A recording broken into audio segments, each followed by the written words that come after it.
Finally, it's time for Heavy Hitters. It is the Calling here in Queenstown. Heavy Hitters Sealed Limited, and we want to kick this off with the best news yet, and one of the rarest cards, not just obviously in this set, but I'm hearing rumblings from some of the developers that this is possibly one of the rarest cards ever printed, and our good friend Liam here has found it. Flake alongside Craig Krempels. Liam, welcome to the show, my friend. Thank you. Well, so a little bit of a hubbub. Everybody yesterday at the world premiere of Heavy Hitters was wondering who's going to pull it. There's a lot of chatter. There was a lot of announcements made. Hey, if you get it, let us know.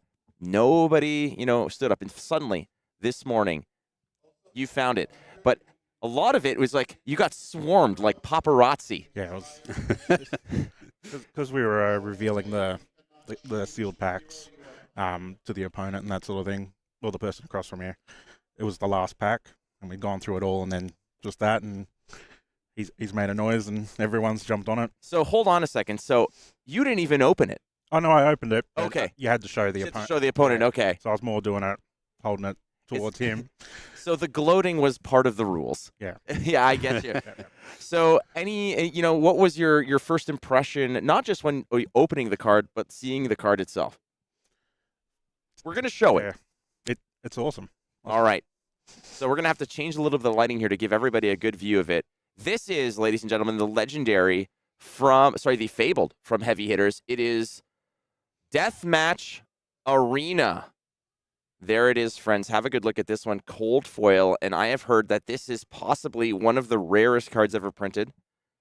Is it Emperor level rare? They don't want to say, but they did say it is exceptionally rare, and you can kind of tell because yesterday, hundreds and hundreds, if not thousands of packs were opened and ripped, and no one got it. So here it is, Deathmatch Arena. This is your Fabled from Heavy Hitters. Incredible. And it's all yours, my friend. Thank you very much. All right. Well, any initial impressions about Heavy Hitters before I let you go and do battle? Let's not bury the lead here. I want Liam to take a second and just read the card to us. Oh, right. So we make sure everyone gets to know what it does. Fine. All right. It's legendary. Go again. Heroes can attack any opposing hero. When a hero deals lethal damage to another hero, they create gold tokens equal to the number of heroes who started the game. That's awesome. So it kind of just opens up the actual deathmatch arena. Everybody is fair game, and if you take someone out, there's a bounty on everyone's head. That's incredible. Yeah. You collect some significant loot. So a UPF card through and through. And just want to let everyone know that we do have the rounds. There's going to be there's 219 players out there. Liam of one of them. 8 rounds today of sealed, and then we're going to go off tomorrow to whoever makes day 2 is going to be drafting, and that's going to be super exciting. So we've got plenty of limited ready to rock and roll. I played some yesterday. You played some yesterday. Absolute blast. It is great. Yep. It is great. You seen your pool? Who are you going to be playing? Looked like I had a few more warrior cards, so hoping to force one of the warriors, but see how we go. Raise an army, my friend. Go Kassai, have fun, great, get gold. Beautiful. All right, we're going to let you to it, Liam. It is a significant pleasure. Anyone you want to say hi to? Mom, Dad. He's the one that got me here. But okay, there it is. No, just kidding. Always a safe bet. Always a safe bet. All right, friends, we will be back in a short order to bring you more Flesh and Blood action.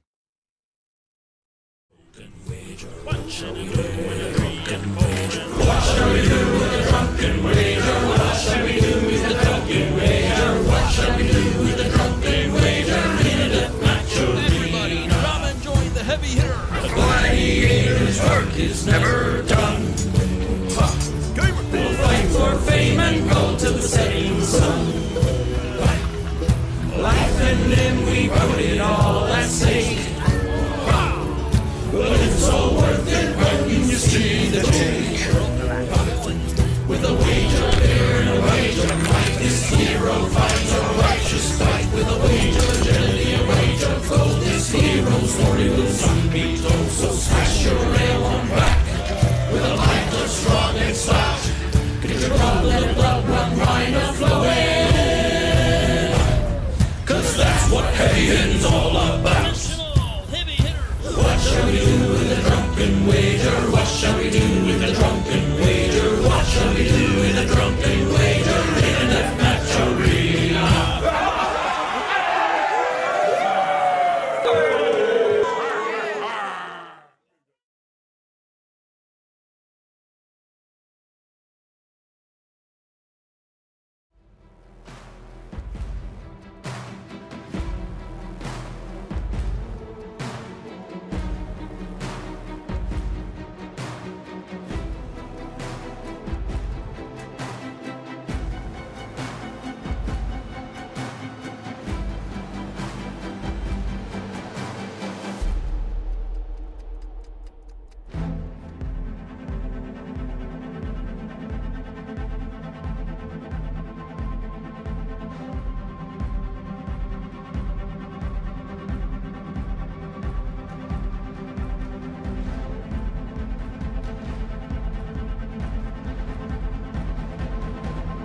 The players are building their decks. Again, this is day one of the Calling sealed format here for heavy hitters. Flake alongside Craig Krempels. How are you, man? Good morning. I'm feeling great.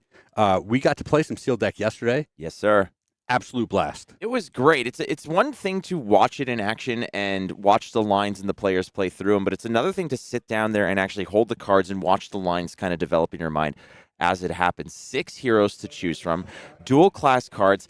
This is, I mean, I'm not a prolific deck builder in any way, shape, or form. I love playing the game. I love playing it at high levels. But when it comes to deck building, it was quite challenging. Yes. But that part of that was because you have options.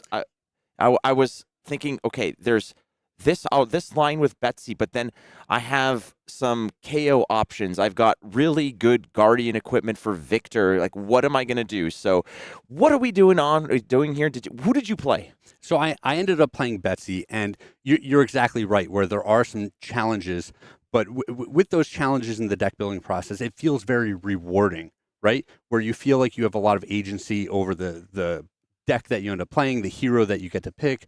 There's a lot of overlap in some cards. So there are a lot of interesting decisions that you have to be making. And one of those heroes, whenever there's a fight, you know who's down for it. It is Rhinar. Rhinar is one of the heroes that we're going to see here in Heavy Hitters. He is down to throw down, and he's going to be intimidating all those opponents. Even though his 5 other adversaries don't look like they're easily intimidated, Rhinar is up for the challenge, as you can see here. Standard fare for Rhinar. Love it. Hell yeah. I mean, that gets you in the mood, right? You're down for a fight. Is Rhinar. There it is. So the pre-con, and the interesting part about it is that if you want that young Rhinar, if you want that Blitz Hero Rhinar in Rainbow Foil, you got to get that pre-con. Oh, they were pretty. They were beautiful. Yeah.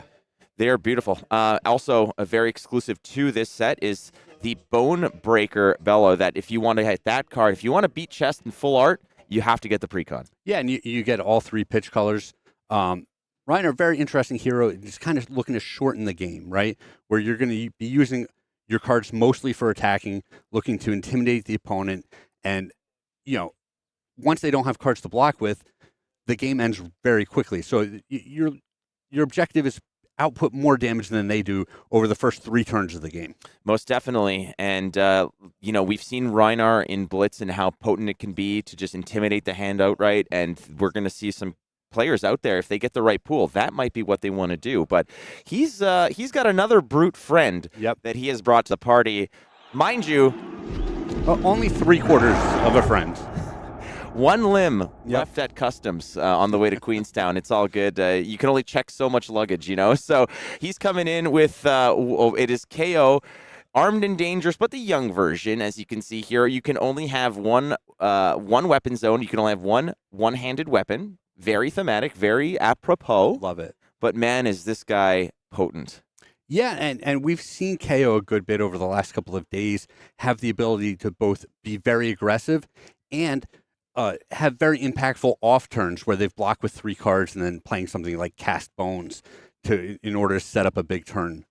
The ability here to get a +1 value in any zone but the combat chain, I have seen how important that is. Yes. For cards like, and frankly, anything. Any of the cards I want to discard, like Wild Ride, etc. These have been exceptionally important because this now opens up a lot of leeway for players to put some of those 5 attacks, knowing that they can reliably discard them. And I'm really waiting to see what a hero like this Kayo will do in the grander scheme of the entire card pool. Yeah, you're absolutely right. The brutes were often hamstrung by having to play only 6 power attacks, which left them with generally more reds and yellows in their deck. And now they're going to have many more resources at their access. And if you want to get the Rainbow Foil KO, or you want to get the full art Agile Windups, which is a very cool turn 0 play that you're going first in a game.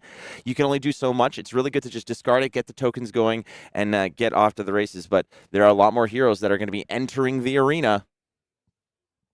We got Victor Goldmane. Oh, yeah. To the victor go the spoils. To the victor go the spoils. Very well done. Victor Goldmane wants to be playing with a pocket full of change, frankly, as you can hear him just tossing it all in front of him. He is very confident. He's very smug. And yeah, basically, Victor Goldmane is a Guardian hero. For myself, a Guardian player. Love to see it. But he plays more so in terms of just kind of little bribery, a little paying your way. Well, he definitely has the ability to tilt things in his own favor, right? Every time you're going to lose one of those clashes, you can just cash in a gold and bottom one of the cards and reclash. It just seems like such an advantage when clash is such an important mechanic in this set. It's not a guarantee, though. Actually, in the sealed pool yesterday, I played against a victor. We clashed. I revealed a 6. They revealed a 5. They're like, cashing in my gold. Let's make this happen. Yep. I revealed a 7. Look at you. It was so good. It was the best I felt in terms of that kind of gameplay but that's the part. It's like part of this is a little bit of risk. There's wagering, there's risk involved, but when you're talking about wagering and risk, you want a little bit of guarantee, and part of that is being able to overpower, and no one's better at overpower than Betsy. Yeah, I think Betsy might be the best. I would say we're in week 0 of the new format, right? We haven't even had pre-releases yet, and I think Betsy, very powerful, very good hero, but also I think just a little bit more on the simple side, the way that we've seen the gameplay play out. So I think we're going to see a lot of Betsy this weekend, but moving forward, I expect the players, they always do, figuring out all the little nuances, all of the ways that the other heroes are really powerful, and then we'll see the hero pool really expand. Much like when Bright Lights was out, there was a lot of that early on just saying, well, the safest bet, the easiest to build might be Teklo-Vossen. You're going to see a lot of that. Betsy is a hero that is kind of, if you can't decide, you go Betsy, because the overpower mechanic is a very reliable way to push through damage, to guarantee damage, especially late game. Much like when you're worried about dominate effects and how those are going to affect you, overpower is not necessarily dominate, but it does put your opponent in an awkward situation where they do have to have some contingencies to get around the limitations of overpower. Yes, save those block cards. Maybe you pitch them early so that they're in your deck for the late game when you need them. Save your armor until you absolutely need to use it, because overpower pops up a lot and it's really powerful. If you want those full art money where your mouth is, you got to get that pre-con as well. I played 4 of them. I played every single money where your mouth is. I played 2 Betsy's yesterday, and I played 2 Kayos. 2 rounds as Betsy. Sorry, 2 rounds as Betsy and 2 rounds as Kayo. I wanted to try both. I lost both my Kayo matches, and I won both my Betsy matches. So, and I think that kind of is to what I'm speaking about, where it's a little straightforward, a little easier to navigate Betsy early. But I think in another 2-3 weeks, you're going to be all over those KO matches. All right, next up, we're going to the Warrior class and see who we've got. Oh, everyone's favorite. It's Kassai, and you can hear the marching rhythm of the army that she wants to raise, because Kassai is one of those heroes that you're going to work towards. It's going to take a little bit of time to develop, develop a graveyard, develop the gold that you want, because eventually down the line, the payoff is going to be exquisite. There's a lot of poke and prod. You're not going to be flashy. It's not going to be big fireworks early, but late game, it's going to become overwhelming. Yeah, and Kassai is one of those heroes where we've seen the agility tokens, the new token abilities, be just of utmost importance, starting your chains with a sword attack and then building from there. And so this is one of the complicated heroes that I'm talking about.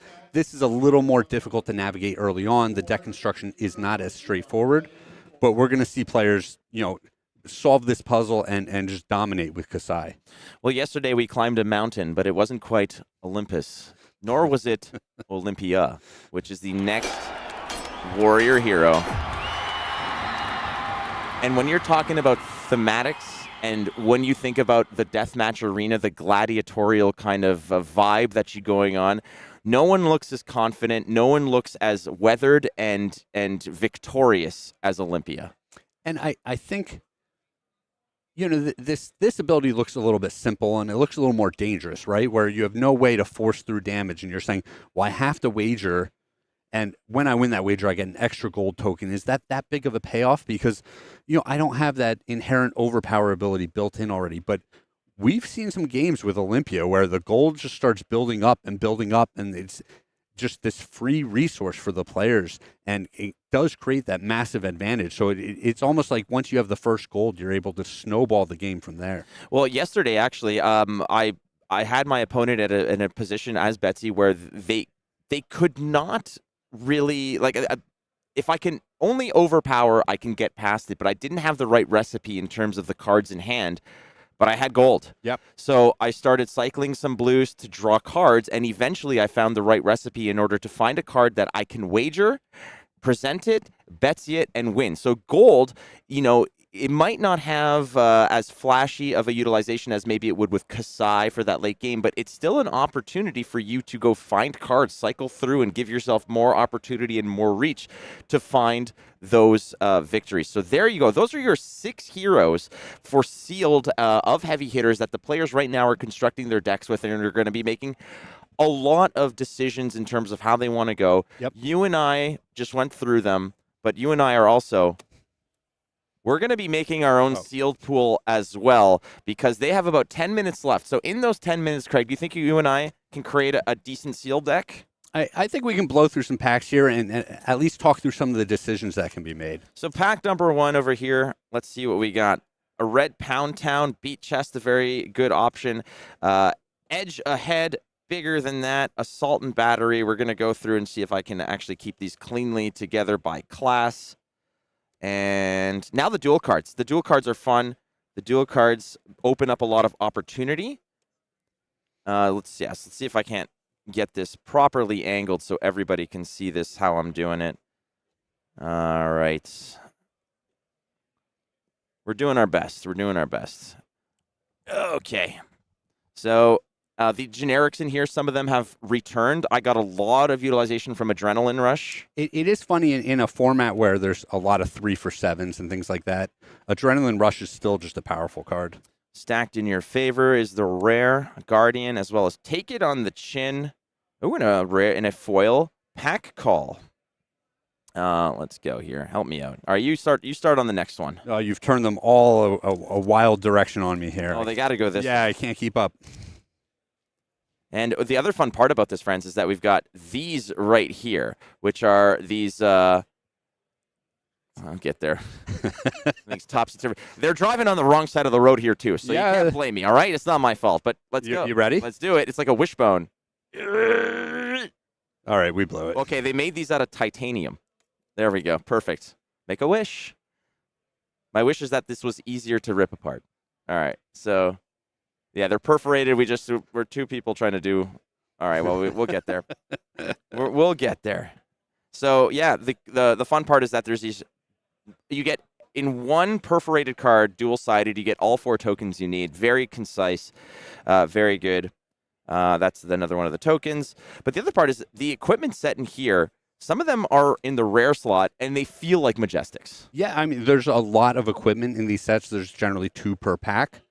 And they're good. I think some of them look a little underpowered, but I think this set is all about getting just the absolute maximum amount of value out of every card, and the equipment will do that for you. This card here, Sheltered Cove, actually, for those who want to see it. Sheltered Cove is another fun way to sort of circumvent overpower. Yep.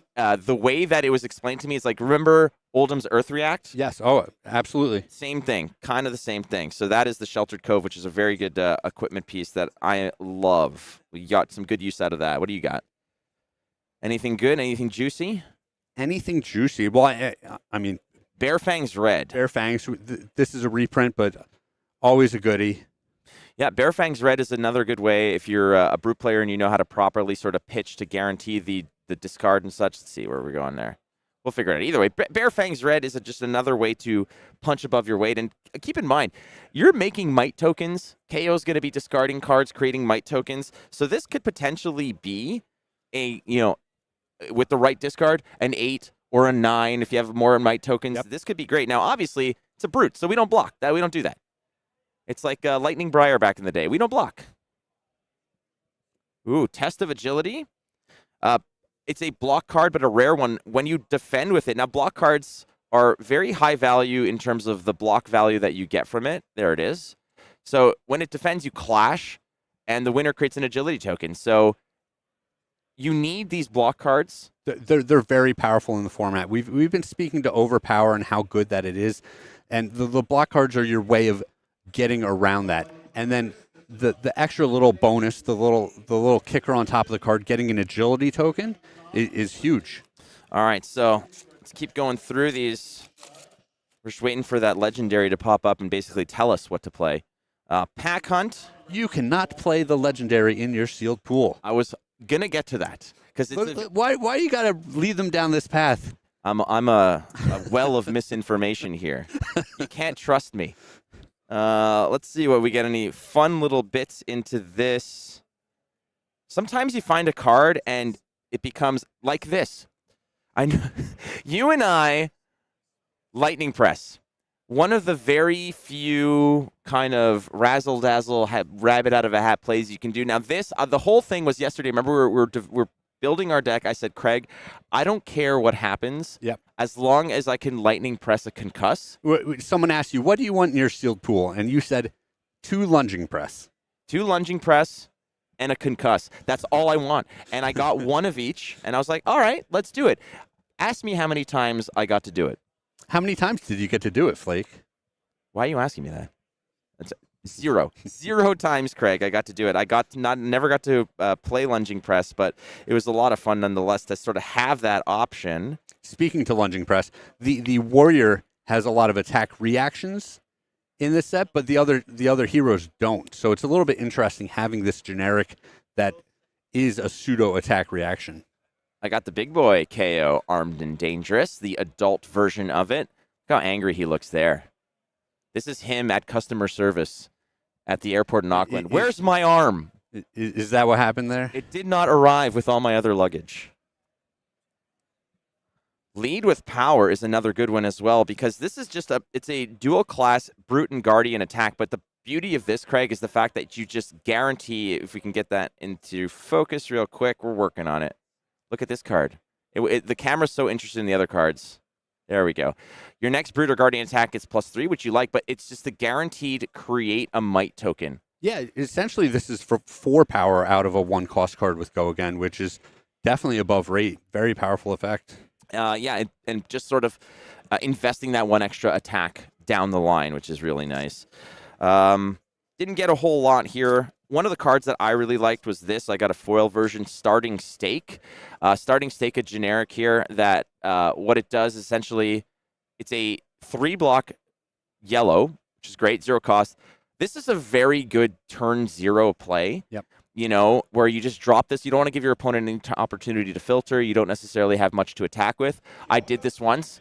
Drop it in, create a gold token, arsenal, pass. You're already slightly ahead there. Yeah, and I think they've done a good job of balancing some things in this set where the play draw is not such an easy decision. Where when you're on the play, we've seen some powerful auras. We've seen some tokens that you can swing to the next turn, or potentially just creating that gold, which is a very valuable play. Show us this Wage Gold. I think this is a very interesting card. Yeah, this is definitely a very interesting card. This is this is Wage Gold. It's a generic. It's a blue. This is the blue version, 5 attack. We'll get to the top part there, but when this attacks, you may wager a gold token. But talk to us a little bit about this universal. Universal, brand new keyword that we have in this set. While in any zone, this is the same class as your hero. So, I mean, we can see at the bottom, it calls it a generic action. As soon as you put it in your deck, it's your hero's class type. So it has this versatility where it's going to go with all of the heroes and cards that say your next Brute attack, your next Warrior attack, whatever it might be, work on this card. All right, what else you got there? Did you open the last one? I opened the last one. I couldn't wait. I don't blame you. I don't blame you. Find any goodies? Let's talk about a little bit of the equipment here. There's an entire cycle of these adversity equipment. Yeah, these are very good. I got a lot of utilization out of them. So these are the Overcome Adversity. It says this may only defend an attack if the attack's controller has destroyed an agility token, Blade Break 2. Very rarely will your common equipment block for 2. It's mostly conditional. But in this format, where people are creating creating tokens left, right, center, you are probably reliably going to get an opportunity for this. I was able to do it. Mine was with the one that if your opponent busts a vigor token. Yeah, so there's one for each token type. Correct. And this one's for agility. There's one for vigor. There's one for might, I believe. Yep. And the fourth one is if they've drawn a card. Correct. Yeah. And ultimately, very good value out of this. Sometimes it just kind of paints you into a corner where you don't know when they're going to do it again. So you just kind of use it when you can. But it's a 2-block. Yeah, it is interesting that it has that trade-off where it's so conditional that it's not going to come up many times throughout the game, so you're almost obligated to block with it, but you are getting 2 armor out of a common equipment, which is a very powerful effect. All right, I got my last one. This is actually the one that had the Fabled in it. That's why I wanted to save it for last. So let's see what we got here. Oh, it starts off nicely because we have the first piece of the puzzle for all I wanted to do was just concuss. Concuss lunging press was all I wanted to do yesterday. Yep. Didn't get to do it, but still, I love this card. I really, really do. I like. What else we got? Let's just get through, see if we can't find anything fun. Red Adrenaline Rush. Oh, here's some of the... Ooh, I like this. Yeah, we're going to talk a little bit quickly about this because there's a lot of these pieces that were out there, and this is what we're talking about. So this is specialization equipment.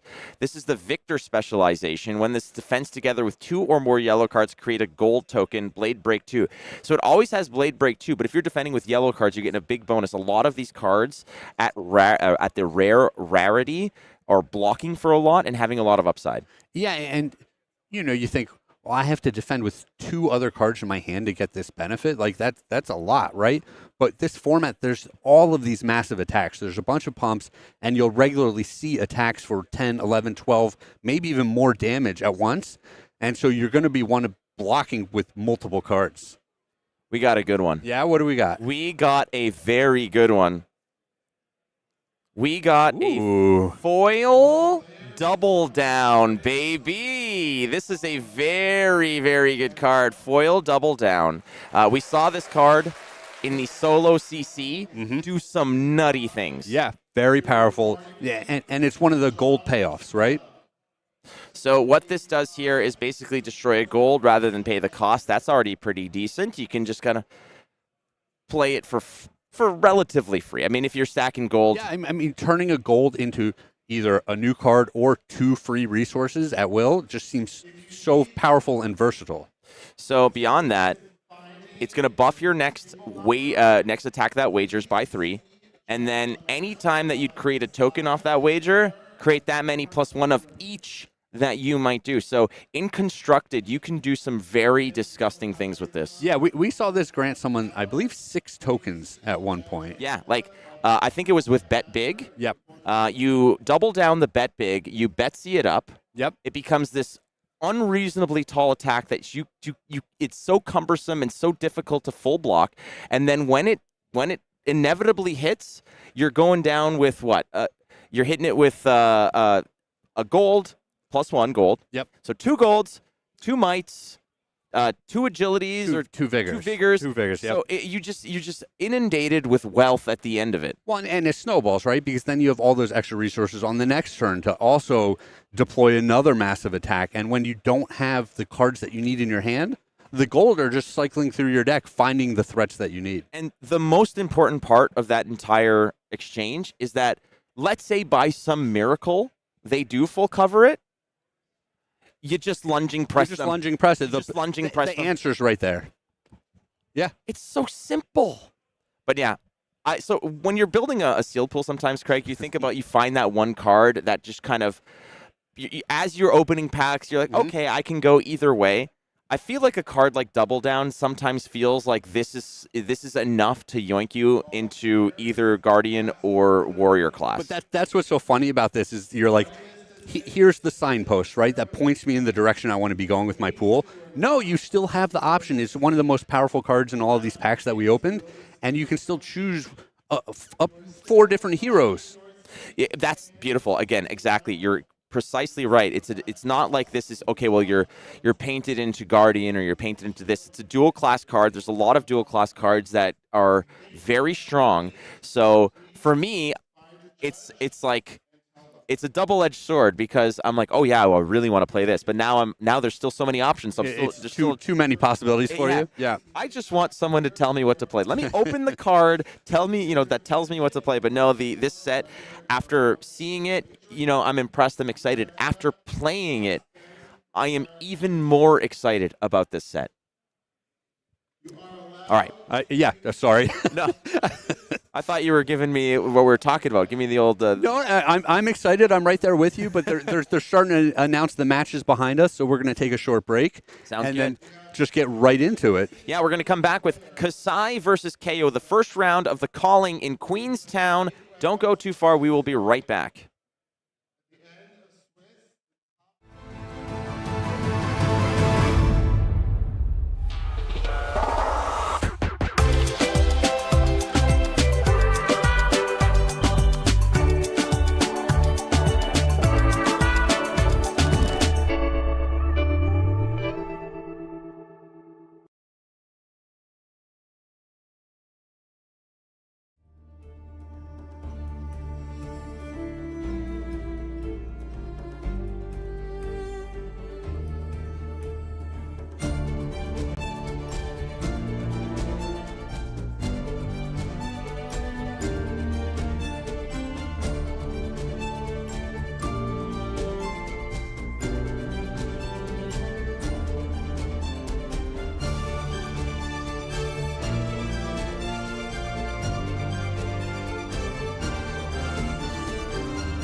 The arena is ready. The fans have gathered. They want to see some throwdown here, Craig. And we're going to have it.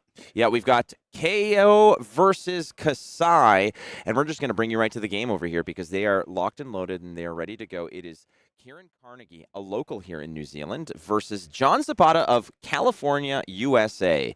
I did really well every time I was KO. So that, yeah, and it's funny to listen to them both here because again they had some experience with the sealed yesterday, possibly playing a couple of sealed events yesterday, and just hearing them talk about, Kieran mentioning, I had a lot of success yesterday with Kayo, but now playing Kassai, and in terms of John Zapata here from California, he's going to be on Kayo, and Kayo is a hero that. I mentioned yesterday, Betsy felt like the safe bet. It felt like a good pick all the time, but I really wanted to explore a new brute and try to see what that was like. Unfortunately, without drawing something like Ballbreaker, you're there with the Mandible Claw. Mm-hmm. It doesn't feel as good, but we're going to see what these be careful. cards- What? We've got one of the world's biggest mandible claw fans just floating around us right now. So Oh yeah, no. If there's, this is where I have to be careful because if we're talking about brute gameplay, I don't want to disappoint my man Ethan, who's gonna. he'll just turn off your microphone. He's gonna toss me away. Absolutely. So we have their card pools here, and we're just sorting through it again. You've got Kieran's Kassai. I have John on brute. A red Bear Fangs in the list. A red and yellow Assault and Battery. A full clip of Pound Towns, a red Wild Ride. So there's a lot of attack value in terms of high value attacks, and it's the go again that might be very dangerous in terms of Kieran on the receiving end. If you can get a Wild Ride into something else, that could be nasty. Yeah, I mean, you're kind of saying it right. That both of these heroes really appreciate having an agility token at the start of their turn so that they can have those more impactful go wide turns. A lot of the brute cards are kind of above rate, where you're paying only 1 or 2 for a very big attack, but you can only make 1 attack a turn because a lot of the brute stuff doesn't have go again. So swinging an agility token from turn to turn is a pretty key strategic aspect of that deck. Finding some of the block cards can be good too. When you open your sealed pool, finding block cards is a little bit of a relief. Yep. To a degree. Just don't put it in your arsenal. Please do not put it in your arsenal. Listen, we've all done it. Yeah, I for those who watched yesterday, I had my very first ever on-stream game.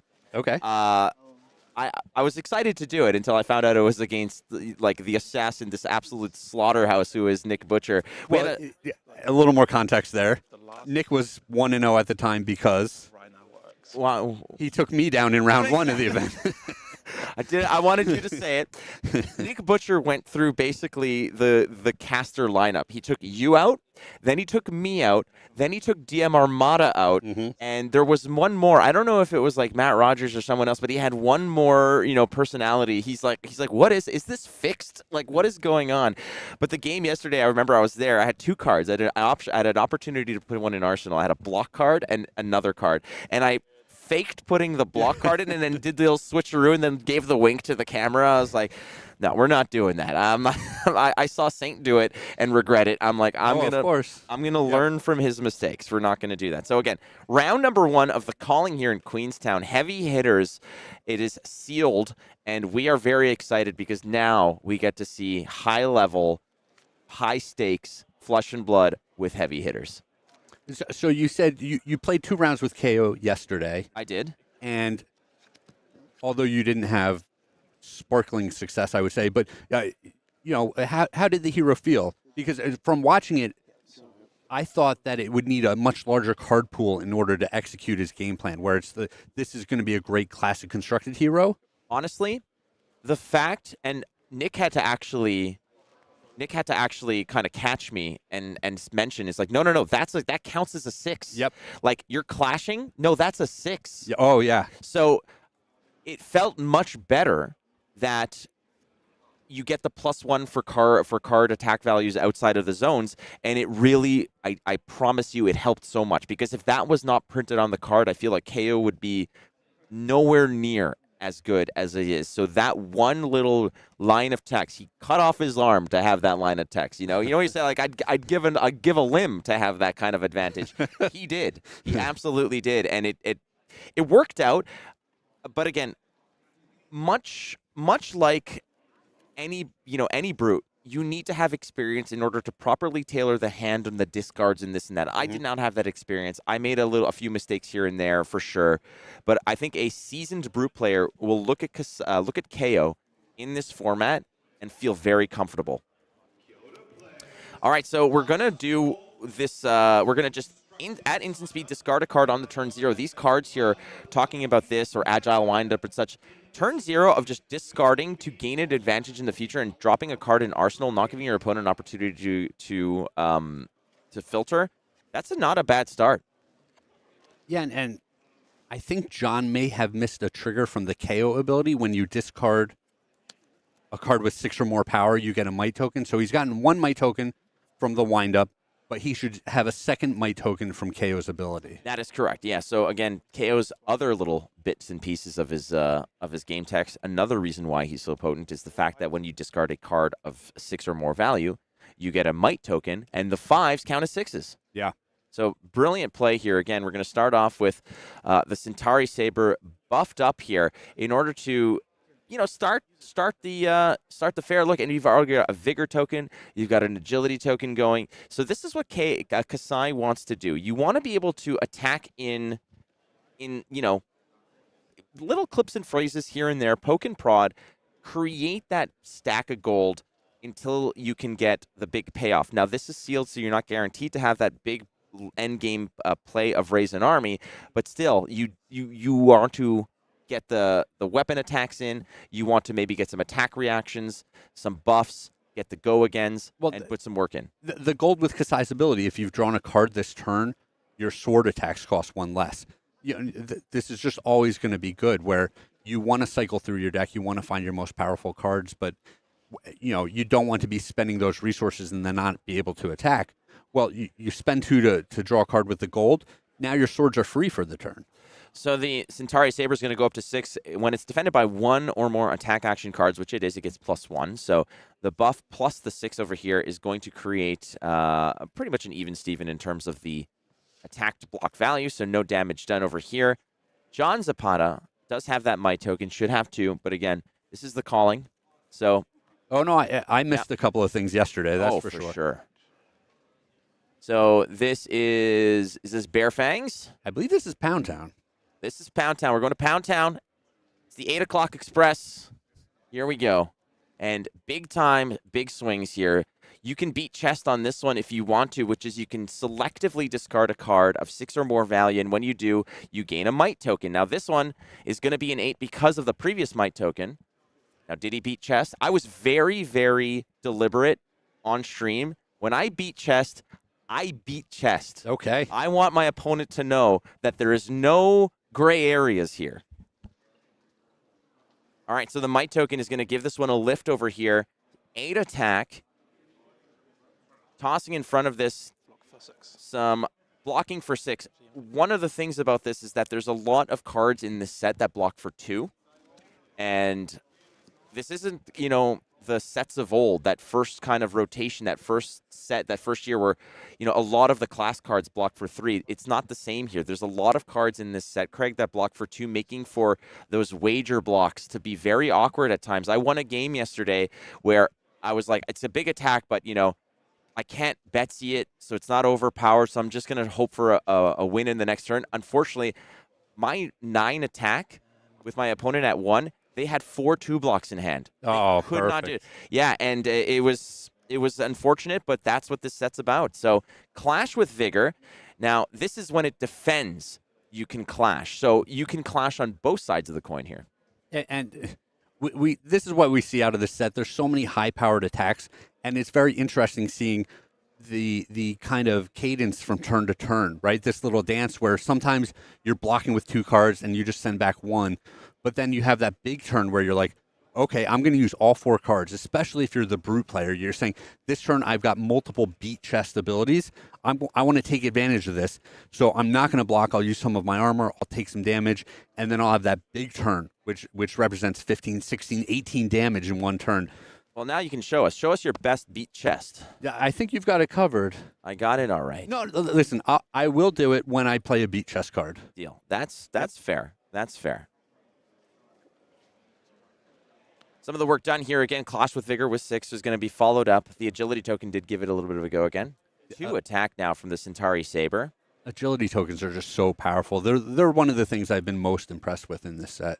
They're great. I mean, they burn at the end of the turn, and at the beginning of the turn, there's nothing you can do about it. But here we're going to go ahead and finally throw something in front of this, and that is some of that equipment that we're talking about, right? The adversity equipment. Yep, exactly. Get use of it when you can. Adversity, confront adversity. When your opponent has destroyed a vigor token, which did occur, you can block with it, and it blocks for 2. So take the opportunity when it presents itself, because you never know when your opponent might create another one. And it's extra, effective against these Centauri Sabers because, the Sabers get buffed if you're going to be defending with an attack action card, and this circumvents that. All right, we're waging Might, I believe? I believe this is Wage Might. Wage Might. You can wager a Might token. The wager mechanic is so cool. I played against Matt Rogers yesterday, and I wagered. I waged Might, and he said, "Are you going to wager?" And there's no way. Like it wasn't overpowered. I had no buffs. There's nothing. Yep. I said no. He said, "You wuss." Yep. The next time, because my injured pride, I waged Might again. Another 6 attack. He said, "Are you going to wager?" And I just looked at him. I'm like, "Yes, I'm no coward." And he just blocked it and got it. Yeah. So it was. We call that hubris, like. But he absolutely set me up, and I got it. So there's the Wage Might. A great mechanic. I really love Clash is cool. Don't get me wrong, but when there are stakes beyond just life total, when you're putting tokens on the board, you gotta love it. All right, another Vigor token has been generated here by Kieran. Kieran, a local here in New Zealand. Beautiful country. Sorry, that's Agility. My apologies. Again, a very important key piece. Agility, like you said. Absolutely, and it's funny because it looks like John is considering, discarding one of his own wind-up cards during Kieran's turn. Very cool card as well, design of just finding utilization out of these cards, or maximizing everything you have in your hand to find value out of it. Sometimes it's like a agile windup. Yeah, it's a blue pitch. It only blocks for 2. It attacks for 5. But if you can find value out of it to improve a future turn, that's kind of what you want to do here. It's almost like you're pitching it to create a go again on your next turn. That's absolutely what you're doing. And there are a lot of games where you'd be willing to sacrifice one of the cards in your hand for an additional action point. And here, you're sacrificing a card from your previous hand for an additional action point, which is just a very powerful effect. And not only that, but if you are Kayo and you discard a blue agile windup, you get the agility token and the might token. Yeah, it looks like he discarded a mighty windup here, so he's doubling down on those might tokens. Is it a foil doubling down? Because we opened one of those earlier. Yeah. I mean, Kayo cannot play double down, but Kassai can. So it's just a claw here. 3 go again from the discard. And This is another very interesting mechanic, because keep in mind that you can present Mandible Claw for 3 and then discard to give it go again. Yep. Yeah, it'd be a little bit cagey with your play, where your opponent might, if they think that you're not going to present another attack, it changes the way that they want to block this card. And I think Ethan is just right in his sweet spot here, seeing Mandible Claws with go again. There's nothing he enjoys more than this. Yeah, but they're not 5s with the Blood Rush Bellow. That's the Ethan way. And they're the other thing is that they're not like completely just blinged out with like incredible altered art. So the 3 go again into a follow-up here. Well, there's going to be a lot of this weekend, I think, of players that are not familiar with cards and mechanics. I know you and I are still getting our sea legs under this set as well. But Run Into Trouble is the card. Sorry, that's not Run Into Trouble. Run Into Trouble blocks the card. And basically, when it defends, it's one of those block cards. When if an agility is controlled, it damages the opponent's here. It's kind of like similar to like a Steel Blade Shunt to a degree, or a Reckless Swing with a conditional aspect to it. But these block cards so important. And we see a lot of 4 armor, 4 value block cards. But then there is this smattering of only 3 armors that have other abilities attached to them. And I think it's just so interesting, giving you the option where do you want to pick up that extra point of value, not just in blocking, but in some other way. Lead with Heart is going to prelude the Centauri Saber, +3, creating a Vigor token. Centauri Saber getting the go again from the previous turn of the Agility. So the Vigor token breaks at the beginning of the turn, allowing you to get a resource. Mm-hmm. But the Agility token, same thing, breaks at the beginning of the turn, gives your first attack go again. And as you can see in a format, go agains like this and limited for go agains are so important. And we saw it a little bit yesterday, I think, as well, where, big attacks that are met with, a 7 into a 7. I was able yesterday to create an Agility token, take a little bit of damage, come back with an Adrenaline Rush for 7 into a 6. So you feel good about those types of plays. Yeah. But without Agility, those would have been very, less than ideal turns. Yeah, I mean, if you had a turn where you're presenting 1/7 attack and you just don't get to use your other 2 cards in your hand, it's almost like an intellect penalty, right? Like Certainly. Like that's a disaster. And even on this turn, we see Kieran able to put together this very effective 2-card hand where he's going to attack for 7 damage, maybe more if John feels obligated to block with, attack action cards. So it's all because of that Agility token that second Centauri Saber is going to be following up this first one. 219 players here at the Calling in Queenstown, round number 1. This is sealed. And we've got 8 rounds today. Yep. And then 3 rounds of draft tomorrow until the cut to the top 8. Correct. So we'll bring you the 3 rounds of the draft and then the 3 rounds of the top 8 and then crown our Calling champion. Of the heavy hitters, absolutely. The Balance of Justice, I believe, is going to be... Oh, the gold foil? Yes. First time as well. That's a big deal.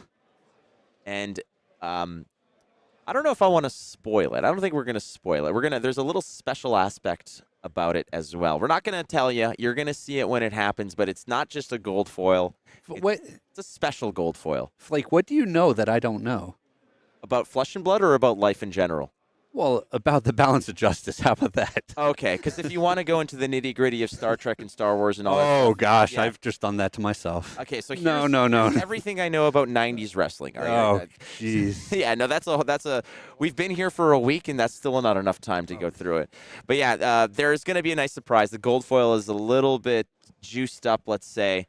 So there we go. John Zapata of California, United States, is 15 health. Kieran Carnegie, the local, at 16. No major fireworks yet. None of those big flash and bang plays. We've had consistent pressure out of both players where it's generally 6, 7, 8 plus damage being represented every turn. But I think both players are doing a good job of having the balance between being defensive and aggressive. So Pat Call is the attack here. And again, this is one of those cards that can have benefits on block. It does block for 3, but it does have, when it defends, reveal the top card. If it's a 6 or more, put it on top. If not, put it on the bottom. So it allows you to kind of give a little bit of an opt ability here. Mm-hmm. But when we were looking at these cards in the very first phases, and a lot of these cards were being spoiled, seeing these tokens, I was like, okay. I've seen tokens in games, and there's like very interesting ones, and Blood Rod and Frailty and all this. And yeah, they do have a little bit of implication, and yeah, they're annoying. What I found about this set, Craig, is that this set runs on these tokens. This set, it's like throwing NOS into the gas tank to a degree, just really hypercharging a lot of these attacks and really getting things going. That is not how NOS works at all. I have no clue. You could tell that I walk everywhere, right? No, I learned everything from Fast and Furious. You press a button, you go fast, Yeah. and you never had me, Craig, because you never had the car. Listen, you press the token button and you go fast too, right? That's what you're saying for this set? Like I said, if it's not Star Wars or Right. wrestling, I'm clueless, okay? No, you made a great point where this set really does run on tokens. I think that they're kind of the tipping point. They're the little bit of extra advantage that you get throughout the game that makes all of the difference. I mean, we see this back and forth each turn where the players are trying to chip away, and Kieran being at 14 instead of 17 is because of these extra might tokens that have been floating around. It's fascinating to see a Kayo versus a Kassai. Kassai's, dual wielding these Centauri sabers here, whereas Kayo just limited to that one mandible claw. But vigorous wind up, another one of those discardable cards. A lot of the warriors that we've seen in the past rely almost exclusively on their weapons in order to be attacking, and I think this set is unique in that it has a much broader mix where you do want to be utilizing your weapons, but you also have these very powerful, efficient attacks in the mix with it. I'm liking these wind-up cards more and more. Oh, yeah. I mean, I looked at them and I was like, okay, I mean, when can you really find utilization? But finding these wind-ups, especially as a KO, discarding, getting the go again, tricking your opponent, presenting just the mandible claw, discarding, getting the go again, and then catching him off guard a little bit. There's a lot of interesting elements to these cards. And not only that, hey, you can just send it as a 7. Yeah, that's exactly right. It's the versatility that you're getting out of the card, right? And KO gets to play the blues and still have them count as 6s, so which is just extra little bit of juice for the KO deck. I do want to make one quick note over here about in terms of like both players and the power levels of their decks. There is a very significant card over here, Craig. It's called Lunging Press. So it's being pitched. We don't know if we'll get back to it, but what John knows now is that basically Kieran opened a bomb in his sealed pool. That's what happened. So he has to worry about the implications of finding that card later. When you're talking about tracking your own pitch. Well, now you got to track your opponent's pitch because you do not want to get caught off guard with a lunging press. Yeah, you're making a joke, but a lot of these games do come down to just 1 or 2 life points, and knowing that the lunging press there could be all the difference. Well, I was kind of being a little tongue-in-cheek there, but in reality, a lot of these cards that have particular on-hits or just sneaking through damage, lunging press is the ultimate answer. A lot of players want to efficiently block. They don't want to necessarily give change away when they're blocking attacks. Lunging press just gets you just slightly over the top. And that's what's important. John slowly accumulating a fortune here on the board, winning multiple clashes with these tests of strengths. I think that in terms of this particular matchup, the brute player is probably going to be winning the majority of the clashes. They just are better suited. But we have seen Kieran have cards like the wind-up cards, the red wind-up cards. But keep in mind, once again, you're leaning on KO's game text.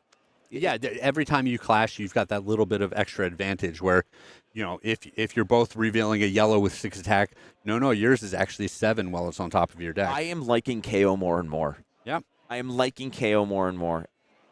Ethan, you got to be thinking that this might be something that you explore as a brute player. Absolutely not. Although I'll take your KO hype and convert it slowly towards Leviathan hype. Don't worry. That's my angle. There we go. All right. He's loyal through and through. You got to give him that. Yeah, but does he really need to show up with his bucket of cold water to throw on us? Yes, dude, we're just got to get a little help here. Come on. Craig already smacked me down with my NOS comment. Do you know how combustion engines work? Yeah. I'm going to tell you everything I know. Centauri Saber opening up the attack pattern here. I don't think it's going to be all that dangerous, but still, every little bit matters. Every Centauri Saber is 10%. John Zapata's got 4 cards in hand here. And you don't want to give anything away for free, Craig, here. So even as, as soft as a 2 attack might be, if you've got cards left over at the end of your turn, you've probably done it wrong. Yeah, you're exactly right. There's a little bit of consideration. We don't see it a lot, but there is still the consideration of fatigue in matchups like this, right? Where we've seen the players blocking very effectively throughout the game. Not really able to push damage through. Neither one of them is Betsy. So you say, hey, if it gets later and later, like I can just start blocking out and maybe use one of my weapons to close out the game. Just past, we just under 10 minutes left into this game. We're at turn 6, first round. I can tell you, one of the biggest leaks in my game is not blocking a Centauri Saber. I hate putting a card in front of a weapon. Like something about it just bothers me. But you're absolutely right. Where if you're not going to be able to use all the cards in your hand, you better be blocking with those cards. I feel you. It's the same way, like when you're playing Constructed and somebody swings, Titan's Fist at you, the old John Cena hammer. You can't see it, so you don't block it. Like it just gets through. Oh, he hits the whiff on this one. I'm wondering what the other two cards, if that was just a 1 and 3, most likely the disappointment on his face. Yeah. Based off of John's reaction there, it seems like he got a little bit unlucky. That's a tough one. Yeah, he got tossed away the Smashback Alehorn, which is a very good card. I mean, it's a free pass for an agility and a might token. Yep. And it's a blue pitch. Sure, the block 2 is not very appealing, but ultimately just a guarantee agility and might token is so good to have. But again, the Wild Ride is looking to discard a 6 or greater to get the go again, and he did not catch it. Well, and the Smashback Alehorn had to come off the top of the deck.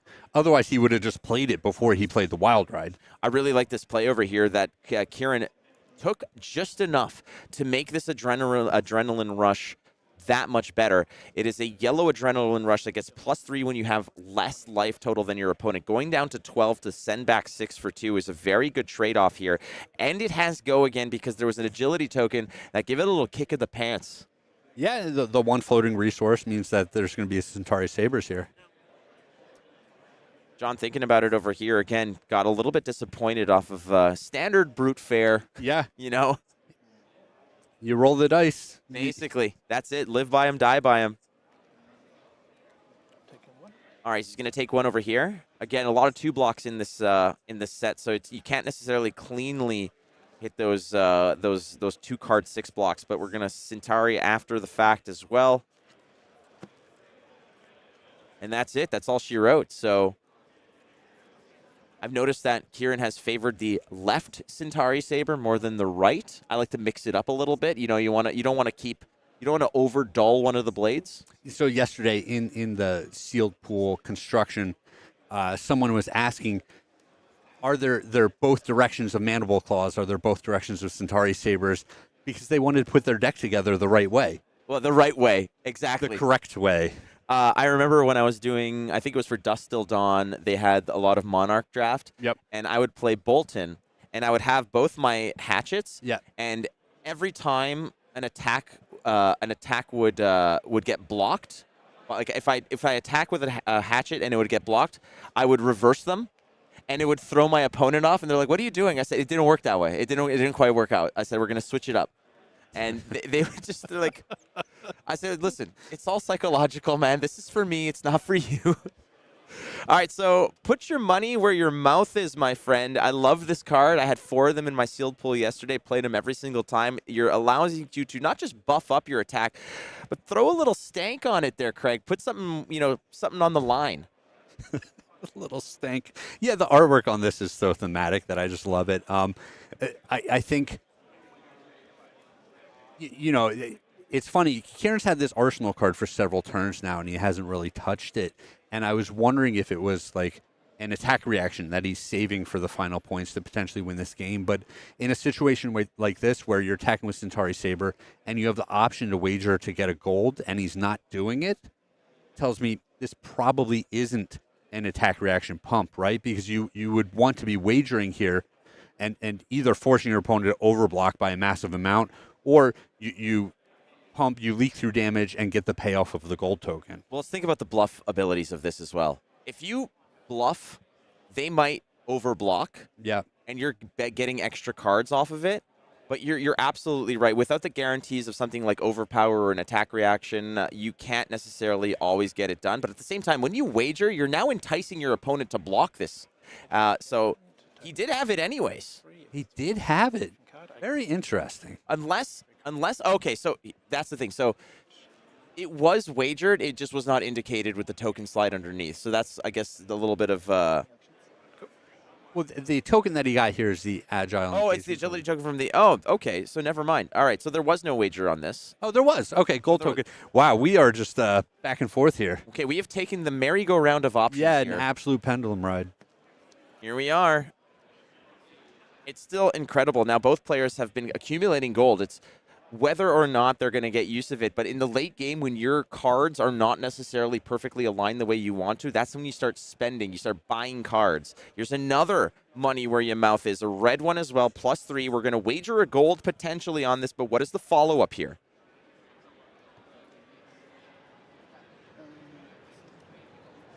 Not quite sure yet. 4 minutes left in the round. John Zapata at 5. Flew in all the way from California, from the USA, to play against local Kieran Carnegie. 10 health, double him up. Round number 1. Money where your mouth is. And is that a Bear Fangs?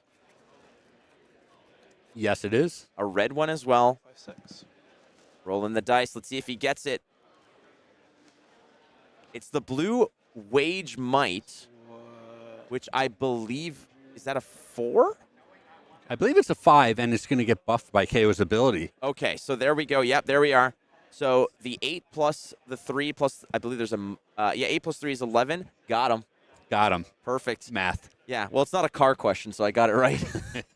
11 attack. The question is, was there a wager made? It wasn't indicated on the other side over there. We're gonna for the follow-up matches, we'll let the players know that if they are making a wager to indicate it so that you guys know. Ultimately here, 11 attack. At a certain point, you know, if you're waging gold, you've already got 2. So maybe it's not even worth your while because you're not going to get use of it. You're not Kassai. You're not somebody who's going to make a lot of use of the gold, or like, for example, like Victor Goldmane. You're just content to put the damage and buy the cards. And Kieran now very aggressively protecting his life total. A shade under 2 minutes left, 2.5 minutes left to this round. Both players are relatively healthy. Without an overpowered mechanic, it's going to be difficult for both players to really push through the damage if one player decides to just dig in and defend fully. Yeah, John is set up for a big turn. He has the full 4-card hand. He's got the arsenal. He's got a might token that's going to be popping at the start of his turn, and he has 2 gold. So he does have the ability to put together just a very, very powerful turn here. But like you're saying, Kieran's still at 8, which is a pretty healthy life total. He still has some armor that he's working with. So it might be difficult for either of these players to cross the finish line in the next 2 minutes. Trade in from Arsenal gets go again, but allows you to discard a card and draw. Discarding a card with Kayo is a good thing to do because if you discard a 6 or greater, you get a might token. Now this trade in, I believe, had a might token buff from the previous might token, so it should be 4 go again. Yep.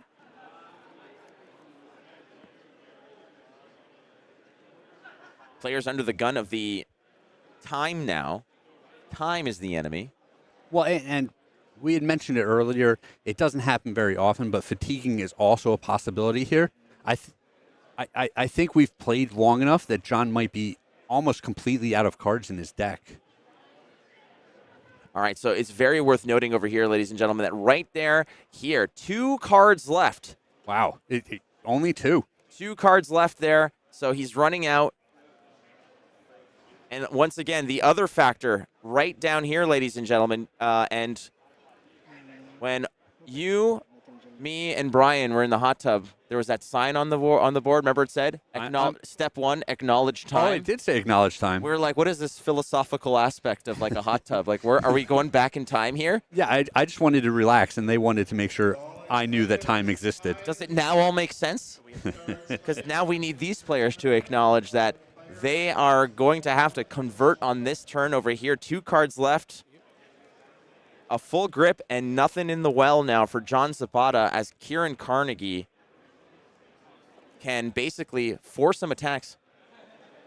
So keep in mind, ladies and gentlemen, once again, right up here, we've got a big fat 0, ladies and gentlemen. There's nothing going. So everything that John has in hand is all he's got to play with. He has something in arsenal, so 5 cards basically at his disposal. Resources dwindling. Kieran basically just has to go after it. But there's a fist bump there. Yeah, I think John's saying there's no way I can finish this game. For that, and then So we're going to get some clarity on this one, whether this was a concession, because by the rules, you got to concede before the time expires. Yep.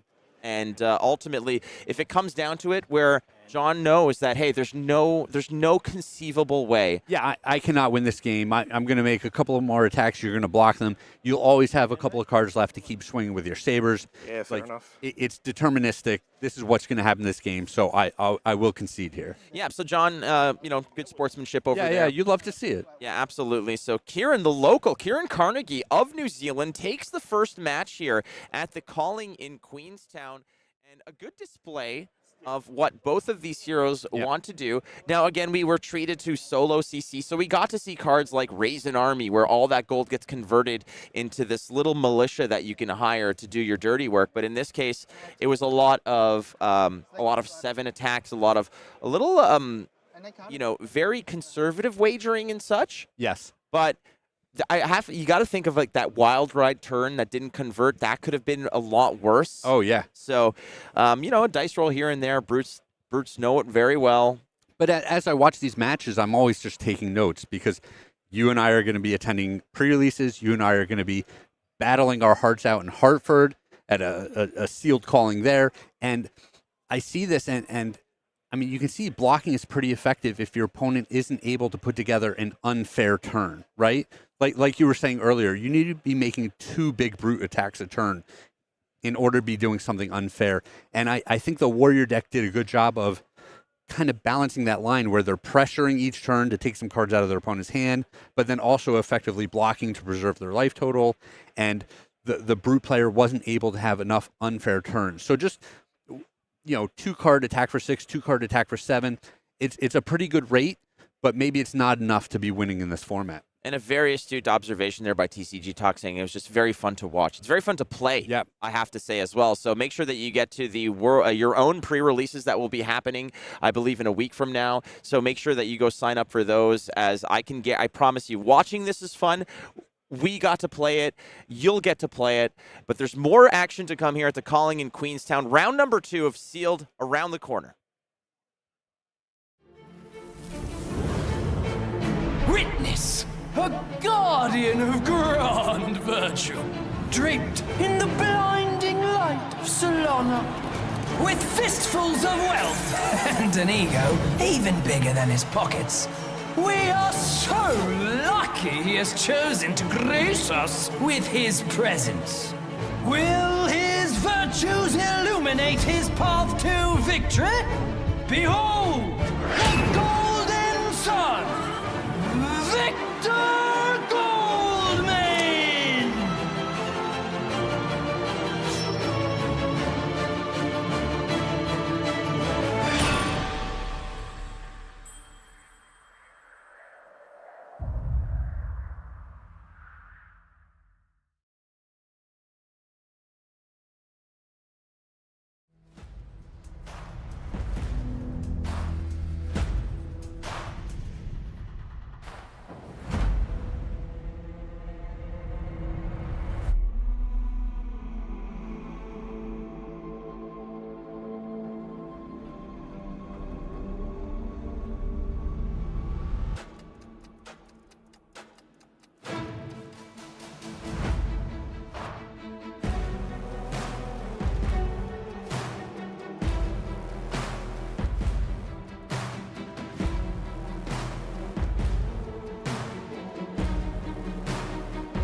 We're back.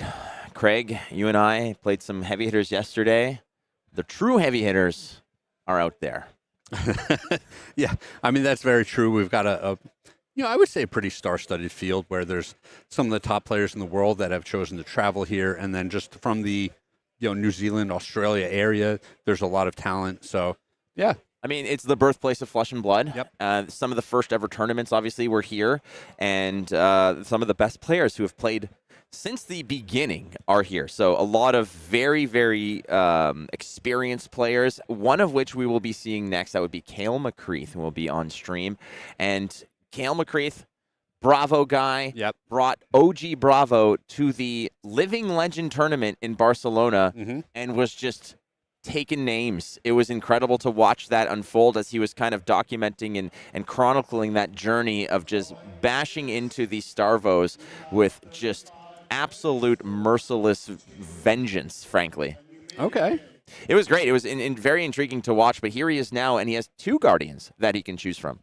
Yeah, this format is just so much fun, and I think we've said it over and over where we're seeing a little more Betsy and things like that, but I can't wait for Draft. I think Draft is really going to showcase the different heroes a lot more and just show the flexibility in the card pool where you're able to implement different strategies. And Death, Taxes, and Kayle playing Guardian, that's what we got. It's Yep, still doing it. Betsy is the selection, a very, I don't want to say safe, safe's not the word, but a very reliable hero that you can just lean on. Is Betsy that overpower mechanic that is right built in to her game text is incredible to utilize, especially late game. This puts a little bit of pressure on your opponent to block early in order to just keep themselves out of that nasty range late game. Or the alternative, they have to be outputting enough pressure, enough damage turn after turn in order to make sure that they are threatening your life total and taking cards out of your hand when you're blocking as the Betsy player. So it's going to be Victor Goldmane. Smug Victor Goldmane. He's earned it. Yeah. Right? He's probably a self-made man. If anyone has a golden toilet, it's him. I can think of at least one other person, but... I flew as far away from that side of the world as possible, but yeah, you're totally right. But Victor Goldmane is he kind of like, when it comes to sort of the thematic element of the characters and how they're built, you kind of you look at him and you're like, I know all about you. I know you're the type of person you are. You're the one who said, who clicks like a maybe when attending an event and then doesn't show up. One of those. You send a $5 bill and a birthday card, even though you're sitting on a pile of gold. I know exactly the type of person you are, Victor.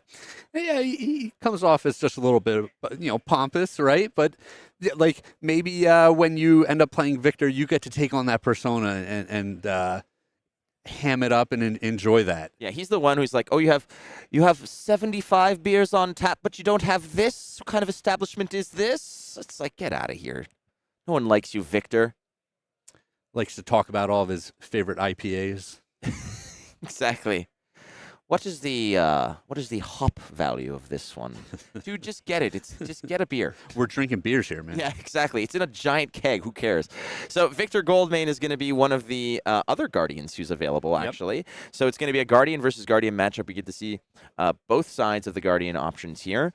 And Kayle McCreath has so many reps into Guardian, and Betsy is very much the reliable choice. Yeah, and I think this is going to be interesting to watch because I wonder if Victor inherently is going to slant a little more defensive and Betsy's going to slant a little more aggressive just because of the Betsy hero ability. The flip side of this, though, is that the Victor ability wants you to be wagering and making those gold tokens. So, like, you need to be attacking a lot of the times to do these things. Yeah, and we're ready to rock and roll. Kayle McCreath versus Thomas Dowling. Betsy versus Victor. Ooh, and this is interesting. Kayle starting 0-1. So in a bit of a hole. Yeah, pair down on this one, but you want to see Kayle McCreath in action. Here he is, and he's going to be piling Guardian on the way he does, and similar to the how much how much experience he has on Bravo. Bravo having that built-in dominate effect. This is kind of similar. It's a little bit more conditional. You have to be wagering. It's an overpower, not a dominate. But if anybody knows how to properly maximize that kind of gameplay, it would be Kayle. So you're saying that Betsy is kind of like a worn-in pair of sneakers for Kayle. He knows how to operate that game plan. Yeah. He knows how to set that up for the late game kill shot, and I think that we're going to see that here. Ultimately, though, there is Victor Goldmain just waiting to see how this is going to go. Both players have, I'm really curious to look at the equipment set to see, did any of them find those specializations? Did Kayle find the Good Times Chapeau? He did not, which is a very big piece. So powerful. It's incredible. That's a great piece of equipment. So they're setting up here. Kayle wearing the Vincent shirt as well, with kind of like that metal band shirt aesthetic, which I really like. How many cards in deck? 34. Good question there, asking how many cards in deck, kind of just sort of poking around. Is there a fatigue option here? And you'll see this with some of the more experienced players where they understand, not all of these games are going to go to fatigue, but it is something I always have to keep in the back of my mind. Both players also found the bloody oval. Yeah, I think that's important. Look at this full equipment suit out of both players. There's a lot of armor on the board. That was tough, man. When I was opening my sealed pool, it was like walking into Brian Gottlieb's closet. It was all shoes. It was just all footwear. Didn't quite work out. You can only wear one pair. Nothing you can do. So you're kind of running at a disadvantage there. But lucky enough, both of these players did find it. No mill hammer. Yeah, so interestingly, in my sealed pool yesterday, I opened the mill hammer, and I did not have a shield. No offhand armor. So I showed up with the mill hammer and, the common hammer. If the mill hammer ever goes awry, it picks up a couple of those -1 attack counters. I can just switch over to the other hammer if I need to. Now, talking about Good Time Chapeau, Kayle didn't find it. But Thomas did find Golden Glare, which is the Victor specialization, which is basically, we were talking about this earlier, it's a 2-block blade break, and when you block with 2 yellow cards with it, you do create gold, and that's very important. Victor loves his gold. Well, and just the unconditional 2-block out of this is very, very strong by itself. So we'll see if, Thomas decides to, get the full effect out of it, or if just blocking for 2 at some point is enough. So we're well into it now. Round number 2 of the calling here. Sealed pool, creating some of those tokens, which is what you want to do. Again, pint of strong and stout. Just create a might and a vigor, just like that. We're talking about having a beer. Vigorously. And we're going to throw one of the wind-ups here, too. This is Vigorous Wind-Up. So it's a 7 attack here. Again, tough number to block. A lot of 2 blocks in the set as well. So it's not just like, two card block, let one leak. This could be a little bit more dangerous than that here, as Thomas, seeing that the Kayle McCreath there, the gold member himself, sees the smoke and a pancake play here, blocking 2, getting it in, and starting to leak some damage here. Unless, is one of those a block card, or are we leaking through? No, he did manage to sort of break the ice here. And Thomas Dowling. And it can be tough when those turns where you have to block, but you have some of these tokens that are going to pop at the start of your turn. You don't want to lose those effects. You want to be able to use the might token every single turn. You want to be able to use the free resources from the vigor token.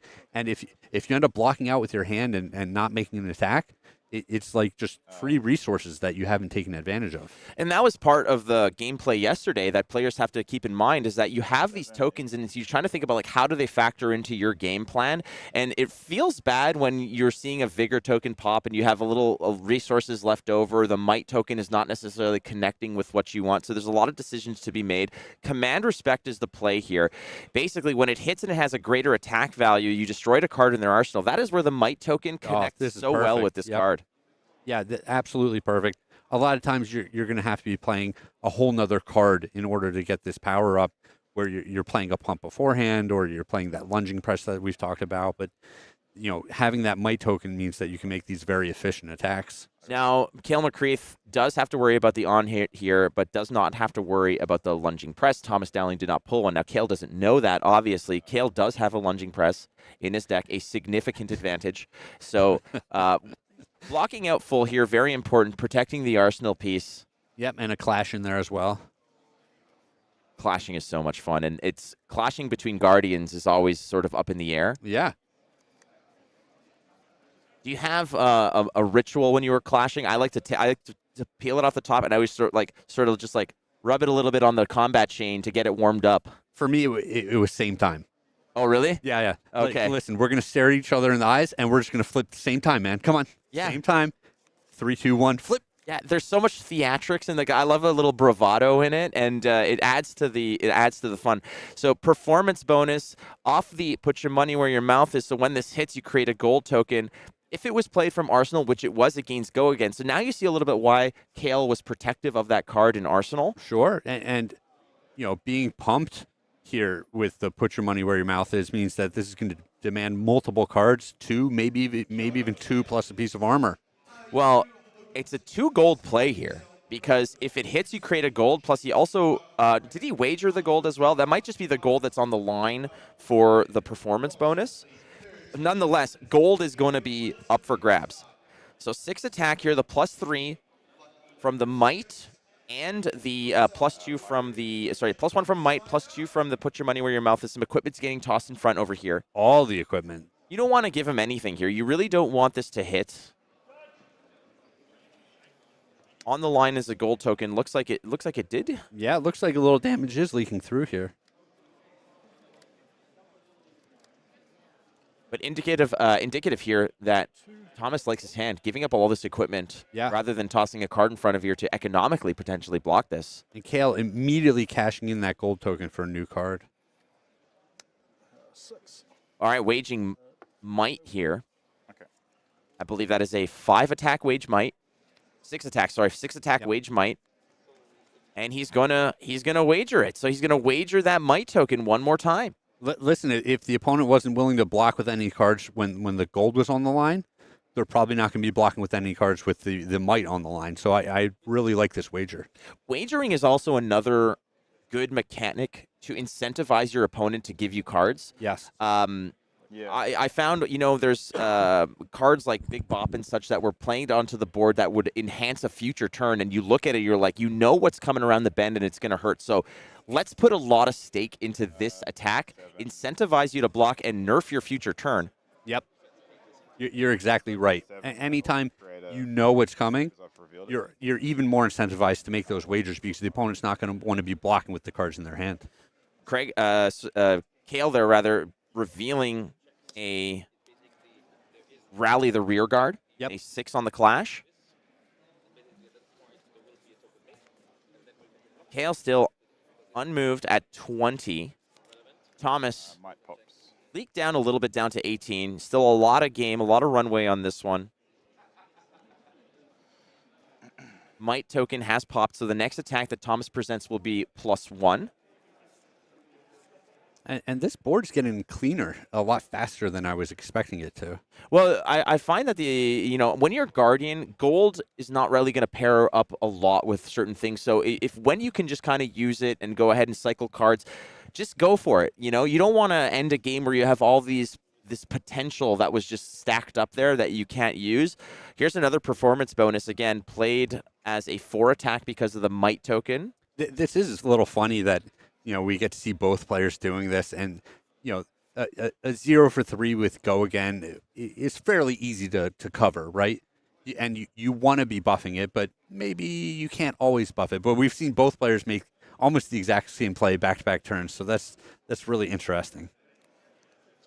No block. And with the might token, it just marries so well with this card because it creates that break point. It's not easy to block unless Kayle does have one of those 4-block cards. They do exist. There are out there.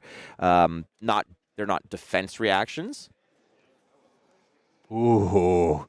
And this is the first time we're seeing this. First time each. Yeah. Victor's ability. Okay, sorry. That's on me. I'm just trying to go for it. No? There we go. So what happened there? Talk us through it. Victor's ability, the first time you would create a gold token each turn from an effect you control, draw a card. So previously, Thomas has 2 gold in play, but I believe one was made from a clash with one of Kayle's cards. Mm-hmm. So this time it was an effect that he controlled that created the gold token. So it wasn't just a gold token; it was an extra card off of the victor ability. And Kayle looked a little surprised when Thomas was like, "All right, I'm going to draw my card." I love this guy right over here, who's just like reviewing the menu. Sire, they only have Coors Light. You're waiting for the Coors Light dude card to come out. You know, Victor doesn't look at the menu himself. No. Yeah, it's this guy, whatever his name, Ned. Oh gosh! Now you're just going to be making a backstory for Ned for the rest of the day. Sire, I called ahead. They do not have curly fries. Kayle now down to 16. Thomas Dowling at 18. One of the pair down matches of 1-0 versus an 0-1. It's going to happen with an odd number. Yep. And Kayle, an opportunity here to equalize his his record. A lot in the pitch zone. For 7. Ooh, big attack. And we're going to get some utilization of the equipment finally and a clash. Nothing. So Thomas just kind of whiffed on that one. Arsenal. But another clash win here for Kayle McCreath. You're on 14. Thunk's a cool card because, you know, 9 plus. it has utilization outside of just the number printed on the bottom, right? Like Yep. it has some kind of option where you clash with it, and if you win, and it's a 7, so there's a very, very, very good chance you're winning with this. And it's worth noting here that it seems like performance bonus, they're falling from the skies. Yeah, they really are. They're tokens at this point. Both of these players just nonstop performance bonuses. So Kayle has 2 red and 1 yellow performance So bonus. we might see even more. Oh, there's definitely more. How many does we've got some of the card lists here for each player? Oh, 2 and 2 over here as well. So. All right, so 7 of them in total. We're not even halfway there. Yeah, you're good. So 3 attack again on hit, create a gold. And Kayle reviewing some of the cards as we do. The muscle memory's not there, kind of just looking at it and knowing exactly what it is. Pretty much. So that card, I believe, is that the instant? Yeah, take on chin or one of the new. Wherein if you are going to take damage, you prevent 2, but create a might token if you do prevent. Correct, and I'm a little surprised. Both of these players seem very willing to let the other one get these gold tokens. I think that gold for Betsy is a lot less versatile as it would be for Victor. Victor can use it to reclash. He can use it for all kinds of cool stuff. Here's a rally the rear guard as a 6 attack. So it's battered, not broken. That was Okay. the card. Yeah. Yep. So yeah, I was able to play this. This is a good card to play against Betsy because this is one way to circumvent the overpower. Yes. As a block, a card like there was a reinforced the line is in this set as well. So even though overpower might seem almost So you take 4. untouchable in the format, there are so many tools that you can use. The block cards, the instants in that case, as Yep. well as the reinforce the lines to sort of shore up that defense. Even all the armor that we've been talking about. Very much so. Brian was mentioning how they did want to put a lot more armor ability in this, a lot more armor reach too. It's not just one block. So not just one block blade breaks. There's opportunity to get higher value and possibly block twice with some of the common and rare equipment. Another rally the rear guard with the buff of might. Yeah, I'm just continually impressed by the strength of the turns off of 2-card hands, off of 3-card hands, where we've been seeing a lot of these go again attacks out of the arsenal, followed by another large attack, and just I appreciate with this set there's a lot of both attacking and blocking every single turn. Kayle cashing in that one piece of gold to find some more cards, I believe.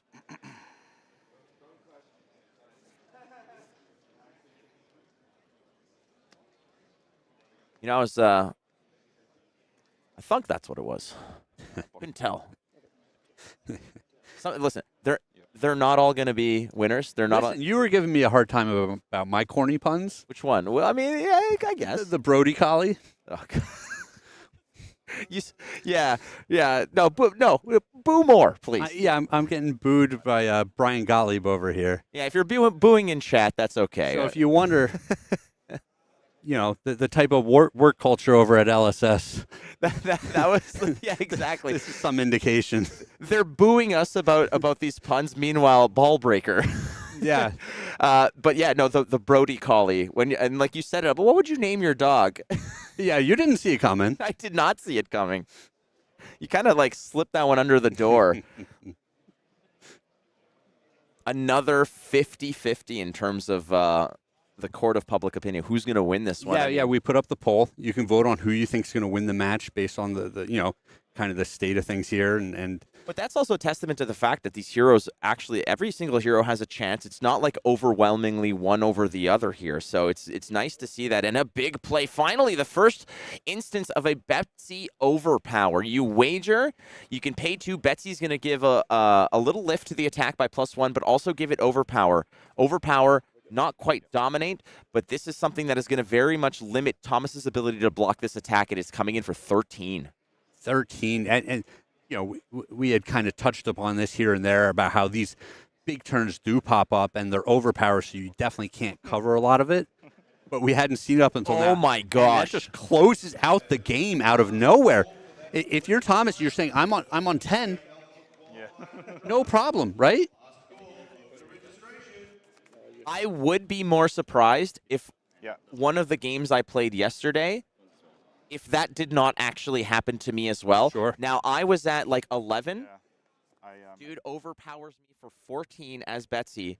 I had a block card, and I had a I had a block card in hand, which rescued me out of the situation. Yeah. But if you don't have those options, you're absolutely cooked. And there is Kayle McCreath out of nowhere, overpowering and crossing the finish line at 10, converting on 10. And now we see how Betsy can really get you there off of these masterful combination plays. Yeah, and we had seen all of the armor at the start of the game, and it definitely got used to block and prevent some damage. But as the players learn the format and they get a little more nuanced with the plays, I think we're going to see players more willing to sacrifice some of the cards out of their hands early in order to preserve that armor so that the big Betsy turn that we just saw doesn't finish the game. It's so... it kind of rattles you a little bit because sometimes when you're playing, you're thinking about, like, I need to be in this life total to avoid... At 10, you think you're fine. For sure, you think that you're made in the shade. And in this case, you're thinking... it's not even on the radar yet sometimes, but you best believe that Thomas is now going to be a little bit more conservative with the life total when playing against Betsy, and now you're going to be a little bit more fearful when you're sending like 7 or 8 damage and they just absorb it, and Betsy's just staring at you with that ability to go tall and go just not quite dominant, but overpowering. Yeah. Just well played by Kayle here. It was an impressive win. I mean, we were both kind of caught off guard by it, and it's just, wow. Yep, that's the format.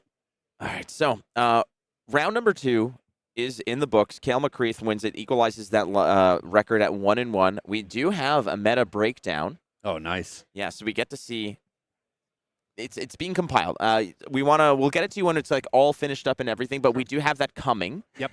It's going to get sort of sorted out, and all the little nuances of it are going to be confirmed. But we will let you know. 219 players, nice. And we're going to tell you what they're playing when we come back after the break here in Queenstown. Gather round as we unveil a true colossus of the arena. Born a beggar on these streets, he built this arena into his home. Wielding a blade seasoned by hundreds of battles, he's the undisputed deathmatch champion. Littering the ground with those foolish enough to challenge his title. Prepare yourself for a spectacle of excellence. Olympia, the prized fighter.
Flake here alongside Brian Gottlieb. I knew there was a reason. That's what you sound like in my head. I was doing my Flake impression for Flake, and it is just someone screaming in my head all the time. Flake here. Is it? It's not. I don't even think you've ever said screaming. that before, but I did now. yeah, that's true. The Once upon a time, I had Tommy Fresh on the podcast, and he introed the show as me, and I don't know. I don't think I'm popular enough to have people make impressions of me. Whatever. I can't do impressions. That's not my strong suit. But there is a horrible fake Flake that lives in my mind and just screams his name at me all the time. We do have the calling going on, and we got the meta breakdown of all the heroes. Ethan has a wonderful graphic to show you. There you go. This is a little bit surprising for me because I thought Betsy was going to be the #1 option here, but Kayo has 78 players right now. Yeah, it is a little surprising. Look, I don't think it's out of the question for Kayo to be the most represented hero. And honestly, week 0, I'm not saying this is correct, this is wrong. I think there's still a lot of exploration to be done. But certainly, speaking to folks, talking about the narratives, what heroes they wanted to play, a lot of people saying Betsy is kind of the default. But I think that Betsy does have some requirements in deck building. And if you watch James and I sit down to build his seal deck the other day, we laid out our pool, and there simply wasn't enough wager to go ahead with Betsy. We didn't feel like we could consistently make those big overpower attacks like we just saw blow out Thomas Dowling from absolutely nowhere in that last round. Just not every pool is going to offer that. However, every pool has brute attacks. They are there. And Kayo naturally upgrades those attacks to be much more potent in terms of how they interact with things like Clash, things like the Wild Ride Bearfangs in his deck. So there is just kind of this simple operation of Kayo where it does make sense to me that it could be the default choice. However, I will say, you just saw some ceiling from Betsy there that is just completely unmatchable by any other hero. And I think all of these heroes, including those 3 lesser represented heroes, have those type of ceilings available to them. They just need the pieces to come together in the right way. Well, I like that you mentioned that because I had the same kind of thought processes when I was building yesterday. Was I wanted to play Betsy, but I was looking at the wager abilities. But the way that I reconciled with that was the fact that you don't need to consistently do it.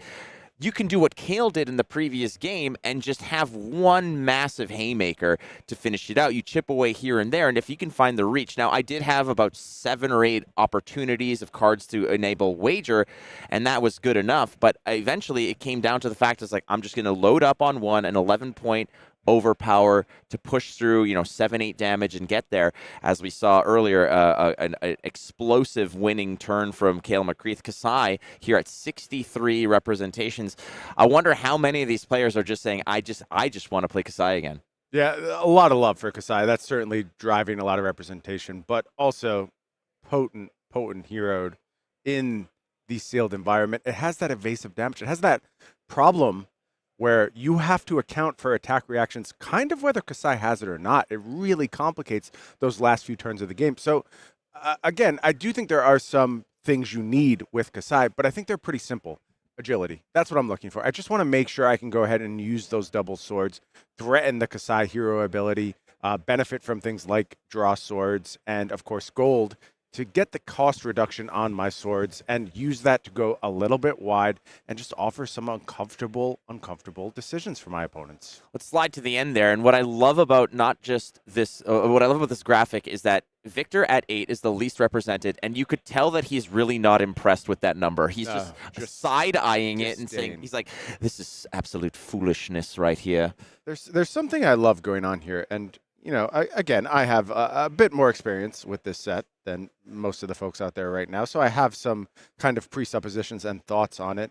And seeing this breakdown like this is not surprising to me. I think there is some lean for these heroes to be Kayo, Kassai, Betsy as the most represented within their class. However, that's not the only decision. And I guarantee these Olympias, these Reinars, these Victors, they have good reason to go there, and those reasons are going to present themselves to you as you play this format, a lot of times in the form of specialization. So, of course, we saw those very, very powerful heads.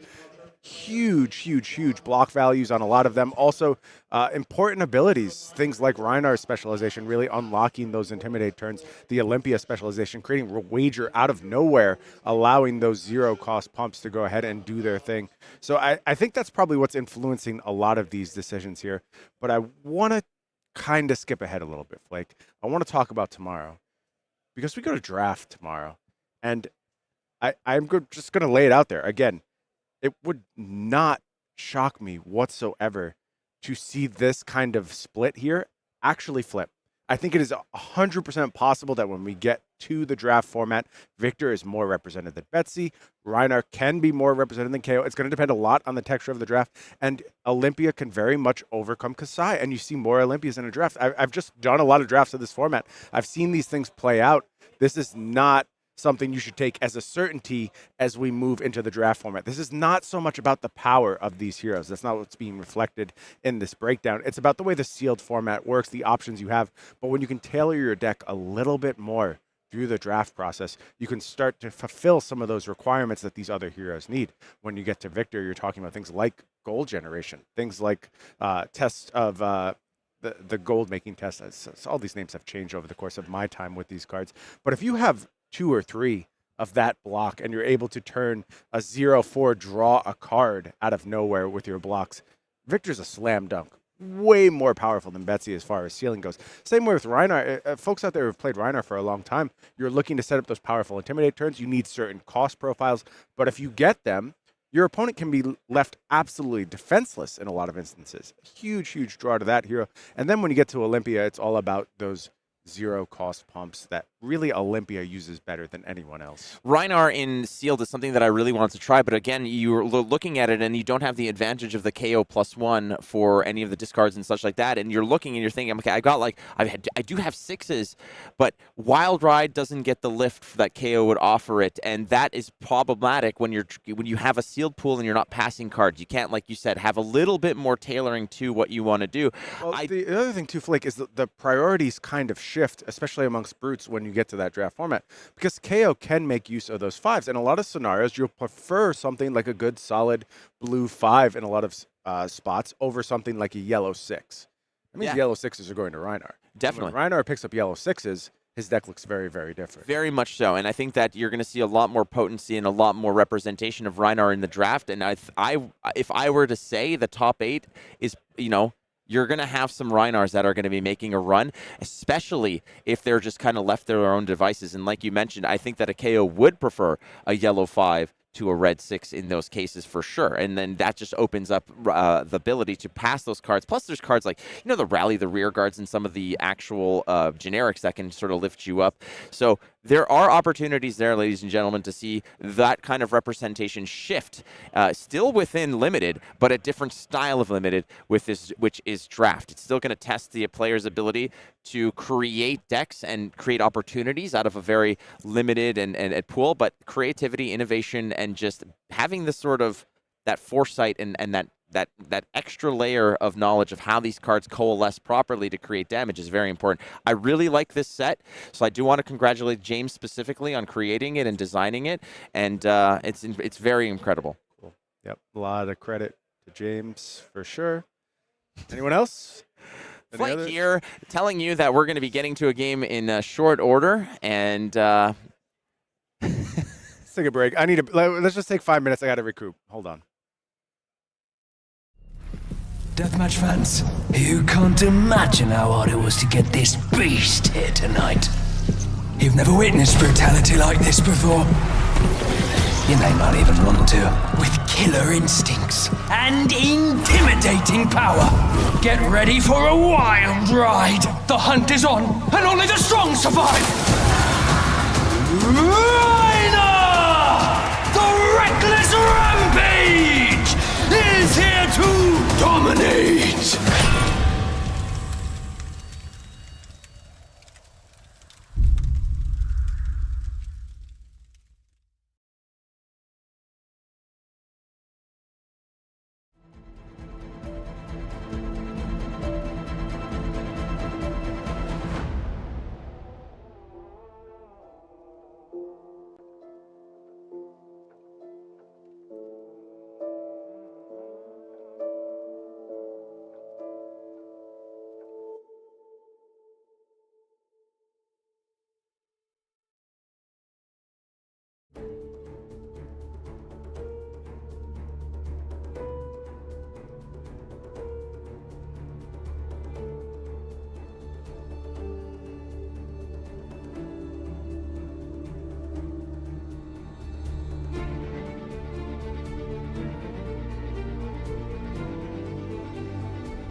2 rounds in the books here, Brian. We also saw some of the breakdown of the heroes and such, and there's still many, many more to come. We've got 8 rounds today, 219 players here in Queenstown, and just the heroes within this environment. We've seen a lot of limited.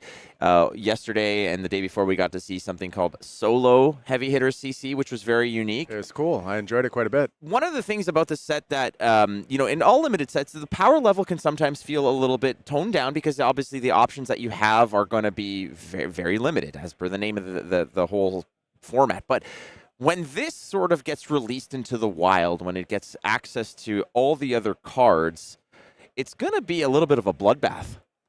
Look, there's certain heroes that I very much have my eye on as immediate players in Classic Constructed. I think sort of the hallmark hero in every format, in my eyes, for this set is Kassai. I think Kassai has just such a legacy as a beloved hero, previously being only Blitz, and players for literal years since Kassai's release just clamoring, when adult Kassai, when adult Kassai, when's it happening? We heard it over and over. And if you remember when we were out in Barcelona and we saw the reveal, the applause. Wild. Just It when was. the blood on her hands showed up on screen, the audience went absolutely berserk. And it's not surprising to me. People love this hero, and I love this hero. I love the way this hero plays. I love what this hero is capable of when we get to constructed formats. You add Valiant Dynamos into the mix along with Kassai, and it's just such a value engine. You're getting those 2 sword attacks per turn, resetting the 1 block over and over, and it allows Kassai to play this just grind you to dust game, which is then complemented so beautifully by Raise an Army. Well, Raise an Army is such a centerpiece of this card, but like you said, Blood on Her Hands is another piece that they don't have access to in this particular format right now. But when you're talking about the power levels, yeah, there's going to be so many extra pieces. Everybody's looking at the heavy hitter CC and what happened yesterday, seeing that Kassai mirror that occurred, where Raise an Army buying these Centauri cell swords that come through later on, the grind you to dust kind of thing comes down, where eventually you're so worn down and out from the horizon, you have this horde of army that could potentially come. You just, paid for and just coming after you, ready to sort of close the deal. It's a very cool hero. It's a very cool mechanic. And I got to ask you, in the testing, playing with all these cards, what was the end game like? Was it just this massive army that just eventually you cannot put down? Well, it really doesn't have to be a massive army. It can actually be quite a small army. 2 to 3 cell swords really open up your options on a given turn. And if you've already worn down your opponent, you've gotten through a lot of their best offense, you've gotten through their equipment, that can 100% be enough to close the game. But there is a second end game lurking, which I'm really glad you mentioned, because I see this card sort of flow in and out of the conversation. It's Blood on Her Hands. This card is so powerful. And yes, Kassai's ability makes gold. This adult Kassai is going to make gold. But there are other warrior cards you can turn to, and you can produce copper. And if you do so, it does not take a load of copper to make this card very, very effective. Again, we've all seen those giant Blood in Her Hand turn 6 copper cashed in, and then all of a sudden you're just dead out of nowhere in Blitz. It doesn't have to be that way. It can absolutely be a Blood in Her Hands for 3 copper or 4 copper, and the card is still immensely powerful. I'm very excited to see how Kayo is going to operate in Classic Constructed again. But not only that, I mean, all the other heroes just completely fascinating. The power level within Heavy Hitters Solo CC was already pretty pumped up. It felt like there were haymakers thrown back and forth, a lot of high damage output, including blocks on both sides. It's like, I'll give you 1 or 2 cards. I'm still going to come at you for like 8, 9, or 10. It's incredible. Just the sheer reach that both of these decks had, all these heroes had within the limited environment of just heavy hitters. Adding all the other options out there, the tried and true cards of these heroes that they rely on, like what happens if you throw a swing big into a KO game, or what happens, there's so many, it's carnage. It's going to be absolute carnage. Big numbers all over the place. KO making all the numbers bigger. Super consistent now that we have access to all these quasi 6-power blues. KO feels very, very unlocked. And then there's some real mystery cards. Is Berserk the real deal? People certainly had that on their radar from the very beginning. Is KO just supposed to be a value deck? Is it just supposed to be consistently producing numbers? Is there something else out there? What does Cast Bones do? What happens if you build a deck all around cast bones? That was the one question and the one thing that I had spoken to, like talked about Craig. Every time I saw that card in action, you know, you hit it and it's like, okay, 1, 2, like there's 3 or 4 that hits. I am on the whole thought process that 6 is going to be pretty common. I think that if you build the deck really well, 5 and 6 is going to be the you know, 5 is probably going to be the average. If you're only getting 3, you probably had a bad day. I think so. I think there's a lot of flexibility in the way Kayo is going to approach this metagame. Seems, again, like another hero that has potential, could possibly make an immediate dent in the CC world. But it sounds like our players are ready down in the feature match area. Why don't we head on down there and see who we're working with for this round? And it is more travelers. It's Dexter Fan coming to us from the States and bringing Olympia with him. And he's going to be taking on Scott McKenzie this round. A little bit of a warrior matchup, but the two different warriors. And we know Kassai by far much more represented. But we're going to see what Olympia can do this go around. All right, the first surprise here, frankly, is Dexter Fan, who is the Reinar guy. Yeah, he passing. is a brute. He's a cosplayer as well. He comes in fully equipped, bringing Olympia. So it's a big tournament. Sometimes your loyalties can shift depending on what cards you open in your pack, but he does come in with the Reinar cosplay and starting off strong here with a 5 attack. Early onset, Scott is going to get stuffed here with some blocks, but ultimately, Dexter Fan with the clash, finding a, I believe it was a money where your mouth is, which was Scott was showing. Yeah, I think players just bounced off each other on this particular clash. I don't think there is a winner here. So just a clean first turn covered up by Dexter. Heading back around. Let's see what Olympia can do. And Flake, if I'm sitting at the table and I see Olympia across from me and I don't see a prize Galea in the head slot, which I do not believe we have here, I'm worried about other specs. I'm worrying if we might be anteing up at some point in this game. Or does Dexter maybe just have some secret sauce that the rest of the field either doesn't agree with or just doesn't understand yet? Did Dexter get a little step further ahead and he thinks Olympia is the way to go just in a vacuum when choosing these warriors? This is round number 3 of the Calling. It's a warrior showdown. Kassai makes her triumphant return, wielding a 2-pack of Centauri Sabers. Same with Olympia. Yeah, none of those hot streaks or parry blades on the other side. Just going to go ahead and play it fair with Centauri Saber. I believe we're going to start with a Hold'em into Centauri Saber here for Dex. And a lot of the work done for these warriors traditionally is going to be done off the weapons, and I think that there's nothing different here in this particular case. You're going to see these weapons being swung pretty freely here. The importance of agility, though, with the warrior class in limited must be important. Just critical. It's critical for just getting wide on a turn-to-turn basis. And in this case, it does look like Flat Tracker's absent from the side of Dex. Oh, sorry, yes. Going to be a little bit harder to start things off with agility. Hold'em only capable of wagering a vigor. I think probably no wager here. Doesn't really seem like the output is available to go ahead and risk it. A 1-card block off of a 3 here feels like a wager is a pretty losing endeavor, and you know, wagering a vigor token and just giving your opponent a free resource feels a little bit bad here, considering that this Centauri Saber is not all that dangerous at 3. We'll say a nice card earned here for Dex. Draw swords coming out of hand from Scott McKenzie, a red one. Of course, that is a non-attack action, so no buff there. And there was a wager, and I think Dex was just saying if you were willing to commit more than 1 card, I was happy with that. However, Scott, with the 3-block non-attack action, exactly what he needed to cover up there. Well, if you think about it, I mean, if you're wagering the vigor token and you get a block out of it, that card would have been pitching for that 1 resource anyways. So you're getting the card in the discard pile rather than in the pitch zone to a degree. I mean, if you want to think about it that way. Money where your mouth is a non-attack action. It's going to go +3 and wager a gold token alongside the Centauri Saber. So the Centauri Saber swinging for 5 currently. Now, depending on how you block it, you're going to see a little bit of a boost on it, but ultimately it's going to get a go again off of an agility token as well. So question is was it wagered? Because the May ability means that it's option to Scott here. Couple of equipment blocks thrown in front of this one. Yeah, taking a chance to go ahead and get these adversity equipments in front. These, of course, depend on the tokens your opponents had on a given turn. Dex able to find his opponent with both of the tokens to make a nice block here. No cards from hand used, just a clean 4 block. First point of damage headed the way of Dexter.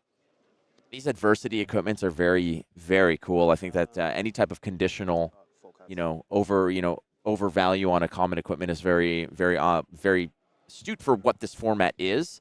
It's not uncommon to get utilization out of them. It's just that the opportunity, you kind of have to bite at it. You have to jump on it. Here's another buff Saber, this time backed up by Hold'em.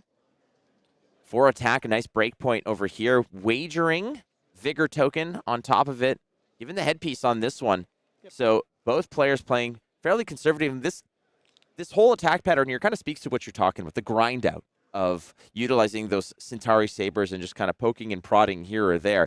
Do you suspect that there's going to be some big fireworks, some big attack patterns, these 2 or 3 combat chain links that are just going to just hit for a ton? I think so. It really it's all about setup, right? It's all about how you can lead into future turns. And speaking of setup, interesting card here from Dexter. It is Draw Swords. Not quite as effective in Olympia. Still a fine card, but doesn't have the ability to go ahead and push that Kassai ability online. So just a 2 buff here, as well as an additional card headed to hand. Dex did want to keep a full grip on this turn, though committed a lot of equipment to the defense. Expecting some fireworks here. Going to start things out just going nice and tall. Draw Swords into money where your mouth is. Now I'm expecting a Saber attack to follow it up. That's the plan. Will it be a wager? Does Dex have those critical 0-cost pumps available as Olympia to go ahead and get that gold train rolling? Because Olympia really does need to get on the board into the arena with the gold to empower turns and to keep pace with the hero ability of Kassai. So +2 from the Draw Swords, +2 from money where your mouth is, and then the Centauri coming in with the 2 as well.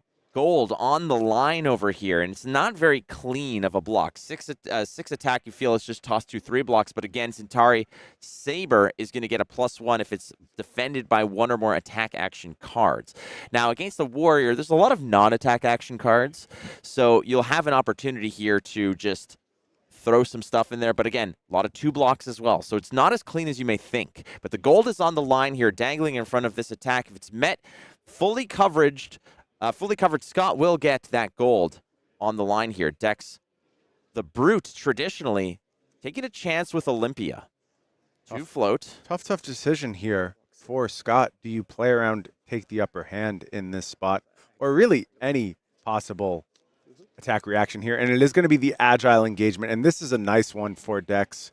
This is going to go ahead and give a buff and make sure this gold hits. I do not, however, think that this was defended by an attack action card. So no agility unlocked. And there is this kind of inefficiency that occurs sometimes in the Warrior mirrors. A lot of predication on the fact that your opponent is going to be defending with an attack action card, but these Warrior decks typically will not play that many attack actions. Well, that's what I'm saying. And in Limited, you're going to be filling some of the void of your deck with attack action cards. So they are going to be likely floating around these decks, but most of the work is going to be in non-attack actions or attack reactions to get the sword over the top. Here is one of those attack action cards that we're talking about, a dual class card. Yeah, Vigorous Windup going to do the work here, coming in for 6. So there was a potential attack action block available, but instead Scott did have the right lineup. And I love how the texture of your turns can change pretty dramatically just based on what your opponent is offering you, what kind of things they're really forcing you to account for.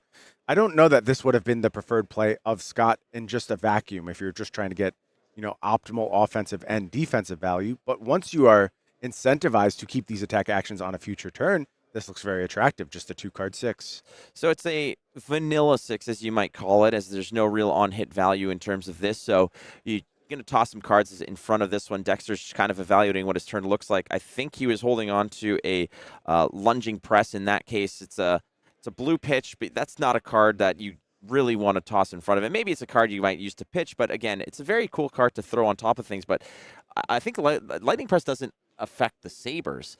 So no, lunging press only attack actions. So in which case, I mean, in a class like Warrior that doesn't run a lot of attack actions, like you mentioned, that card can be fairly expendable. But we do see an attack action here. It is Wage Agility, and the agility is on the line here in a 7 attack.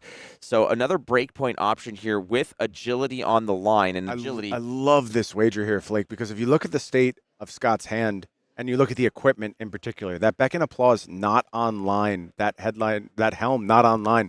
So those are not going to be able to contribute to the block here. So yes, it may be possible that Scott goes ahead and blocks out this 7 attack, but you expect if he does so, you're going to get 3 cards from hand. And that means he's not going to be able to leverage that agility quite as well. So it is just going to be a block for 2 here from Scott. Reinforce the line as well, buffing that Wow. up. So we're up to 6. And then we have damage prevention as well. So I have no idea what I'm talking about. Extremely, extremely effective defense from Scott here, and is able to go ahead and get both a vigor and an agility, and has really turned the tide of battle for this particular turn. Well, that entire turn sequence is exceptionally sort of a good exhibition of what is capable within this. Plus, it's a good opportunity to finally see some of these cards for the first time, Brian, which is, very important. But yeah, you're right. I mean, putting cards like Reinforce the Line in this set, we've seen that card before. Same thing with, having the damage prevention effects and the block cards itself. You need to get around some of the more awkward blocks that are out there, and damage prevention and Reinforce the Line, you like those against overpower, but in this case, it does make for more efficient blocks. Like you said, 7 was awkward there, and agility into a warrior like Kassai can be devastating. In this case, it's just going to be a 5 go again off of the Centauri Saber, the go again from that agility that he earned off the wager. Yeah, cut the deck is going to be the buff here. Is another damage prevention effect here from Dex, and that's going to go ahead and get one of those tokens going into the next turn. It is unfortunately the least powerful one, the Vigor. Would have preferred an agility, would Dex, but still, nice bit of damage prevention there. And also critically, does not go ahead and trigger the effect of the cut the deck, although no arsenal to really defend in this case. There you see the first of the take the upper hands by Dex, this time committed to defense. And you love seeing that if you're Scott, because when things get tight and you have to go through and review your opponent's graveyard in those really, really tense moments where you have to make some defense decisions, that's one of the first things you're going to be looking for. How many take the upper hands have been used? How many do I think my opponent actually has in his deck? We know only a couple for Dex. Scott doesn't know that. Be keeping track of that closely. I like seeing sort of this shifting tier list of tokens in my mind of like, which one do you like best? What's the most powerful? Is it agility? Is it vigor? Is it might? I think it's Gold. agility by a lot, honestly, but there's a caveat to that. It doesn't scale, right? So only the first agility is good, and it's kind of a little opposed to the way might and vigor work, where you're quite happy to compile some of those tokens. And does that actually leave us with an end result of agility being the best, as it often is in TCGs? I think it's all contextual, right? It's all about what you're trying to achieve on a deck basis and on a turn-to-turn basis. Yeah, stacking those agilities, it feels like, a little bit too much, an embarrassment of wealth to a degree. But when you have 3 or 4 might tokens, you will get full value off them. Same thing with the vigor tokens. But agility, you're right. I mean, seeing what it can do, especially in this format, to just be able to have a second attack, it's incredible the reach that it allows you, and fighting for it. We've seen both players, whenever agility is on the line, the opposing player is so incentivized to protect against it. Sometimes, even if they can't use it, they just don't want to give it back to their opponent. No, I think that's exactly right. And we saw Dex go ahead and burn the first of his gold here. And just going to be able to use Agile Wind-Up as the follow-up. Not a bad turn. 6 is a respectable attack, but not really getting any purchase in this matchup thus far is Dexter fan. Really no impressive turns to speak of. Just a little bit of damage here, a little bit of damage there. Unfortunately, that Confront Adversity now online with a Vigor token being destroyed. So Scott's going to go ahead and take the value from that. Still nothing off that Beck and Applause. That's a critical one to watch out for. Will Scott find the window to go ahead, make the Vigor, make the agility, and get multiple blocks out of that card? But it's just going to be another 3 for 7 on this turn. Heavy hitting action all around, Flake. Well, it's you look at this and it's like, oh, it's just a 3 for 7. It's just a 3 for 7. But we've seen so many different kinds of turns. We've seen go-agains, attack reactions. So it's not a format where you're just blocking 2, sending 7, blocking 2, sending 7. This is a format where you might send a 7 on one turn. You might throw a wage down here, in which case Vigor is on the line, and you're forcing your opponent to evaluate how can they use it. Do they care? Will they get an advantage if they grab it?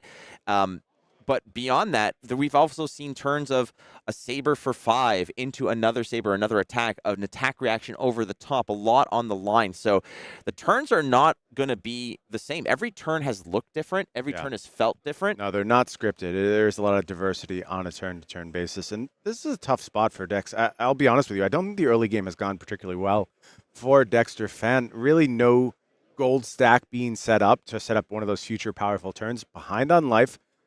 Almost all the equipment has been used, does have that Beckon Applause, but of course that is conditional. He needs to go ahead and start producing some tokens, and unless he's able to get back on the offense, he's just not going to do so. And of course, Scott McKenzie's still ready with his own Beckon Applause, as well as that Headliner Helm to commit to the defense. So I think things very much slanted in favor of Scott right now. We'll have to figure out how Dexter's going to get back into this matchup, and it's going to be with a sizable block. Big time block earns the Vigor token here, which is going to grant him a free resource. Starting the turn with that one resource in the bank, but where are you going to use it? That's the question here. Is it just going to be a swing with the Centauri Saber? It looks like that's the plan here. Dexter Fan might be just looking to load up for a future turn, pocket a card there in the arsenal, and hope for the best moving forward. When it comes to these warrior matchups, where a lot of the work is done by the sword, it's hard to really have bad hands when you can just have your attack ready to go at all times. Yeah, it is nice. It is certainly something, and I like this play from Dexter. You're not going to get anywhere with a sort of mid-lane one-card hand. You really do need to set up for the future, but having won that Vigor, you got a little extra value out of it, and I think that really incentivized the block there because it just gave a few more numbers to all the cards in your deck by winning that. You pushed it right into the Centauri Saber, and still a little bit of damage offered on this turn cycle. On Scott's side, maybe an extra card or two potentially because of the fact that there is no agility on this turn, and I see a hand pretty full of non-attack actions here. So starting stake, I love this card in front. Very cool card. I like this card. I think that this card is such that I mean, having it in your hand on an opening turn is it feels so good to just give yourself a coin in your pocket just for showing up. But beyond that, a yellow pitch 3-block. I mean, the 3-block, which is a action, not an attack action, allows you also to throw it in front of an overpower if you want to as well. So that card has, I liked opening it up. I wouldn't run 2, but I think that having one floating around, the downside is minimal. And edge ahead into another Centauri Saber for the +2. So this is a 4 attack now being thrown at Dexter Fan at 11. His health total is still up there, but you know that this has definitely been tilted in one way. Yeah, it's funny. 11 is a large number. But sort of when you get into this 8, 9 range, you can't really say no blocks anymore on a Centauri Saber and a full grip, because if your opponent just has something like a double attack reaction, you can just die out of nowhere. And I think that's constant in heavy hitters. There's a prevailing sense of danger. You're always kind of on edge after you've played. Even just the first few turns of the game, you can kind of have the match stolen from you at any second. That was some very difficult decision making for me yesterday. Was it's like, okay, at what point do I have to turn the tides here? But you know, sometimes it depends on what hero you're playing against, and you know, taking damage to send it back to maybe buy the momentum back.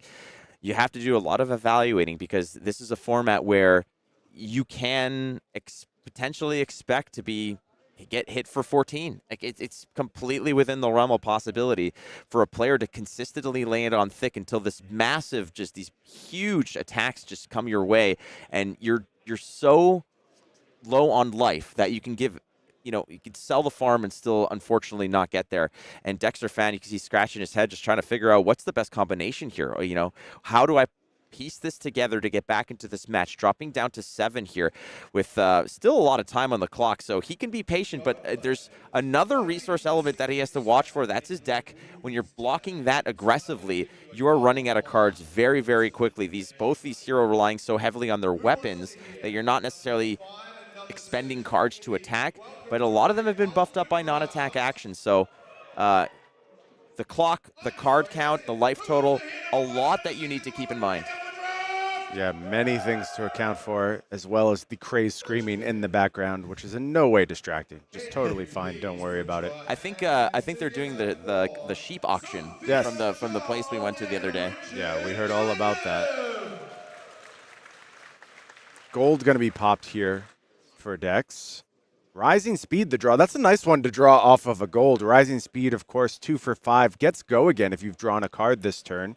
So that could actually do quite a bit for putting Dexter's hand together here. But does he have other resource cards? I think I'm seeing a fairly red-rich hand in this scenario. One resource floating. Does have some options still. It's tough because you have a red money where your mouth is to buff up an attack if necessary. Yeah, a lot of reds. Yeah, it's tough. But again, sometimes you got to go ahead and go to the well here. Toss the blue to find something. Spend one of those golds to see if you can just kind of maybe buy your way into a better attack. And out of the arsenal, Yeah, I think this is an engaged Swiftblade, I believe, which is going to go ahead and just be one of those buffs ahead of time. so pitching yellow here, buying some more resources onto the board, engage Swiftblade into the red money where your mouth is. So We're looking at a nice pump here, Flake. Oh, yeah, and you got to suspect that this is going to get wagered as well. Incentivize Scott to throw cards in front of here. Dexter can wager gold. Nice one here. A sizable attack already coming in for 11 with quite a bit on the line, but also additional resource floating this having go again. Dexter's going to get to finish this off with a Centauri Saber, putting together a 13 value turn. Nice stuff for the first time from Dexter. Really the first salvo, I would say, that looks impressive on his side in this match. And taking the damage on the previous turn, now you see why. But again, this turn could have been a little bit different. He did have to sort of take a gamble here with the gold. Absolutely. But look at this. Everything tossed in front of this one. Whole hand, yeah, including a block card. So we are going to go ahead and clash here. And a win for Dex on the clash. That's going to get gold, or excuse me, a win over on the side of Scott. Going to earn him a gold. Was that a full cover? I believe it is, because it looks like Scott wins this one and gets the gold. I believe it was, but I think Dexter did win the clash, however, and got the gold from that. It was a test of strength that was defending. So both players with the gold in this instant. I want to point out, I believe, yeah, pitched here, down but not out. Very, very interesting card for Dex to set up. Right now, does have less equipment, certainly has less life, has an extra token. Maybe we could see that come back around in second cycle, use that gold, and just put together a powerful overpower turn as the last salvo. This is an incredible card. Very, very strong card. Down but not out was something that you kind of try to play to. Now, very aware players will sniff it out and sometimes just break equipment down to zero in order to just completely turn it offline. There's so many conditions for that card to do what it wants to do. But if you play towards it, it can absolutely close out games. But you have to have less life, less equipment, and less tokens. So there's a lot to meet here. A standing order. Very impressive Majestic doing its best wounding blow impersonation here. Just 0 for 4, but that's fine. That's why this card is so good. It is just a 0 for 4 baseline stats, totally acceptable. Has some additional power baked into it though when you start using your arsenal to further it, either offensively or defensively. So much flexibility there. Everybody talking about this card being sort of the crown jewel of the Majestics, especially from the generic standpoint. Everybody's going to want a play set of those. I think that's going to have a lot of implication down the road. You're going to see aggression decks running it. You're going to see it's just a good card all the way through. Vigorous windup is a 6 attack over here, and it's being sent Scott's way. And now Scott's still at 14 by a full block of that massive turn. Did take the poke from the Centauri Saber, but that's okay. Dexter Fan is finally getting some work done, buying some of that momentum, and here's the follow-up turn, a 6 attack. Yeah, I would say tempo sliding back in Dex's favor very, very slowly. But one thing, having that life total to work with makes it very, very hard to convert. You can just go ahead and take damage, and then it doesn't really amount too much. And you're seeing in this scenario, take it on the chin, going to be used to prevent 2 of this damage before going to get through. But really, this is a bit of an unlock for Scott because this gives the agility on the next turn. And that means we are going to be looking at multiple Centauri Saber attacks. I like this sort of cycle of prevention cards where, you know, prevent the 2 and create such a particular token, agility, might, vigor. I'll be honest with you, Flake. I think we're going to have to look at these cards for constructed formats. They are quite good, quite versatile. Any kind of prevention that can be played out of Arsenal and just go ahead and create, particularly take it on the chin, creating agility. I think they have some real potential. Agility giving this Centauri Saber go again, so 2 go again. Dex, like you mentioned, has to now be very aware of the fact that every poke and prod, it brings him so much closer to the edge here. As you can already see the horizon. He's got to be very aware. He needs a very firm footing at this point onward. And there you see no defenses declared, but it is going to be an additional pump. And that means Dexter is now sitting at 2. And not only is just the Centauri Saber lethal, but it can be buffed up. But instead, it's going to do even better here is Scott McKenzie. It's a rising energy coming in for 6. So cards definitely demanded here from Dexter. And now is he going to be able to put together a good enough hand to go ahead and take the tempo back from Scott and start threatening lethal on his own. Only a gold as far as resources to really work with. Singular gold. Sometimes if you have 3 or 4 gold rolled up at this stage in the game, you can just burn through them. You've gotten to your second cycle. You've got a bunch of blues. You can produce resources. You can produce fresh cards. And you can put together a massive turn. But with only 1 gold, it's going to be a little bit harder. And here's a nice attack. It is going to be a Wage Vigor, so 3 for 7. But Scott can just eat this if he wants to, and he can go ahead and extend this game a little bit. And Dex is still going to face down impossible Centauri Saber attacks on the next turn. 7 attack, again, is not really threatening lethal in terms of... There is one caveat to that, though, Flake. If this is wagering, there is, of course, those 0-cost attack reactions that could potentially pump this Wage Vigor to 10. So Scott has to at least consider that. You don't want to get caught unawares by a potential red attack reaction in hand, just ending the game out of nowhere. Take the upper hand. Iconic duo warrior and attack reactions, and that is something that Scott has to be cognizant of, is that is a possibility. Yeah, and Dexter's kind of taking a look, reminding him, hey, this could be take the upper hand. This could go ahead and just end the game right here if you don't want to respect this. You better give me one of those cards. To take the upper hand blue, I believe, in his hand. It is. It is. Unfortunately, it's the wrong color if Scott chooses not to defend, but Scott does not know that. Still, like you said, Dexter, I like to do this too sometimes. You just kind of remind him, like, hey. Yep, I got one. Yeah, so give me some cards here. I think he's just trying to maybe fish a weaker turn out of Scott on the previous turn. Scott can just block with 1 card and get around it and at least survive, guarantee that survival. But ultimately, if he's thinking about what is the sheer ceiling, it is 10. It is lethal. And Dexter is floating the right card, the wrong color. Yeah, it's important for players to start wrapping their head around these ceilings. Where are you actually vulnerable? And you see Scott does want to give the 1 card here, just plays it absolutely safe. Going to have to try and find lethal now with 3 cards. No agility token on the turn. So probably singular saber attack or larger attack is what we will be looking at here. But what is the bluff potential? What can Scott represent on this turn? How many cards can he demand? Or I do just see a red wage agility in hand. You just want to go 7, give me a bunch of your cards. Well, there's a money where your mouth is that you can utilize, but there's also that. It is going to be 7, and I think Dex has kind of a nightmare here. These may be all 2 blocks, and this may take the entire hand if that is the case. There are at least 3 2 blocks. I can't quite make out the last card. So we see money where your mouth is. There's a lunging press in there, and that's the tough part. Again, this set is just kind of looted or littered with 2 blocks. But it's even better. It's a 4 block. It's Test of Strength. Going to be able to use that as a block. Do some coverage here. And the money where your mouth is. So leaking 1. Nope. Going to finally fire up that Beckon Applause. Is going to cover up here. Test of Strength. No winners. Just a clean miss. Important information, though, for Scott. Always, always, always pay attention to what your opponent is clashing with, particularly in this case, revealing red attack reaction. Very, very valuable info here. And now, this is not a horrible spot for Dexter because he's got this vigor that fires up the saber, and that means the entirety of his hand presents uncertainty. How much does Scott have to commit? And if he commits 2 cards, 3 cards, it doesn't really matter what Dexter actually does on this hand. Dexter has maybe found a chance to get back into this match. Maybe. So he's going to go buy the future here, and he should have a vigor. Does the vigor token pop? Yep, Vigor should have popped on this turn. So he should have 2 floating. I believe you are correct. Okay, so ultimately he could actually pop the other gold for free at this point. There should be 2 floating at this rate because of the Vigor token activating and then pitching the blue. Nonetheless, Dexter gone fishing here, looking for some more help on this turn. In the arsenal is the blue attack reaction, but you need to wager. So the opportunity is there, but it's conditional. And Dexter down to 2 is going to present it.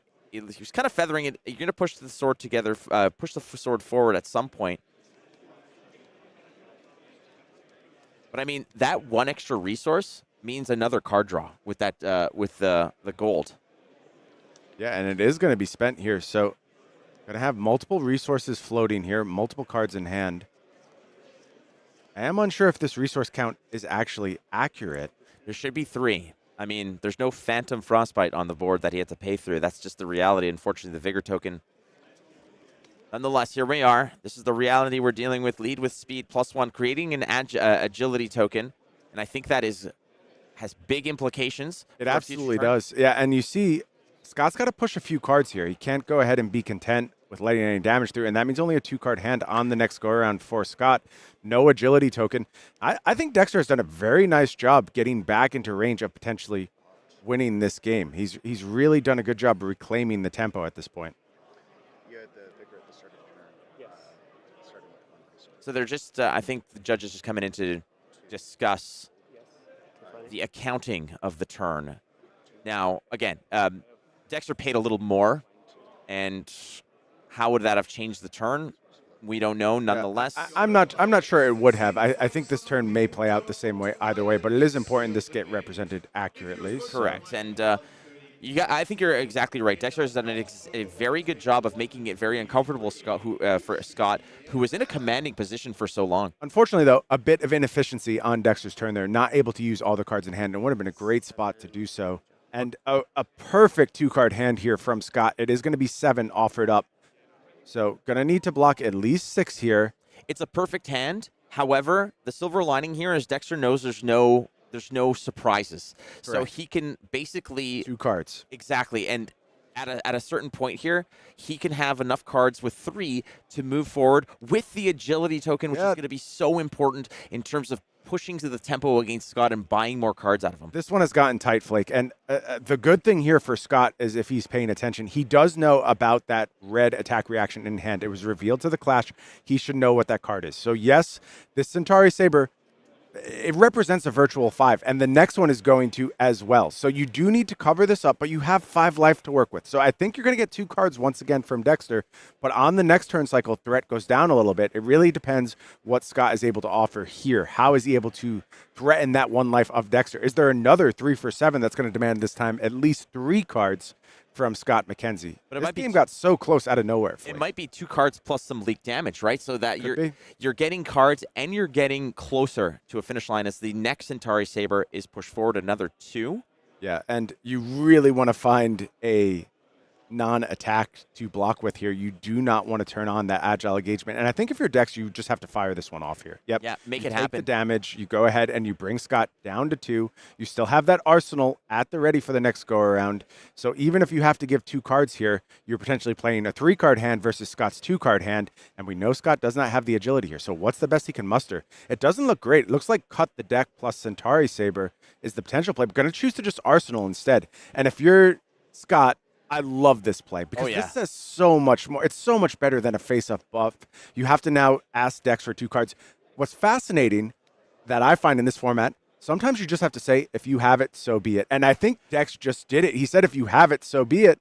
He's got it, though. He's got the cut the deck, and that means Scott McKenzie is going to take this one, and he's going to advance to 3-0. Oh, Dexter had 1 card left in deck as well, but you're right. Play to win, not to not lose, right? Yeah. And the time was kind of running out. The decks were getting thin here, and there it is. Scott wins this one against Dexter Fan, and what a great game. It was all Scott for the first half.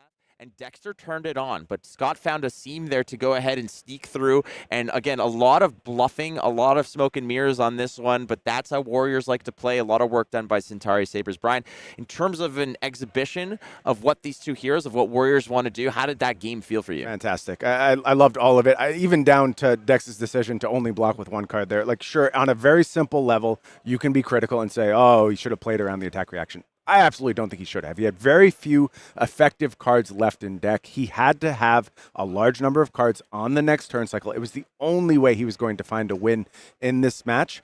And look, sometimes you're going to lose. That just is what it is. But you can't play in such a fashion that you never give yourself the window to potentially win. That is what's critical, especially about the Warrior matchups in this format. So we have the 3rd round is all wrapped up. We're going to try to get some more. I would love to see a Rhino. We're going to see how it goes. But again, we're going to follow along the top dogs here at the tournament. It's the Calling in Queenstown. It's all sealed. It's all heavy hitters. Flake, Brian, we've got Craig as well. We'll be right back with more. To the arena. Here's something to get you started. To survive here, you'll have to put your money where your mouth is. And test your strength. Becoming a champion takes all your might, agility, and vigor. So ask yourself, before you risk it all, what drives you to step into the arena? Fame? Fortune? Vengeance. And gold? After all, raising an army isn't cheap.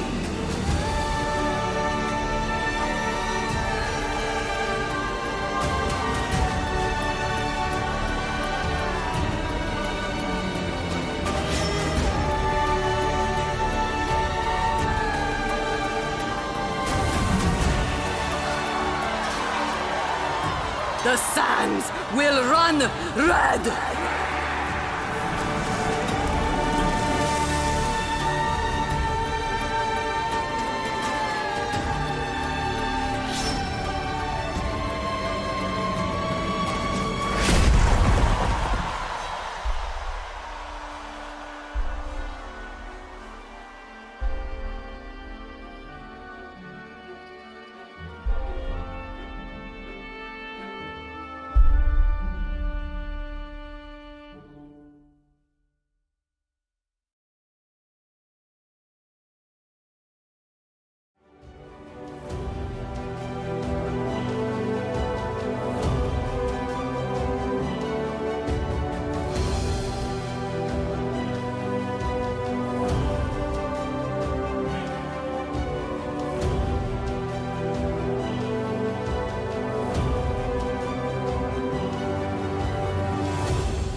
Welcome back to the booth here at the Calling Queenstown. I am Brian Gottlieb. This is my good friend for many years. We're very old. Oh, you make us sound so old. We are very old. But we're back in the booth. We're bringing you action and heavy hitters sealed. And we have a banger of a match for you this round. Two world-class, incredible players from very, very distant regions of the globe. Yeah, I'll say about as far apart as you can get. Yeah, so we're going to be looking at Viet Pham, and he's going to be taking on Hayden Dale. So Germany versus Australia, and a very appropriately internationally flavored matchup here for this weekend, where people have come together from all over the world to partake in the celebrational and this calling. Dude, the celebrational was an unbelievable amount of fun. I mean, not only were the activities that LSS lined up a blast to be part of, but the games themselves were all just so entertaining. And, you know, I just can't wait to do it again. When are you going to have me back, Brian? I don't know, Craig. I don't know. I'm looking for a firm commitment right now. It was obviously a massive event, and it was incredibly fun. And it was appropriate. You know, 5 years in the TCG business it's a real big milestone. It's a big hurdle to get over. Yeah, a lot of games do not make it to that state, and I think it is very appropriate for the folks at LSS and everyone who has had anything to do with Flesh and Blood, and the community who has had so much to do with Flesh and Blood. You know, making the content, making all the YouTube videos, and doing the coverage, and just being around and lifting this great game and telling all their friends about it, the rest of the people at their LGSs. It just seemed like a moment to take a breath and just kind of look around and be like, man, we've really done something special here. Yeah. And party, basically. Party we did. Many wine tastings and bungee jumpings and jet boat rides. And How was that bungee jumping? I skipped that part, actually. But I went on the wine tasting, and, you know, in my head, I was kind of bungee jumping around quite a bit. It was equally reckless, but it was a ton of fun. And I think everyone involved had an absolute blast, including Viet, who had a very nice run in the tournament and now is putting together a 3-0 start here in the calling. Yeah, I mean, no slouch. I had the pleasure of playing against him at the most recent Worlds competition, an Icelander mirror that we played to a draw, unfortunately, but just, you know, an absolute gentleman in the match, a pleasure to play against, and just getting to see more of him playing, you know, a master of the game. Of course, former world's top 8 competitor, someone who is not a former world's top 8 competitor. Sorry, Hayden. Hayden Dale, who just barely missed maybe claiming that same spot that Viet Pham occupied at that first Worlds at the hands of Reinar. Famously at this point, just absolutely brutalized by a Reinar on stream. And now Hayden's made peace with the Brute clan, repping Kayo here in the sealed portion of this calling. Yeah, and you guys broke down, you know, what the field looked like at the start of the last round, and it was a little bit surprising to see that, you know, there was as many Kassai in the field. Like, to me, it just seems like a hero that takes a little bit more work, a little bit more time to understand the nuances and, you know, the card priorities and the play patterns, and, you know, tons of Kassai in the field today, and Viet Pham is one of the Kassai pilots. Yeah, so we're going to get to see that Kassai Kayo matchup, of course, going to be an integral part of this sealed format, an integral part of the draft format as well. These two heroes, very, very powerful. Craig, what do you think is going to happen when we get to the draft rounds? I'm curious of your impressions of these heroes.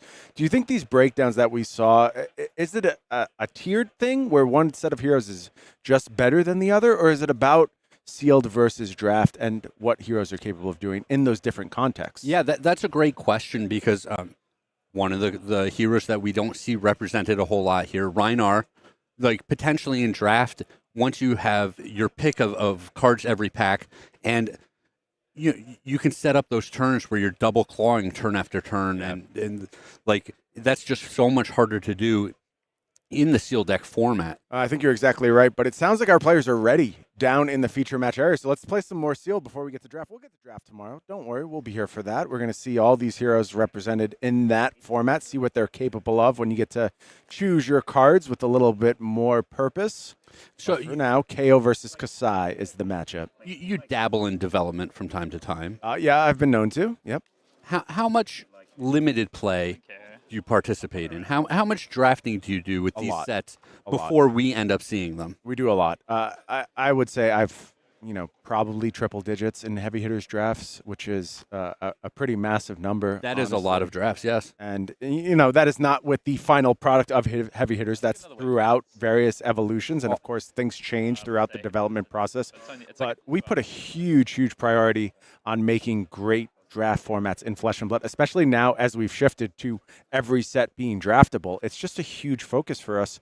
And, look, I think we're on a bit of a hot streak, honestly. I think we've really learned a lot about how our game works, how draft works, going from outsiders into bright lights, which, took a little time to be unpacked, but I think in the end, very vindicated as a balanced, intriguing draft format. Sure. And now heavy hitters, of course, we haven't gotten to draft yet, but I'm excited to see what people think of getting to get the draft format under their belts. All right, and so early on in the process, you're working with cards that are just text, no artwork. Are there names to the cards yet? Sometimes placeholder artwork, just so they're easier to recognize. Okay. Sometimes placeholder names as well early on in the process. And does that stuff change due to the themes of the set getting fleshed out a little bit more? Absolutely. And at that point, the creative team hasn't really gotten involved in the specific things. They're involved in the broad strokes, but not so much what are we going to name this sword. And once the creative team comes in, they may have different visions, different goals, different stories they're trying to tell. And cards can be adjusted for those purposes as well. Nice equipment set on the side of Viet Fam, all 4 pieces. Not bad on Hayden's side either, 3 pieces. Critically, though, both players picking up flat trackers. And I was saying when James and I built a sealed pool yesterday, flat trackers is actually the first card I look for in a lot of instances. I think that card is so critical to both Brute and Warrior.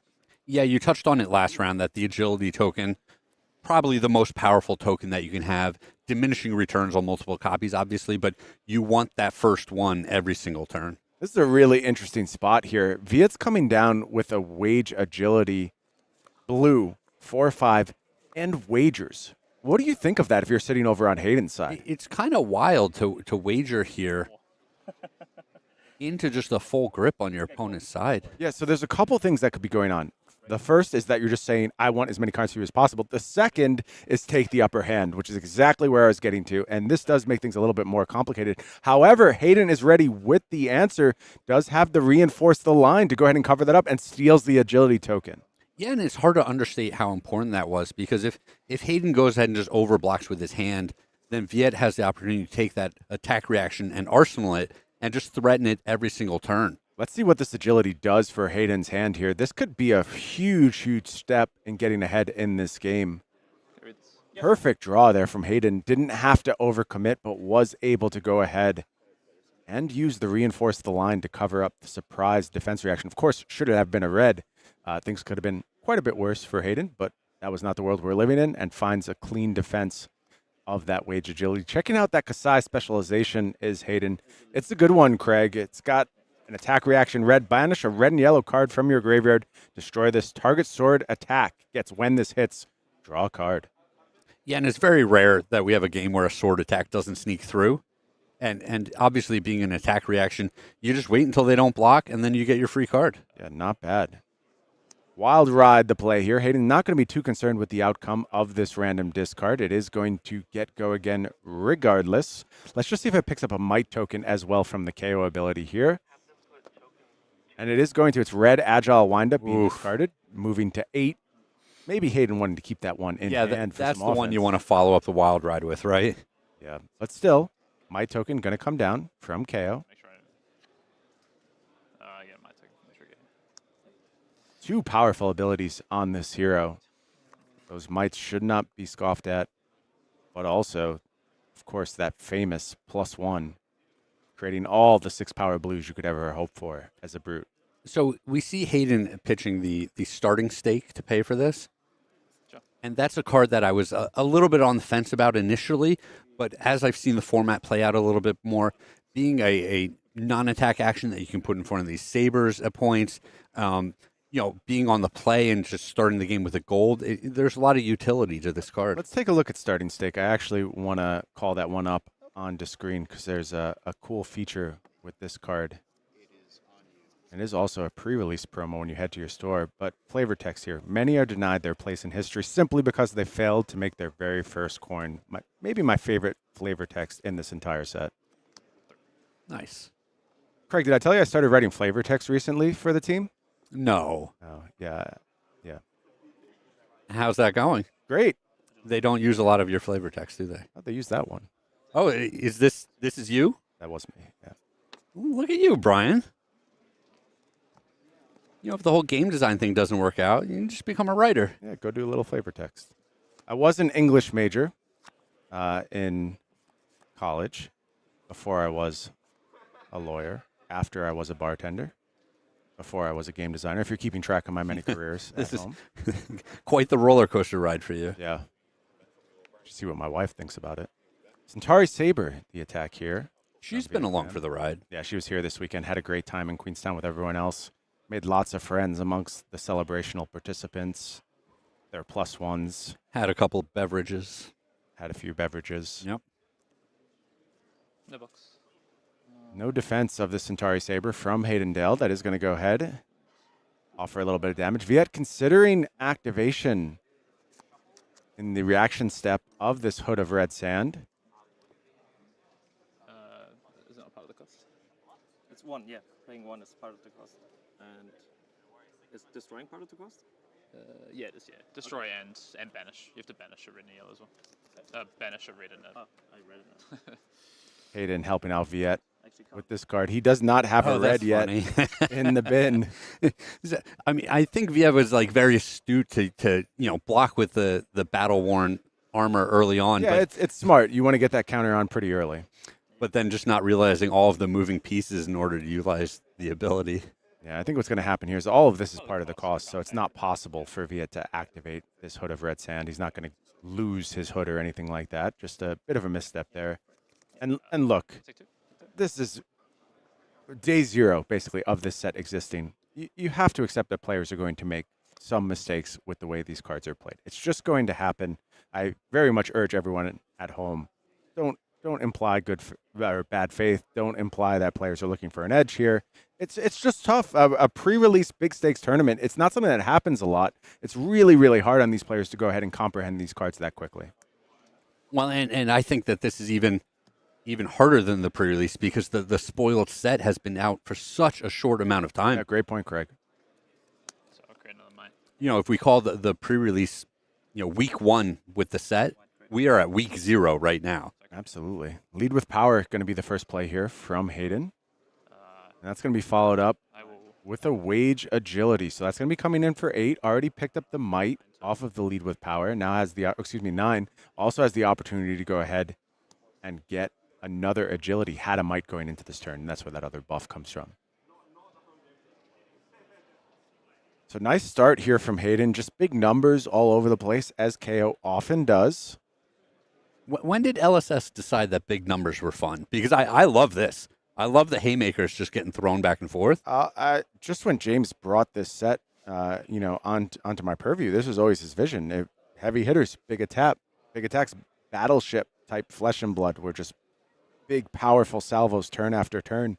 And it was just one of the core goals of this set from the beginning is to introduce this style of flesh and blood to because the world. It does feel like the heroes are in the arena, right? They're in that death match and they're just throwing just the most powerful possible attacks at each other, holding nothing back every single turn. Yeah, an interesting decision here from Viet. Going to just go ahead and commit everything to the defense here.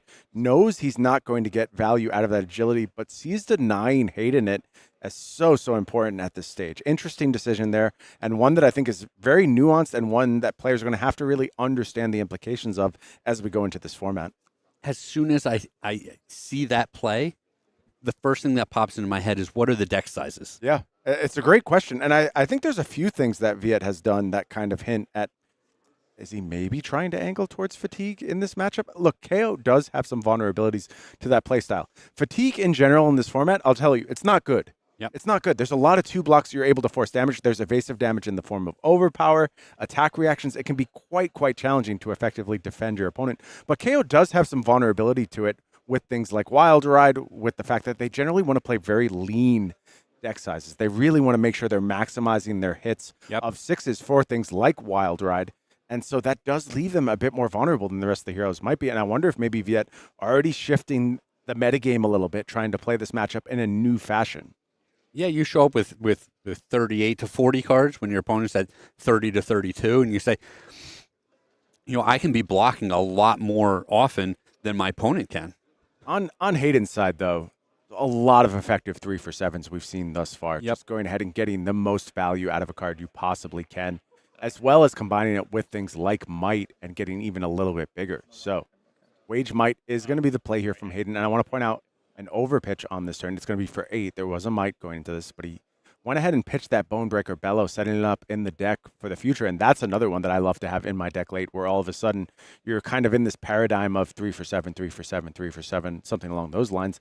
And then this Bonebreaker Bellow sets up something like a 2-for-6, and it becomes instead like a 2-card 9. That becomes really, really hard for your opponent to answer in that scenario.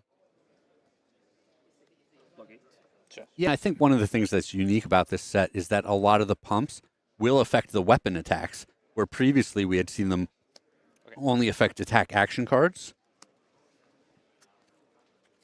Yeah, broadened pumps for sure. And that was, again, very deliberate, very intentional. Multiple reasons. Wanted to ease the burden of tracking. Didn't really want you to have to worry all that much about, does this pump affect this? They mostly work in this set. You will usually be able to go ahead and get your pumps off. Well, and from a gameplay standpoint, it also means that your 2-card hands can be a lot more powerful because you're able to have a pump and an attack when it doesn't have to be an attack action card. Absolutely right, Craig. Of course, no deck size limit in this limited format. You can go ahead and get as large as you want to. It's tough, though. 2 blocks. There's just a massive amount of 2 blocks. And if you're really inflating your deck size, you're probably doing it with 2 blocks. And that means if your opponent puts together those 12, 13 damage turns, you're just going to leak 5. And that is not a recipe for fatiguing anyone. So you have to really have a good setup if you're going to try and play these longer games. Viet does find a window to activate that Hood of the Red Sand this go around. And I'm starting to get the sense that Hayden is maybe sniffing this one out a little bit, because he does seem to be playing a little bit more card economy, although in this case does take the discard off of the Assault and Battery. And you can understand why. Just a huge, huge payoff here for what would have been a pretty inefficient turn otherwise. Picks up the Might and the Agility, and that's going to make this next turn far more impactful while still offering 3-for-7 on this turn. Viet with 5 cards too, so a good time to offer a little bit of damage. Well, and Hayden pitching that red attack action card, this massive attack now that's going to be set up for later in the game. But also, if you're Viet, the warning signs are going off. Yep. He just kept something in his hand that's better than that card. What is next turn going to look like? He's going to have at least 1 ridiculous attack, maybe 2, depending on what his hand texture looks like. I think Hayden's doing a great job of both offering damage and doing some pitch stacking here, setting up for that second cycle and making sure he still plays powerful turns as he gets to the bottom of his deck. Yeah, and on the other side, Viet has maintained a healthy life total, but it chipped away a little bit with the Centauri Sabers here and there. But once Hayden rolls over to one of these big turns, one of these very big turns, it might just swing the game completely in his favor. I do want to note some adversity equipment on the side of Viet Fam. I believe that's Confront Adversity there in the chest slot. There's also the Beckon Applause. So if Viet's able to set up double tokens, we'll be able to get a double block out of that. Unlikely to get payoff on this Vigor token, although you could find a way. You could lose a wager, something like that, lose a clash, and Lose a your clash. opponent ends up with a Vigor. It's kind of one of the interesting things about these adversity equipments, where they do sometimes trigger in spots where you would not expect them to. Flat Tracker is going to be cashed in here. Means Agility on the next cycle, and just a simple 3-for-6 here. Vigorous Windup is the play from Viet Fam. And that's a very interesting spot to be sacrificing the Flat Trackers, because I'm anticipating Hayden to have such a good turn. That would be a turn where Viet Fam is much more incentivized to be blocking. Yeah, it's interesting. I mean, I think there is some possibility, given the setup that Hayden on his side, gold, might, and agility, he could offer lethal. Like it's not even a guarantee that Viet can just go ahead and take this turn off and then come back with something even more massive. So, interesting spot here. Of course, a lot depends on the texture of these hands.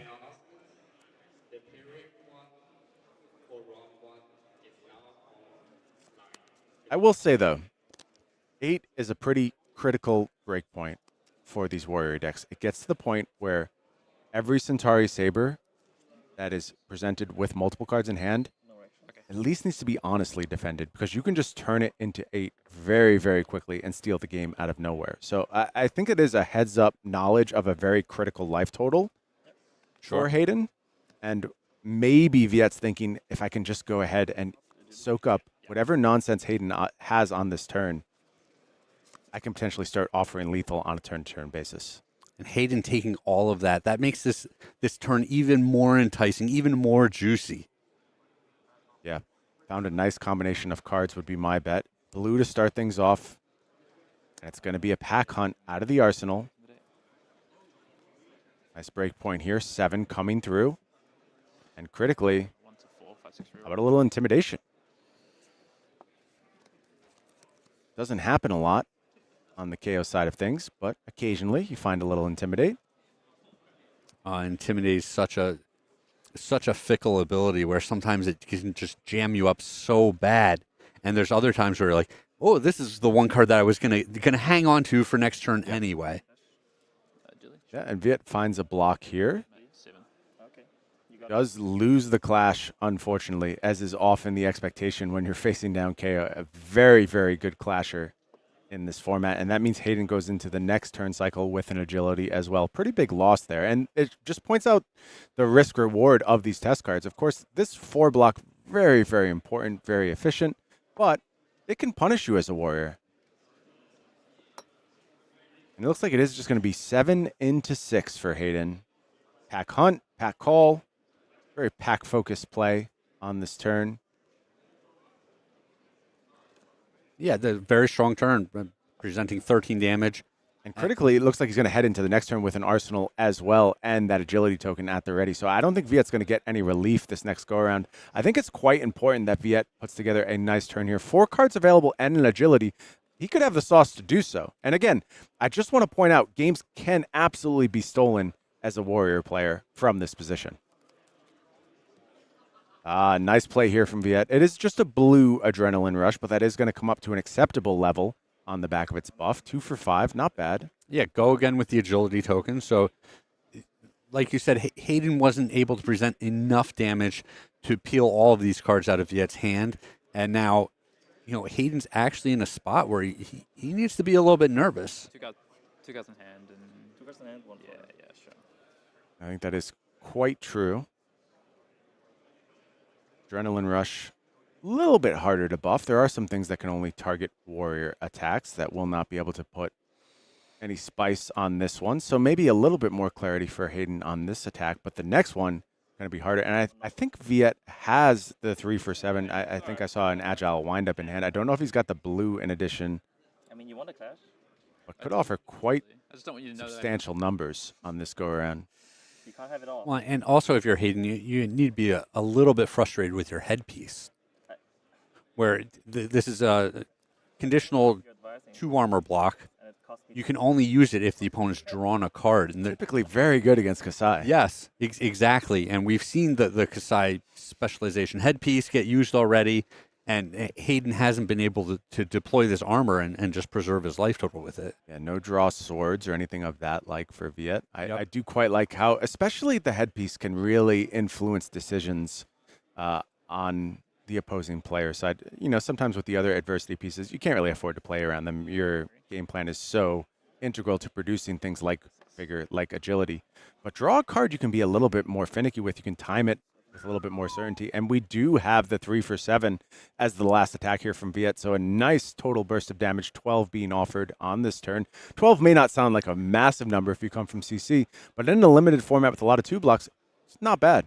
Yeah, I think this is a great turn for Viet, especially when you're staring down, an agility token on the other side. You want to be able to just peel as many cards out of the opponent's hand as possible. Going to get at least 1 here is Viet. We know that much. If you back Hayden down from playing 2 big attacks of his own to maybe an attack and a weapon, or only 1 attack, it is a huge win. Yeah, I agree with Zane here. Both these players showing why they're some of the top competitors in all of Flesh and Blood. Absolutely world-class talent on display here. at the Calling Queenstown. Sure. Many, many more great players in the field. And it Michael feels Fung is here. Yeah. Brody Spurlock, of course, celebrational champion, ready to battle. Nick Butcher. Murderers Row here in Queenstown. Brody could not get enough. He took down the celebrational on Friday. Yep. And then he said, hey, I'd like to hop right in the booth and talk Immediately to people casting. about this limited format. Yep. Immediately casting. And it is just going to be a pretty thin block here from Hayden. Falls to 1, and that means this game is rapidly approaching its conclusion. I would expect big numbers here from Hayden. Let's see what he's got. Going to start things off with a Bare Fang. So maybe not. Maybe just has to get something here. And I think tempo is quite in Viet Fam's favor at this point. Bare Fangs is going to be turned on. So the numbers are good here. Yes. The problem is 1 life against Kassai Sabres. Nightmare scenario. You really, really do not want to be facing that down. 8 go again is the play, but no cards in hand for Hayden, only that card in arsenal. Expect no follow-up here. But I really appreciate how each of these players has leveraged their life total as such a valuable resource. Hayden saying, hey, how do I win this game? All right, I have to take damage and go to 1 and present a big attack. Maybe I need to get a little bit lucky off of the top of my deck, but if that's the highest likely line to win me this game, I'm going to take it. Calculated risk is Yes. the name of the game when Yes. it comes to heavy hitters. You'll see it presented time and time again. You'll see it on offense. You'll see it on defense. You'll see it on random discards. You have to take calculated risks. The You should clashes, see in yes, this format. yes. Clash, absolutely. It's all over the product. It's supposed to give you gambling vibes, and I think it does time and time again.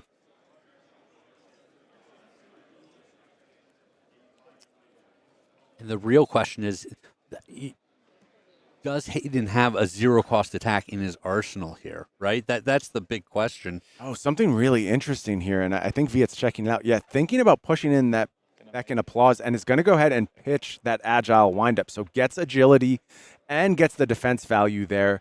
Going to go ahead, stay alive, and on the next turn, now going to be able to offer double Centauri Sabres, Yep. possibly with an additional card in hand, and that's the Oh, Nightmare Scenario. But wow. Hayden has the best possible card out of Arsenal. Just an absolutely perfect 0 for 4. I believe you could look at things like performance bonus or trade-in, but there's just not a lot of 0. Yep, Like, yep. this is heavy hitters. We don't mess around with this 0 stuff.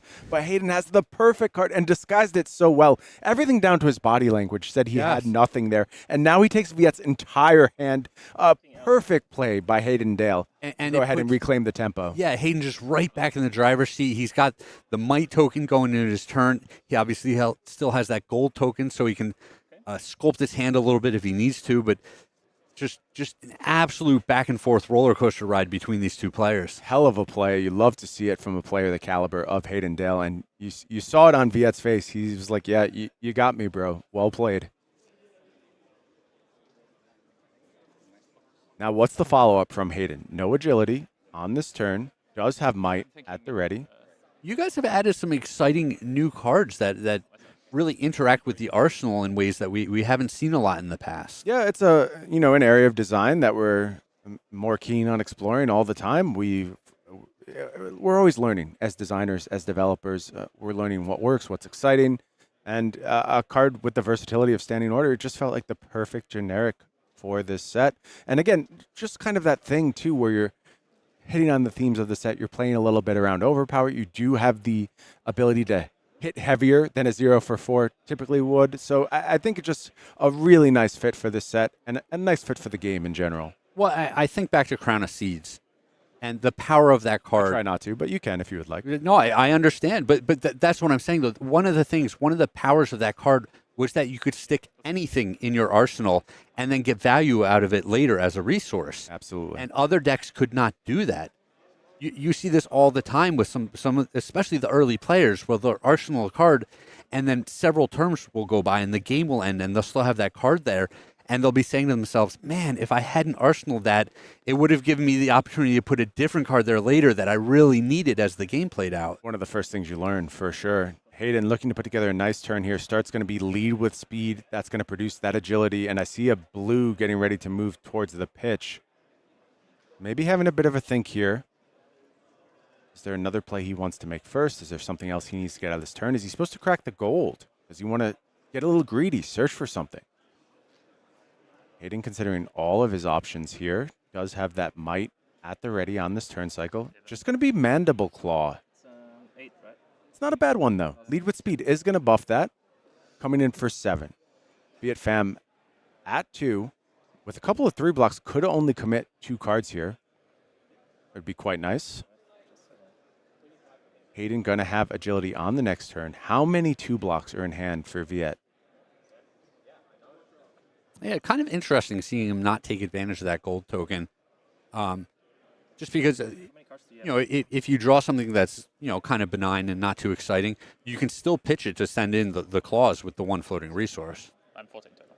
Yeah, but I'm 14 and 4 cards. Yeah, so 18. Yeah, so Viet up 4 cards right now in terms of total cards available. 18 cards versus 14 cards. So, again, I think there is some chance that Viet came into this matchup thinking he would play a little bit longer, but this is going to get 3 cards from Viet, and Hayden's going to have both an Arsenal and an Agility token. Next go around does win a Clash here. Yep. Does Viet, and that's actually like kind of a big deal. That means he gets to offer Centauri Saber and keep an Arsenal Yep. if he wants to. Yep, that is huge. Yeah, go again. From Arsenal trade in. Trade. Sure. Okay.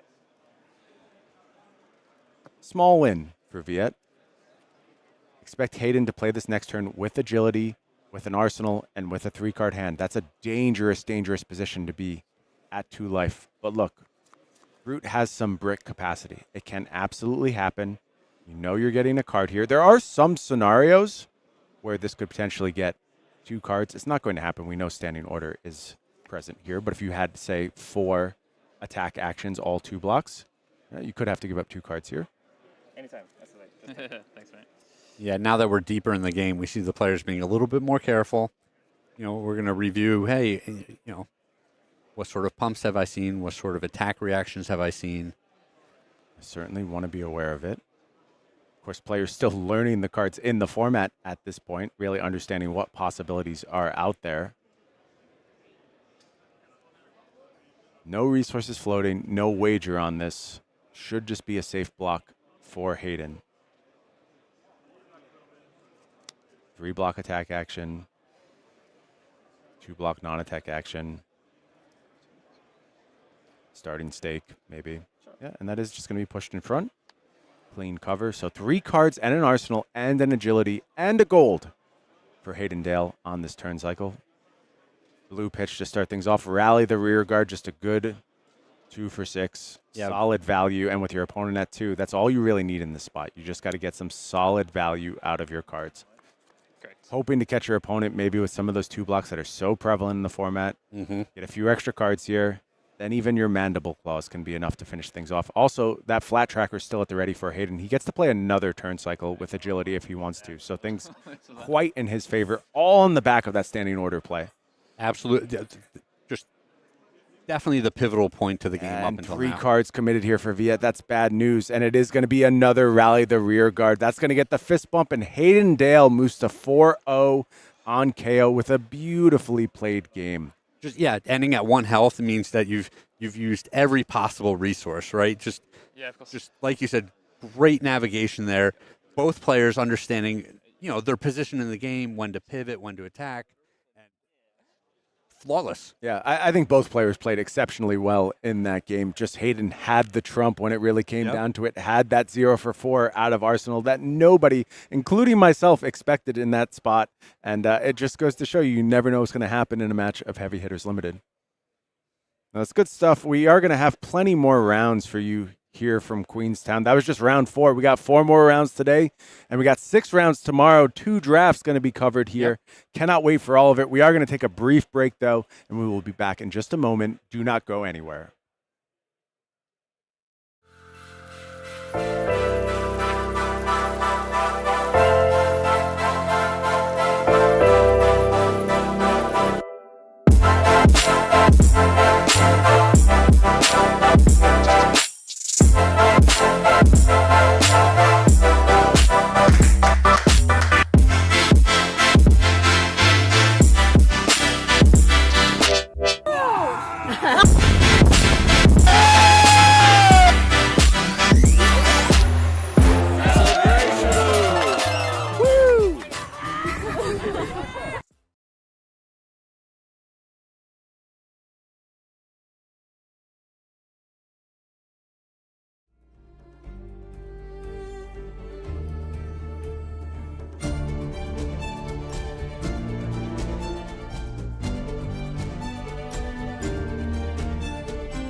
Brian is gone. We're safe, Craig.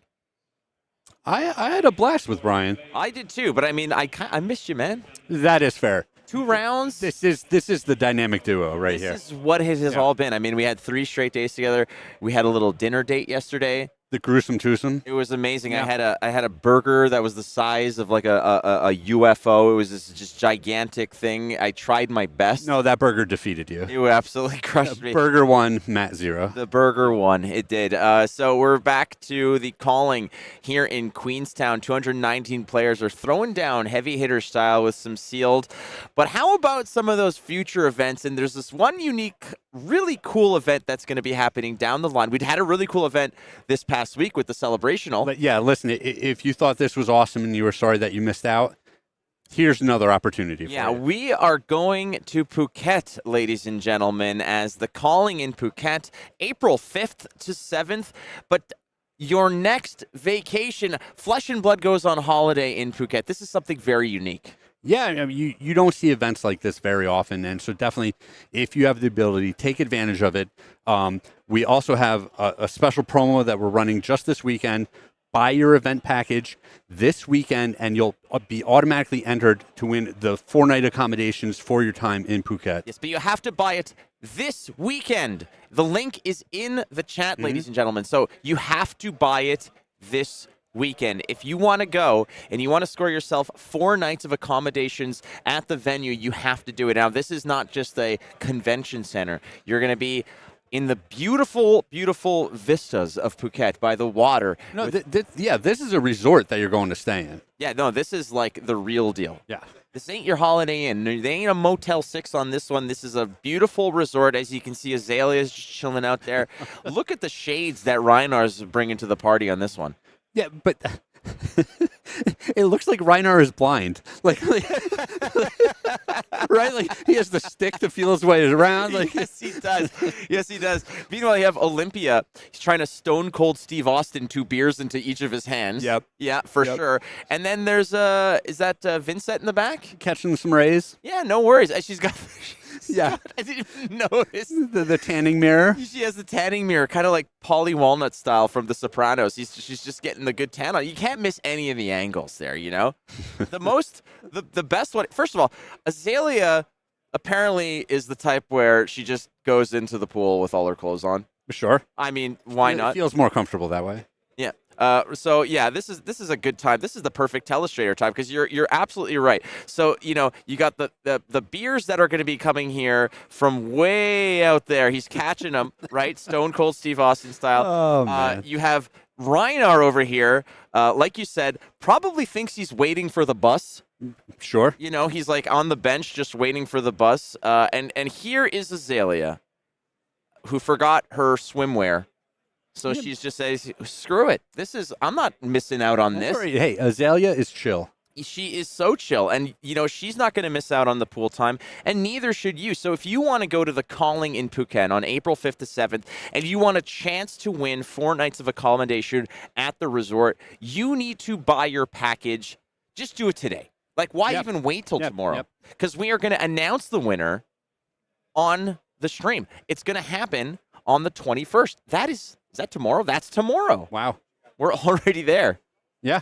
Wow. Okay, time flies when you're having fun, and no one's going to have more fun here than Olympia, for sure. You just had reality crashing back in on me. Yeah. Like, we've been here a while. No, hold on a second. Ethan, can you put that slide back up for just a quick second? Because here's what happens, all right? So, again. Touchdown! Yeah, I'm missing a lot of football. You are missing a lot of football. It looks like he just alerted the team that the field goal was good. Yeah, the try is good. Yeah, it's good. Oh, man. I would love to go to Phuket. I've never been. And the fact that it could be a Flesh and Blood plus a resort kind of experience. I did the Fab Cruise that was put on by the Realm Games. Oh, yeah? That was absolutely incredible. 16 of us. It was such a cool experience because there was 16 of us that were there. The days were spent, exploring one of the islands. We had a lot of fun there. But from 5 o'clock, every day, we were playing drafts, 2 pods. We went for, we would have some dinner afterwards. We'd be in the hot tub, have a good time. The whole experience was amazing. But that was just like, on a boat, whatever. This is a whole resort. Yes, yes. And I've always said that my favorite part about gaming is being able to do these things with my friends. Yes. So like you're saying, on the cruise, you're not just on a cruise. You're there with a group of friends, which just enhances every aspect of the experience. All right, so I'm not sure what we have next. I missed that little message there. So We're going to run a... Okay, cool. So why don't we go have a look at exactly what that entails? So we're going to take a look, and then we got Michael Fang is going to be throwing down some heavy hitters. So you're in for a treat. Let's have a look here. So be right back with some heavy hitters action.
All right, no time to waste here as the players are ready to go. We got a treat for you. Like we said, Michael Fang, Pro Tour Baltimore winner, is definitely in contention for this. Winning tournaments is not a surprise if he takes this one, but he's still got a lot of games to play, and this is one of them. He's going to be taking on Troy Wilson on Kayo, and he himself is on Betsy. So the game's ready to rock and roll, Craig, so let's dive right into the action here. Again, round number 5 of Sealed Queenstown Calling. 3-1. Michael Fang very much still in contention. Troy Wilson also at 3-1. Kayo, Betsy. Action starts right now. The players are shuffling up. They're ready to go. And in this case, we've seen a lot of Kayo, the most represented hero here at the tournament, Craig. Betsy, probably the most reliable in certain capacities, but this is probably going to be a matchup that we're going to see a lot of. Yeah, and Michael Fang, the road warrior, right? This is a player that travels all over the world playing the game, and not just a road warrior. I think he's also a community champion, where he's active on every Facebook group and Twitter, and he's very accessible. Anyone can message him and he'll respond. So just a fantastic person to be part of the game.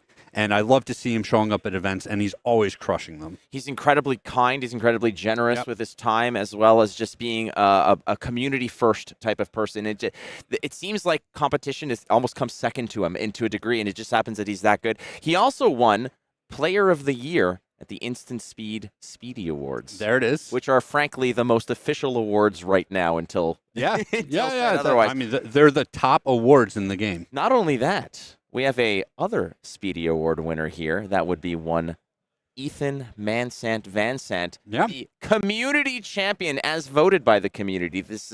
There he is.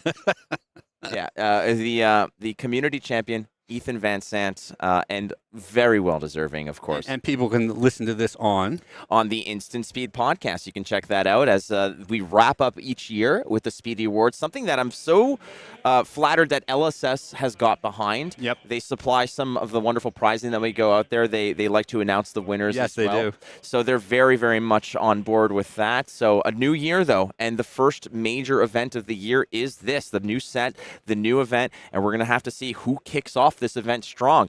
Michael Fang already taking a loss, same with Troy Wilson, both 3-1, but there's also some very surprising results that we want to announce regarding a hero that is not very well represented. Yeah, so interesting little tidbit. Brian Gottlieb popping in here and just putting a piece of paper in front of us saying that only 10 total Olympia players in the field today, right? 219 players, only 10 Olympia.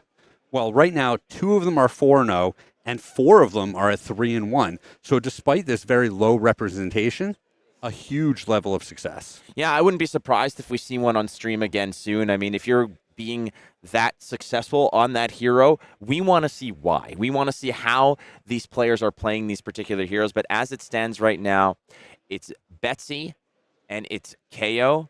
And I didn't even think about rocking 2 hammers. Didn't even cross my mind. It is funny because generally the Guardians aren't creating agility tokens, but there are times when you're going to be clashing with the opponent, and they'll have a clash ability that can potentially create that agility token for you.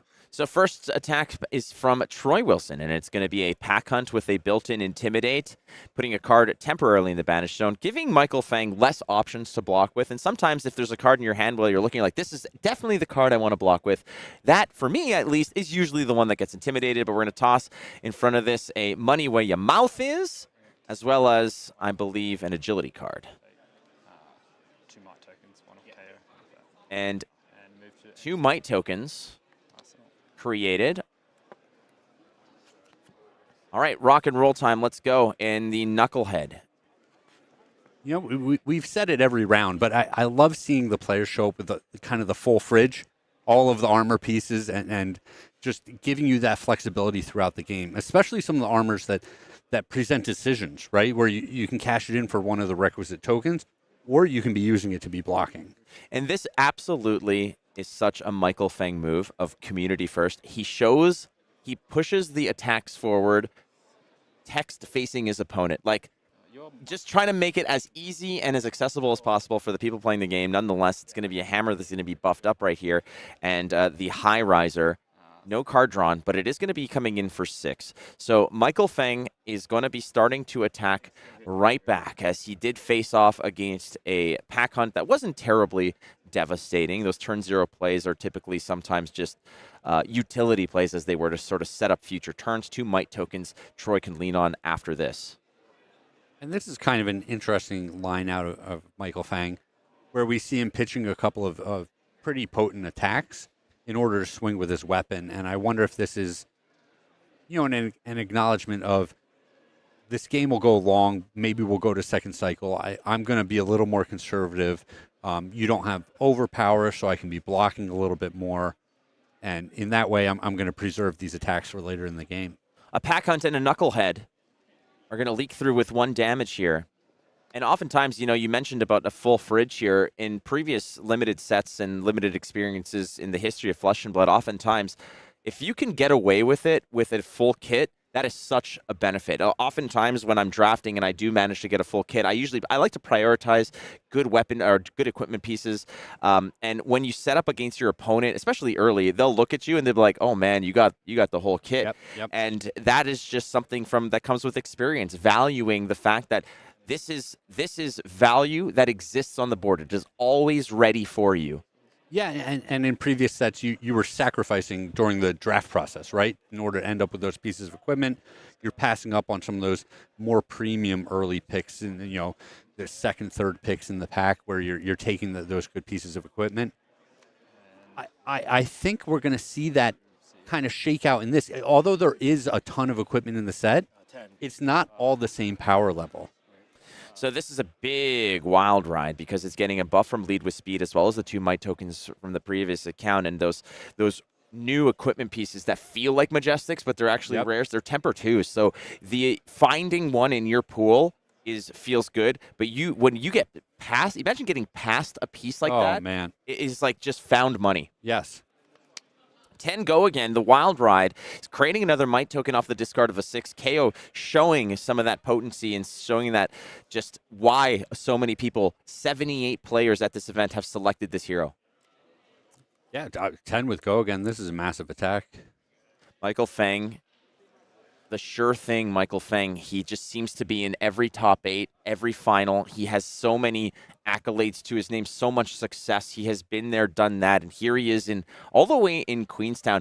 And we talk about how much Brody Spurlock travels. I think Michael Fang just has the same amount of air miles as he does. Yeah, absolutely. Brody Spurlock. Man, imagine being, one of these two players, and you think, I'm putting all this energy and all this time into this, and here's someone else matching me stride for stride. And I don't think it frustrates them. I think it encourages both of them. Well, the two of them are kind of part and parcel. They practice together, they Yep. travel together, and early on in Brody's career, he wasn't quite 18, so being able to travel with somebody and have that kind of trust and have that kind of camaraderie is very important. And the two of them have not only probably won so many events together and been in that, but they are also sponsored by MinMax Games together. Yep. They are us two, obviously the dynamic duo. Yep. But if I was going to say that there's anyone that even comes close to us, Craig, it might be those two. Yeah, I mean, close. Close. It's close, but Close. let's get real here, Craig. I mean, all right. So it's a colossal bearing that is bearing down now on Kayo, which it has the tower effect, which is not really going to factor into this. It's basically if it has 13 or more attack when it hits, destroy an equipment that has with 1 or less defense on it, which there would be some, but in this case, it's going to take a lot of sort of pumping up to get that to 13. Not impossible, though. Sure. This is just such an interesting card when we think about, the broader classic constructed landscape where a piece of equipment like Tunic that someone would never be blocking with, you're able to pump this up pretty big. Now you're taking out that Tunic for the rest of the game. That is a very good point. Absolutely. I mean, it's not looking for a negative counter on it, like a Nope. wear counter on it. It's looking for just the value of 1 or less. So think about it. Snapdragon Scalers, Kablamo, Gambler's Gloves Yep. can go bye-bye. Crown of Seeds can get dunked on with this. So there's a lot of potential with a card like that. So it's going to toss the raw meat in front of this because it's looking for might and it's looking for agility, but I see might, and is that agility? Looks like we got it. So the 2-pack of conditions are met. You're getting full value out of raw meat. And it looks like Troy Wilson now, you're seeing the importance of being able to find those big equipment pieces. Yeah, the conditional temper equipment are ones that you don't hang on to for the perfect time during the game. You feel kind of obligated to take advantage of them while you have both sets of tokens on the board. Michael Fang at 15, Troy Wilson at 16, both players at 3-1, very much alive in this tournament. 8 rounds today, a cut to day 2. Basically, the top 48 players are going to be advancing, Craig. We're going to have 3 rounds of draft, which is, I think, a completely different complexion to sealed. Yeah, I can't wait to see what the players do when they're given these cards to dabble in for the draft format, because you can end up with so many more copies of the cards that are for specific heroes. I was talking to Brian about this, and I think that tomorrow we're going to see Reinar shine a lot more. Yeah, I think there's a good chance of it. So, are we beating chest? That's the question. As Bonebreaker Bellows looking to discard a 6 or greater, Kayo can make that a 5. There's no problem there. It's Spanish face up. So you Face get to up. see it. Yep. Okay.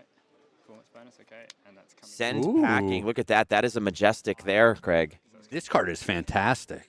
So, Send Packing is a 6-attack, 3-block yellow. When it attacks a hero, banish a card from their arsenal. The chain link resolves. If this didn't hit, return the banished card to its owner's hand. So it's like kind of command and conquerish, but at the same time, it does remove the opportunity for a defense reaction that's hiding there to not be used. Absolutely. A lot of interesting little caveats to the card, especially the fact that it returns it to their hand instead of putting it back in the arsenal. It's just neat little facets to it. That's true. That is very true. Both players have been presenting some pretty hefty attacks, but have been also pretty comfortable kind of blocking here. The Betsy ability of just pushing through with an overpower has closed out some games. We saw Kayle McCreath in round 2 dunk on a 10 health hero here. So this is performance bonus, and this one, if it hits, creates a gold token. Now, was this in Arsenal? This is, I mean, we don't know for sure. But All right, so this was the banished face-up. So this was the card that was in Arsenal. So yeah, this is the extra caveat about how absolutely backbreaking that card was, that Brute card, that new Brute Majestic that just literally sent this packing right back to his hand. Incredible thematic, flavor to it, but at the same time, the annoyance of having that card with that one is played from Go Again, this or a card like Trade In or such that wants to be from Arsenal to get the Go Again. The additional sort of trickle-down value that it had is felt. Yeah, it's interesting because you send the card back to their hand potentially. Well, now they can pitch it. They can pay for, other cards. But when it's something like this where they really wanted it to be in their arsenal, it's just so funny that it worked out the way that it did. Knucklehead is going to cover this one up, not giving it any opportunity for gold. A trade-in blocks for 2. Knucklehead is a temper card, and you're thinking like, oh, why wouldn't you want to use that action? Well, I wouldn't do it. I don't have those guts. It's a little on the risky side, right? Yeah. So the action for Knucklehead is essentially you destroy it, roll a 6-sided die, and gain that much, or your hero basically has that much intellect. So it's an absolute Hail Mary, right? It's something that you're only going to do. The action does not have Go Again. Sorry. No, so it's not like you can do this and several other things in your turn when you see what happens. No. So it's generally going to be, I'm in a terrible spot in this game. I've just blocked with my entire hand. The only thing I can do on my turn is cash this in. And if I hit a 5 or a 6, then I'm going to be able to block effectively on my opponent's turn and still have cards to attack them. But if I hit a 1 or a 2... Cards that affect intellect, I feel, have the most devastating effect. Anytime you can give your opponent an extra card, it's crazy. Like I think it's Welcome to Wraith has Helm of Eisen's Peak that allows you to destroy it to gain +1 intellect. But there's no Go Again on it, so it's tough to sort of pull that off. Here's a Wild Ride for 5 with Go Again as well, creating a Might token on the back end. Going to block this up. Full value blocked, nothing leaking through. Michael's done a very good job of insulating his life total. Wild Ride, I feel, even though it doesn't block, it's a nice card to have anytime you have an ability to create an additional action point to continue the chain link, the combat chain to force more damage. Those are good cards to have. Unfortunately, again, the downside is no block value. Here's a Rising Power.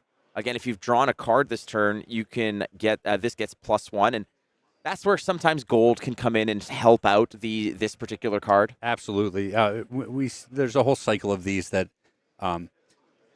if you're drawing a card, you're getting a benefit of some sort. It's either cheaper or it gets +1 power, and just very effective 2-card 6 here out of Michael Fang, and he seems to be taking this, I would say, a fairly slow, deliberate pace to this game. I kind of mentioned it early on where it seemed like maybe he's thinking about the fatigue aspect of this game.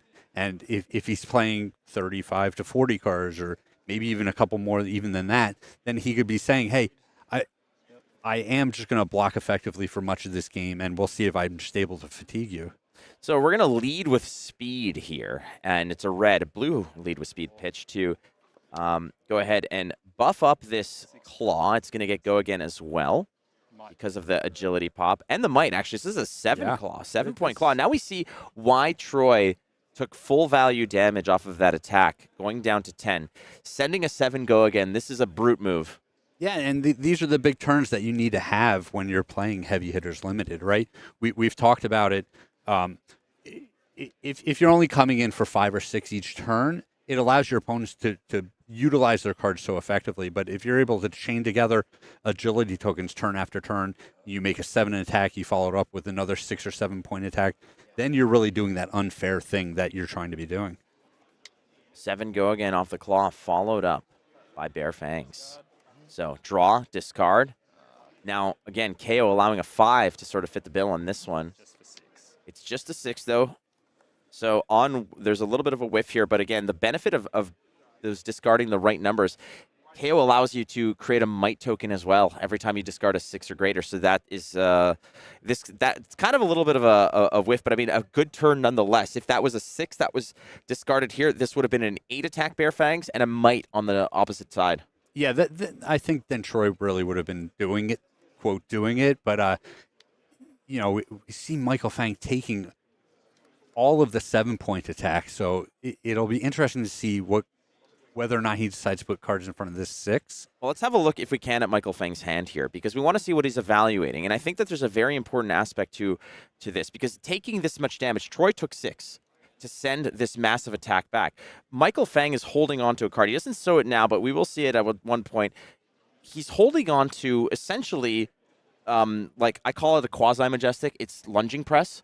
Oh, So yeah. that might actually Very powerful card. And when you're holding lunging press, you want to basically tailor your whole turn around that 1 extra point of damage. There it is. So Oh, no. I think he wants to show him, like, hey, I have this. Sure. I drew it. So you might as well just concede. But no, it's a tough card to hold on to. It's a blue, which is helpful. But he's just going to block this out right now and give up a little bit of the headpiece value as well. Why not? But he did take some damage here. He did take the 7 go again. And part of that may have been he was thinking, do I have to block something that has a potential on-hit or a wager effect or something that I got to worry about? So that's where he's at right now. But he does manage to basically one pitch send a decent attack right back. And in this case, it's not an attack. It's an aura. Big bop.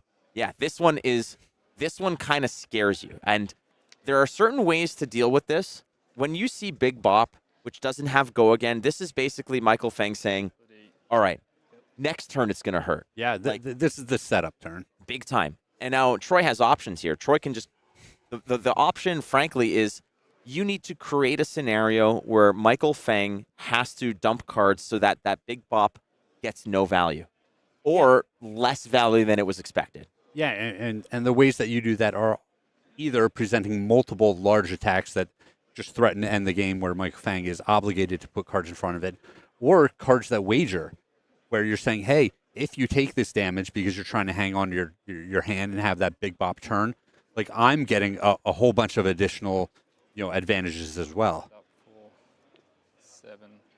7 attack, just might as well make it happen. 7 go again is not a bad way to start this.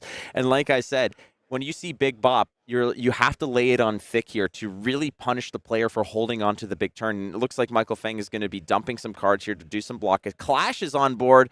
No, thank goodness. Both, it's a tie. Both players completely not making it happen. In fact, some damage prevention effects were shown there. Michael Fang knows that he's got some damage prevention effects coming his way. Now, when you say it's a tie, it's more like both players lose, right? I try to be more positive about that,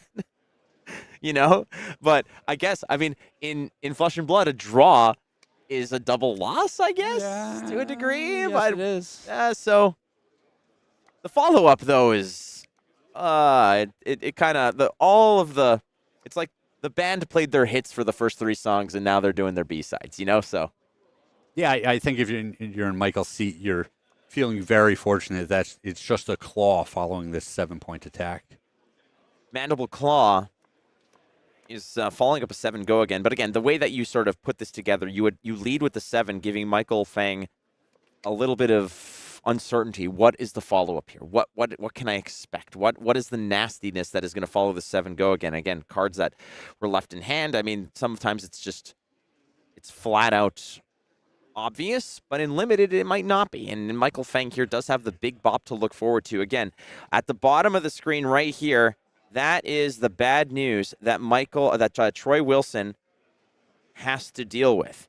There's going to be no surprises. Big Bop is coming around the bend. It's going to be +5 and a wager option for the next big attack sent towards Troy Wilson. But did Michael Fang draw the right cards to even benefit off of that? Sure. So I talked about this just a little bit with Brian Gottlieb while he was sitting in.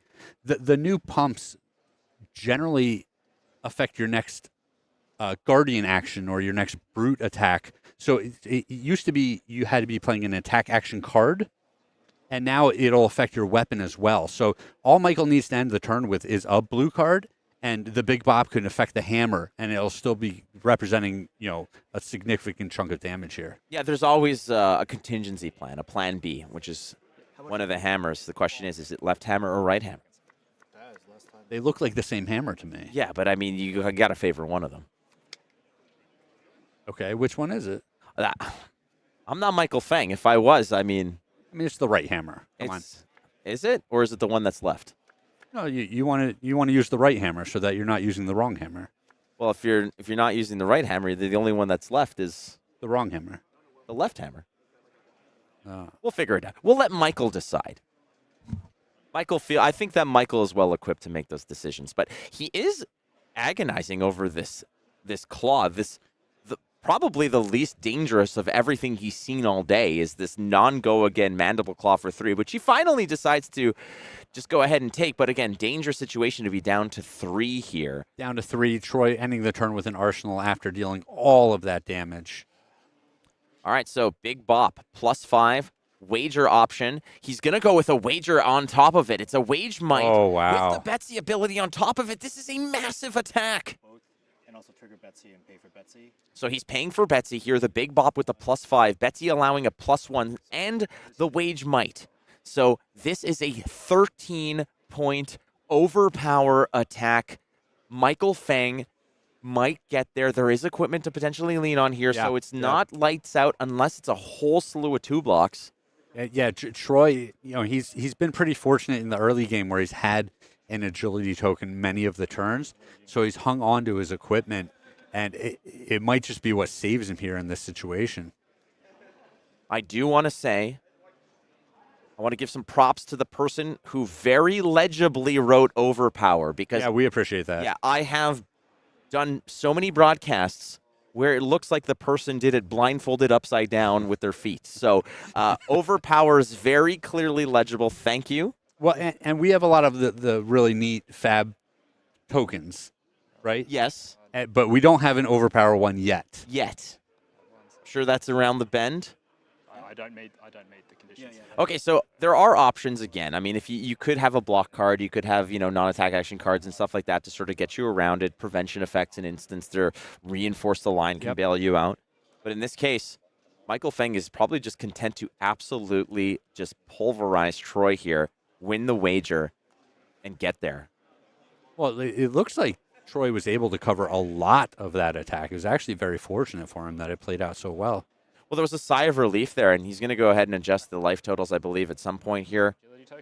I mean, some damage went through, as, clearly Michael Fang won the wager. You've got the might token and the vigor token right here, all earned from Big Bop and wage might. Michael Fang now getting a little bit closer. We're going to get the life totals updated very shortly. Sorry. Forgot about that. Yes. Yeah, so down to 6. So incredible that he did not take. He only took 4 out of that. Yeah, that was actually not a terrible turn, and he's able to follow it up with a 6-point attack, a 7-point attack. Yeah, I mean, this almost guarantees that Michael Fang's going to have to put 2 cards in front of it. He certainly will. He'll have to at least, unless he's got a block card in hand. And, well, no, even block cards are not going to do it. We know that he drew up, I believe he drew up one of the... Did he draw up one of the prevention effects? I mean, he does have that, potentially. And either way, assault and battery is what he has to deal with. Those are the charges. And will he answer for them? We'll see. Slap Happy is the prevention effect here, which would create the vigor token. Equipment gets tossed into the ring here. Again, and I just want to sort of harp back on what you mentioned, the fact that you stare down a 13 overpower and still can send back an incredible amount of damage. Well, you walked away with 6 health and then swing back for 7, right? It's a combination of all of these factors where, just things working out great for Troy here. Obviously, he's navigated the game very well to end up in this situation. Michael Fang's been he had been pretty conservative early in the game in order to be able to take a big attack like we saw from Troy and set up the big Bob turn. So both of these players just executing their game plans. Michael down to 1, giving himself absolutely no room to maneuver. But Troy at 6. All right, so I have less life. I have no equipment. Oh, dear. I love this move. Michael says is playing down but not out, and he's saying, I have less life, They don't have the word equipment. less tokens, Okay. and less equipment. Yeah, so this card is so powerful when you're behind. It's such a great catch-up mechanic because it gets the big boost plus overpower. And, I mean, One float, but go on. But it's gross. It's so conditional, though, where it is not easy to meet all 3 of these conditions consistently.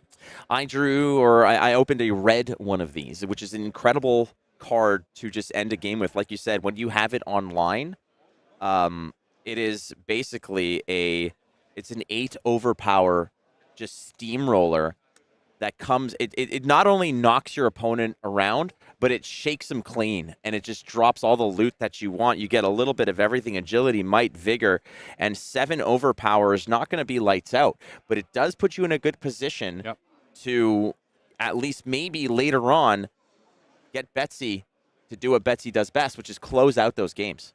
Yeah. I had this card yesterday in my sealed pool, and I had a situation where it would have been so good, but my opponent didn't generate a token. So I couldn't have less tokens than them. You're like, if you wager, I'll let you win. Yeah. This one's on me, man. Yeah. All right. So the spoils of those efforts are right here, as you can see. Down but not out. Scores Michael Fang a 3-pack of options here. But 1-1 now. Oh, they're again like these matches seem to sort of just equalize down the line. This is a scary little option here that you do have to block the agility token going 3 go again. I see a 2 block in Michael's hand. If he finds a 3 block, he can kind of slowly walk away from this feeling okay, but it's what's after this that's dangerous. Well, and you've said it kind of all weekend. There is just an abundance of 2 blocks in this format. Ooh, this is a tough one. So Slap Happy is to cover up the remainder of this. It's a 2-card block. You do not want to see this. What follows suit? Wow. No dice. Wow. The 7-point to follow it up, and only 2 blocks in Michael Fang's hand. That was devastating, absolutely backbreaking. I think that when you're down to 1, it is an incredibly difficult scenario to sort of navigate. But ultimately, look at the sheer power potential of just the agility token. Yes. How that turn could have been different. That turn is completely different if there's no agility token. If it's just a 1 attack, obviously a 7 is very tough. But 2 things went wrong there. It's 2 things were like two elements of bad news there for Michael Fang. Number 1, the agility token on the opposite side. The other is just scooping a handful of 2 blocks. Yep. Pretty tough to see. Yeah, I try to be a little more positive. I think 2 things went right there. If you're sitting in Troy's seat, you're not wrong. You're absolutely not wrong. Not terrible news for Michael Fang. He's still in the mix because all the X and 2s are going to make it to day 2 and be able to draft tomorrow. Sounds good. And that draft is going to be a completely different ball game. The meta is going to look a little bit different. I think that some of the Reinars are going to come out of the woodwork, being able to go ahead and pick and choose the 6s that they need. I anticipate Reinar to perform well. I want to see more Olympia. I would honestly, love to see. because it's like with such a small representation in the field, having so much success this early on really tells me that this simplistic looking ability on the hero is actually very powerful. I think you're spot on, and we have seen that a lot of the Olympias have been performing exceptionally well. We told you beforehand that of the 10, I think there are. Correct. 2 of them were perfect through 4 rounds. Yep, undefeated coming into this round. And 4 of them, 4 of them were 3-1. Yes. And just through the earpiece now, directly from space, a 5-0 Olympia. Yeah. Feels good. So you know what? You know what, Craig? What Craig wants? What Craig wants, Craig gets. Love it. There you go. So we are going to come back shortly, friends. with a Olympia matchup, a perfect Olympia. And what better way to bring up Olympia than just doing one of these? Bring it on, baby. We'll be right back. Gather round as we unveil a true colossus of the arena. Born a beggar on these streets, he built this arena into his home. Wielding a blade seasoned by hundreds of battles, he's the undisputed deathmatch champion. Littering the ground with those foolish enough to challenge his title. Prepare yourself for a spectacle of excellence. Olympia, the prized fighter.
Now, when I was doing a match before with Brian said that there's a distinctive sort of Flake voice that lives in his mind. Okay. And he said it starts with Flake here. And I want to know if you had your own Flake impression.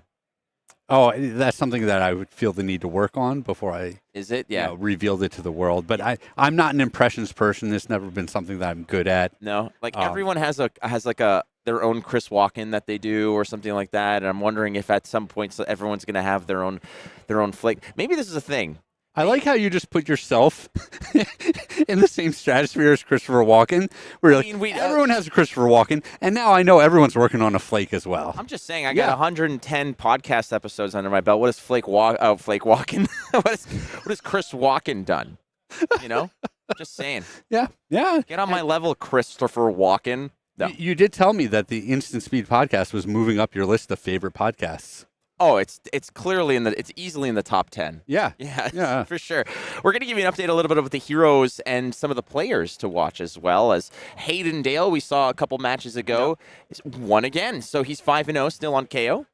And Nick Butcher, I believe, is he beat Nick Butcher to become 5-0. And Nick Butcher is such a tough out. And he beat you yesterday. He beat me on stream yesterday. He beat DM Armada yesterday. He went through quite the gauntlet of heavy hitters, if I may say. Oh, yeah. I mean, we are quite the competition. We are definitely at least from the dressed perspective, right?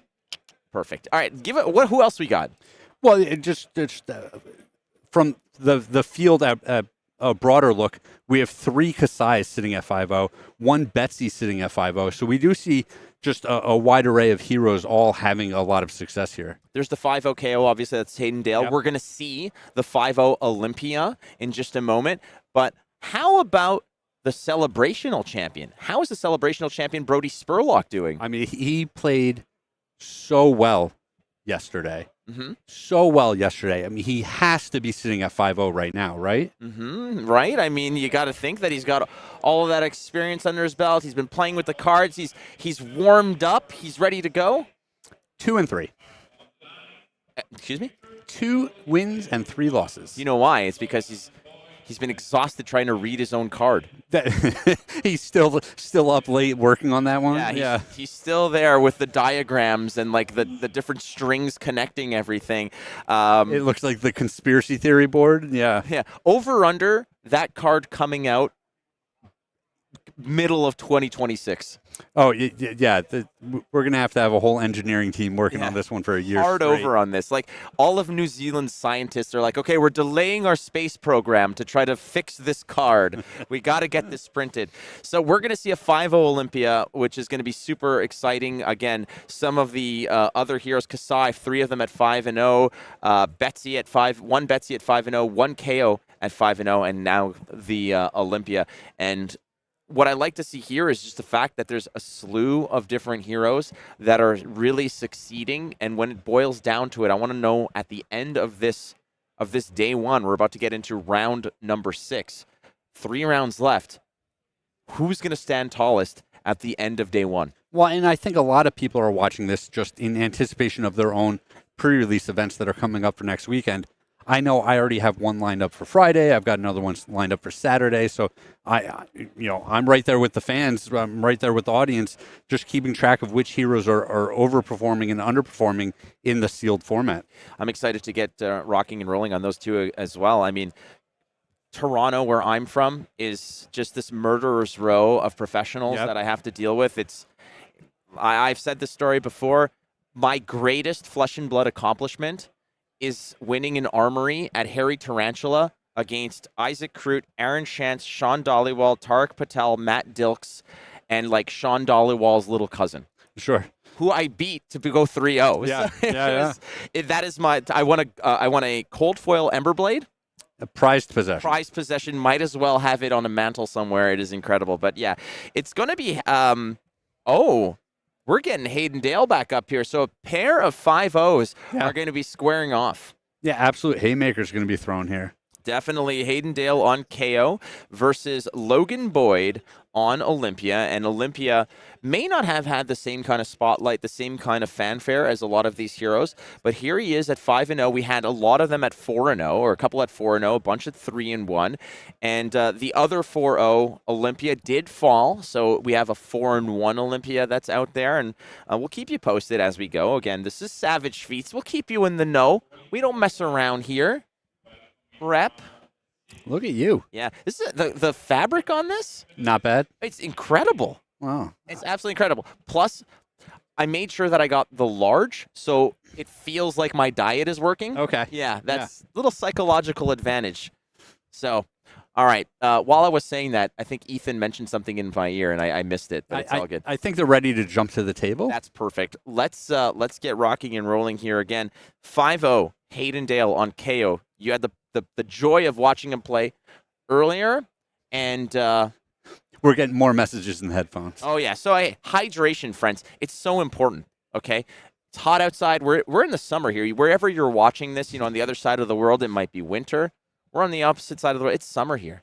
It's incredible. When we came down here, that was the first thing I was like, I knew it was going to be warmer. Obviously, it's summer here in New Zealand. What really got me was the fact that the daylight.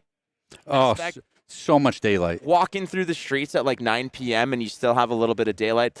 Let's take a look at the meta breakdown, ladies and gentlemen, to see where we're at. This is what is at the party. 78 KOs. One we're going to see right now at 5-0. That's Hayden Dale. 63 Kassai's, the fan favorite.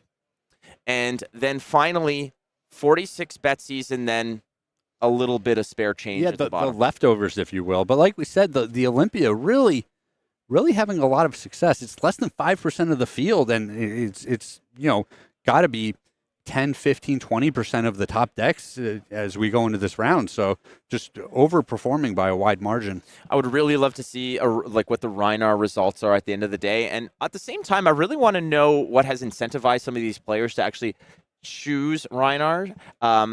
I think the highest one, I believe it's confirmed, is at 3-2. That's not great. It's not great, but it's still alive. Oh, 100%. I'm just saying when you're looking at the decks, that overperform at the heroes that you want to have, like all of those juicy cards when you open your pool, what you're looking for, I think people are going to be saying, hey, I really want that Kassai headpiece, and I really want that Olympia specialization and things like that. And, Rhinar is moving down my list, where I'm saying, man, if I open some good Rhinar cards, I'm going to really be hard-pressed to not look somewhere else. That's the tough aspect of it, right? Yeah. Because you have a bunch of new heroes that do really cool things. Rhinar, the Intimidate factor, is very good. And sometimes if you find that magical hand of peeling away so many defensive opportunities, and then you just smack for 9 or 10 or such, that's a way to just cheat the damage through. But when you have something like Betsy where it's overpower, you don't need all the razzle-dazzle of discarding and intimidates and dice rolling. Betsy's just, overpower. Yep. You have it or not. I'm getting some damage leak through, and I'm wagering. So Yeah. We see a lot of cards in the pool that have wager, and it seems just, relatively easy to be able to utilize Betsy's ability from turn to turn. yeah, Kayo here. This is the face I make when the dentist, 2 hours into my root canal. Just open wider, please. Yeah, but wider. Come on. Yeah. So there you go. Again, 219 players here today. 8 rounds of sealed. Yep. So again, 6 packs. Do your best, and then 3 rounds of draft tomorrow, which are going to be a little bit different. So players are ready to rock and roll, well hydrated. I'm ready. I'm ready. You've made your public service announcement. Stay hydrated. It's an important service announcement. I've also said that, hey, send me videos of your best Flake impression, because each of you did your best. So we'll see what we can do. So Craig's here, Flake's here, and the game's here. It's round number 6. Heavy hitters. Kayo, Hayden Dale, 5-0 versus Logan Boyd. And Ethan mentioning that he faced off against Logan Boyd yesterday. Very, very nice person. And Ethan won. I mean, it's funny. He's making sure we get that little detail in there. Yeah. No, we got it. We got it. No, but the thing about it is, frankly, like, Ethan, did you play Brute? Yes, it was a KO mirror in the last round of Sealed yesterday, and the two of us both drew 2 double red hands that culminated into, okay, pitch 2 reds for a claw swing. Both of us did that twice.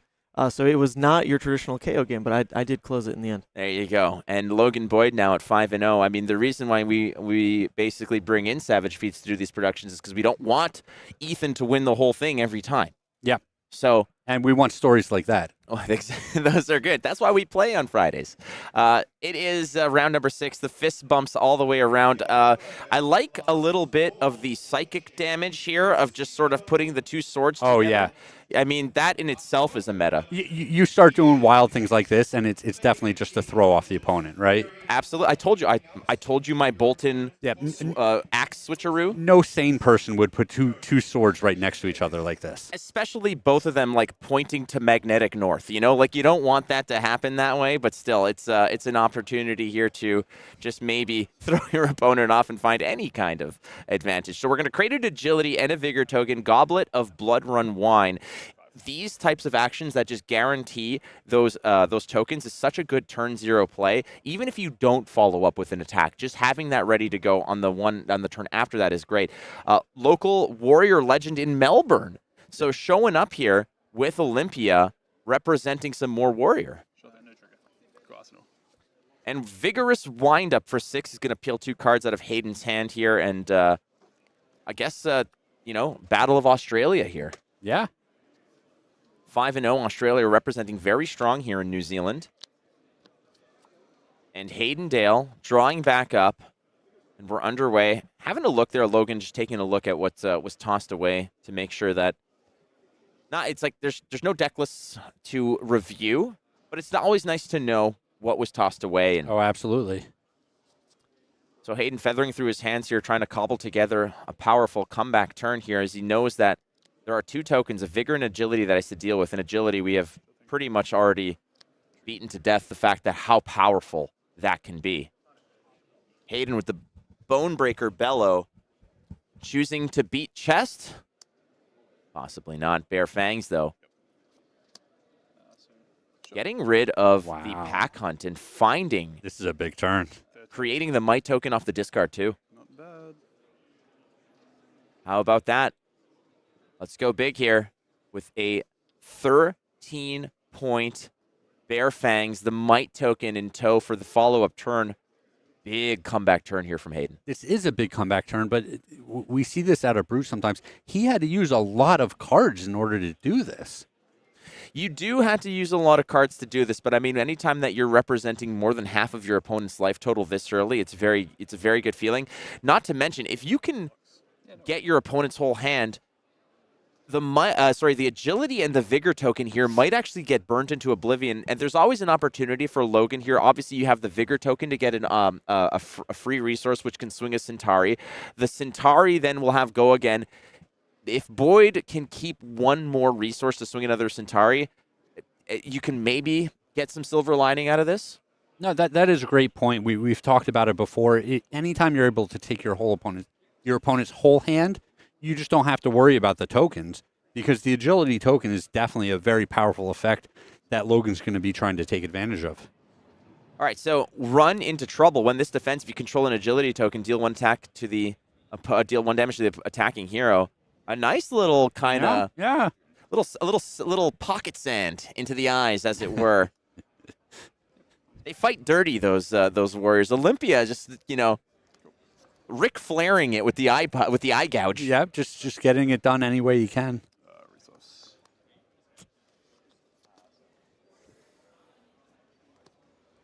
So Logan does have the vigor token and the agility token.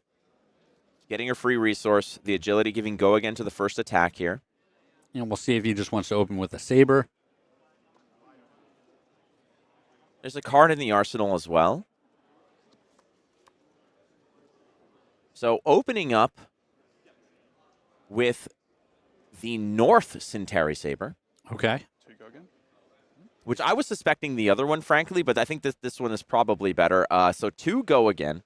Hayden Dale has to think about how those 4 cards in his hand can kind of coalesce into something just as devastating, but 13 points on the previous turn. It'll be tough to match that. How much psychic damage do you have if next turn the opponent swings with the other saber first? Well, then you don't know what's happening. Yeah, exactly. And then you start to think about patterns. Is it like left, right, or is it, left, right? Oh, I'm coming in with another right, and then it's, Maybe Logan's just embracing chaos. if it was up to me, I mean, I would just intimidate the brute by rolling dice of myself. I said, all right, 1 to 3, it's this guy. 4 to 6, it's Sure. this guy. Throw Hayden Dale right off. I mean, come on, Hayden. You can't be that handsome and good at cards. It's just not fair. It's not fair. Start losing games. Give us a chance. He does not lose games. He does not lose games at all. So Centauri Saber gets full value here with the 2 attack and the follow-up. 6 waging agility. He's going to be wagering the agility on this one as well. Why not? I mean, force Hayden into a situation where he wants the block in a set that has so many 2 blocks and the high value of agility. I think what he's saying here is it might cost you 3 cards to block this. Yes. And then that agility might go to waste because it's not like you have a 1-cost weapon to swing and you're not running 2 of them. Yep. So a 1-card pitch won't get you 2 attacks. So that agility might just fall flat. Yeah, I mean, even if Hayden has the optimal 2 cards that cover this attack, I think he still could not make 2 attacks utilizing the agility token on his own turn. So just a very heads-up play by Logan here. And, Hayden knows that he won't be able to use this token, but with the Olympia ability, he still doesn't want to let, Logan win these wagers. Logan Boyd, the warrior pride of Melbourne, Australia, is presenting a wage agility. Hayden's going to toss some equipment in from this. Probably go ahead and score himself that agility token. He takes it, absolutely. So now he's got might, he's got agility. But does he have the cards to full value these options here? The claws are one opportunity here to go ahead and swing. So he's going to pop them too. So the might's going to give +1 attack to the next, the first attack that happens, as well as agility is going to give it that go again engine as well to chug along, to follow suit. So he's going to pitch 2 to come in for 4. 4 go again. Go again, so valuable in this format. Tossing in front. Clash-a-Rooney. Ooh. Finding a 6 on top there. So Hayden Dale wins. You get a gold. Earns himself a vigor token. Sorry, a gold token, rather. Gold token. That's a big get.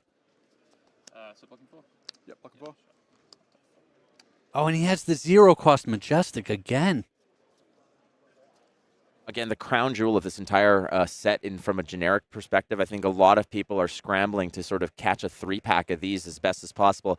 You got to be happy to open this in any format, frankly. Sealed, draft, you want that card. Standing Order has quickly become a spotlight of this set. Yeah, it does so much. Yeah, every time it's come up, it's looked like it's had so much utility. But just a 0 for 4, like not paying and just tossing a 4, a block 3. 6. A lot of fans of Logan Boyd, being vocal to say how good of a person he was. And Ethan was saying as well, playing against him, said how nice of a competitor he is, how gracious, but beyond that, how amazing of a player he is, as you can see here, reflected by a 5-0 record. Yeah, that's awesome just to have the community just, backing him up and being so positive, and, those affirmations really mean a lot. Clash again. 0. Same one. 0s across the board. So do they both lose? Yeah, do they both win? 2 losers. 2. Oh, man, that's the name of our podcast, actually. Oh, boy. We needed a little self-deprecation. Yeah. Oh, yeah. Here, Craig and Flake, 2 losers. Craig and Flakes, 2 losers. There are people out there in the chat saying, finally, you see it. Pack call. Is it more of has a benefit on the defense, but still, it's a nice 6 attack here. Yeah. For a blue pitch, being able to have these kinds of like these big attacks with just a 1 pitch makes a 2-card hand feel good. Plus, Hayden Dale here has the opportunity to arsenal a card. So, yeah, we see this play pattern, play out a lot throughout all of these different matches where there's, a big turn where a player has to block a lot, and then there's a smaller turn where you only have to defend with one card, and then it's your turn to attack for a lot. And the ebbs and flows of the game is just so interesting and really fun from a play standpoint and a viewership standpoint. What I found is that a lot of the quote-unquote off turns are not just simple swings of weapons. They're actual attacks that require a little bit of decision-making, Yep. you know? And in this case, this is a pack call. So pack call, rally the rear guard, looks like it might be blocking this. Yeah, and rally the rear guard is nice, turning one of your 2 blocks in your hand into a 3 block effectively. Drawing up is Hayden Dale, 13 points of life here for Logan Boyd. Starting off with just the Centauri Saber. And this might be one of those off turns we talked about that you don't want to see. Yeah, it's completely possible unless there's some sort of, a little ace up my sleeve play here. Warrior does have a lot of attack reactions. And Hayden's going to be aware of that. You're not 5-0 in a tournament like this without evaluating precisely the reach of a situation like this. It's like, hold on a second. You let damage through to hold a card, and now you have a card in arsenal and a card in hand, but you're only presenting a Centauri Saber. Like, what's the secret spice here? What's going on? What's up? So just the Centauri Saber for 2 at the moment, but if it's blocked by an attack action card, it goes up to 3. And there are a lot of attack action cards actually that block for 2. So you can actually kind of squeak through with a little extra damage if you want to. And at this rate, Hayden's evaluating if it's a 5-card turn play, what's expendable out of the hand. Don't want to give an inch, let alone a mile on this one. And there it is, the razzle dazzle. So Hayden didn't have a defense there, and no defense reactions. There is an opportunity perhaps to have like one of those damage prevention instants that might be able to respond to that, but it looks like Hayden down to 9, 5-card hand. This could be dangerous. There's no agility to beef this up. There's no might.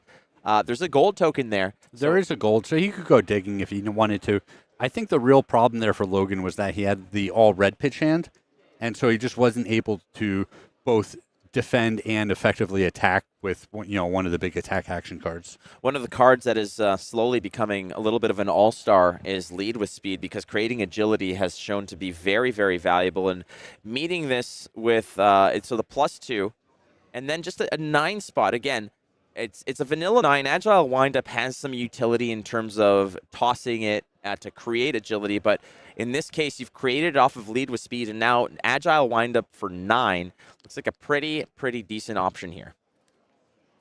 Yeah, not an absolute spectacular fireworks turn out of Hayden, but it is a very strong turn, and it leaves him with the agility token, the gold token, the arsenal. So, there's the potential for next turn to be an even better turn than this one. How spoiled are we that creating an agility and attacking for 9 is not a great turn, And because we have seen the sheer fireworks, like we mentioned, of what is possible within Heavy Hitters Limited. So just vanilla 9 is like, all right. I mean, you tried your best there, Hayden. Yeah, good job. Good for you. This is the best you can do with 5 cards.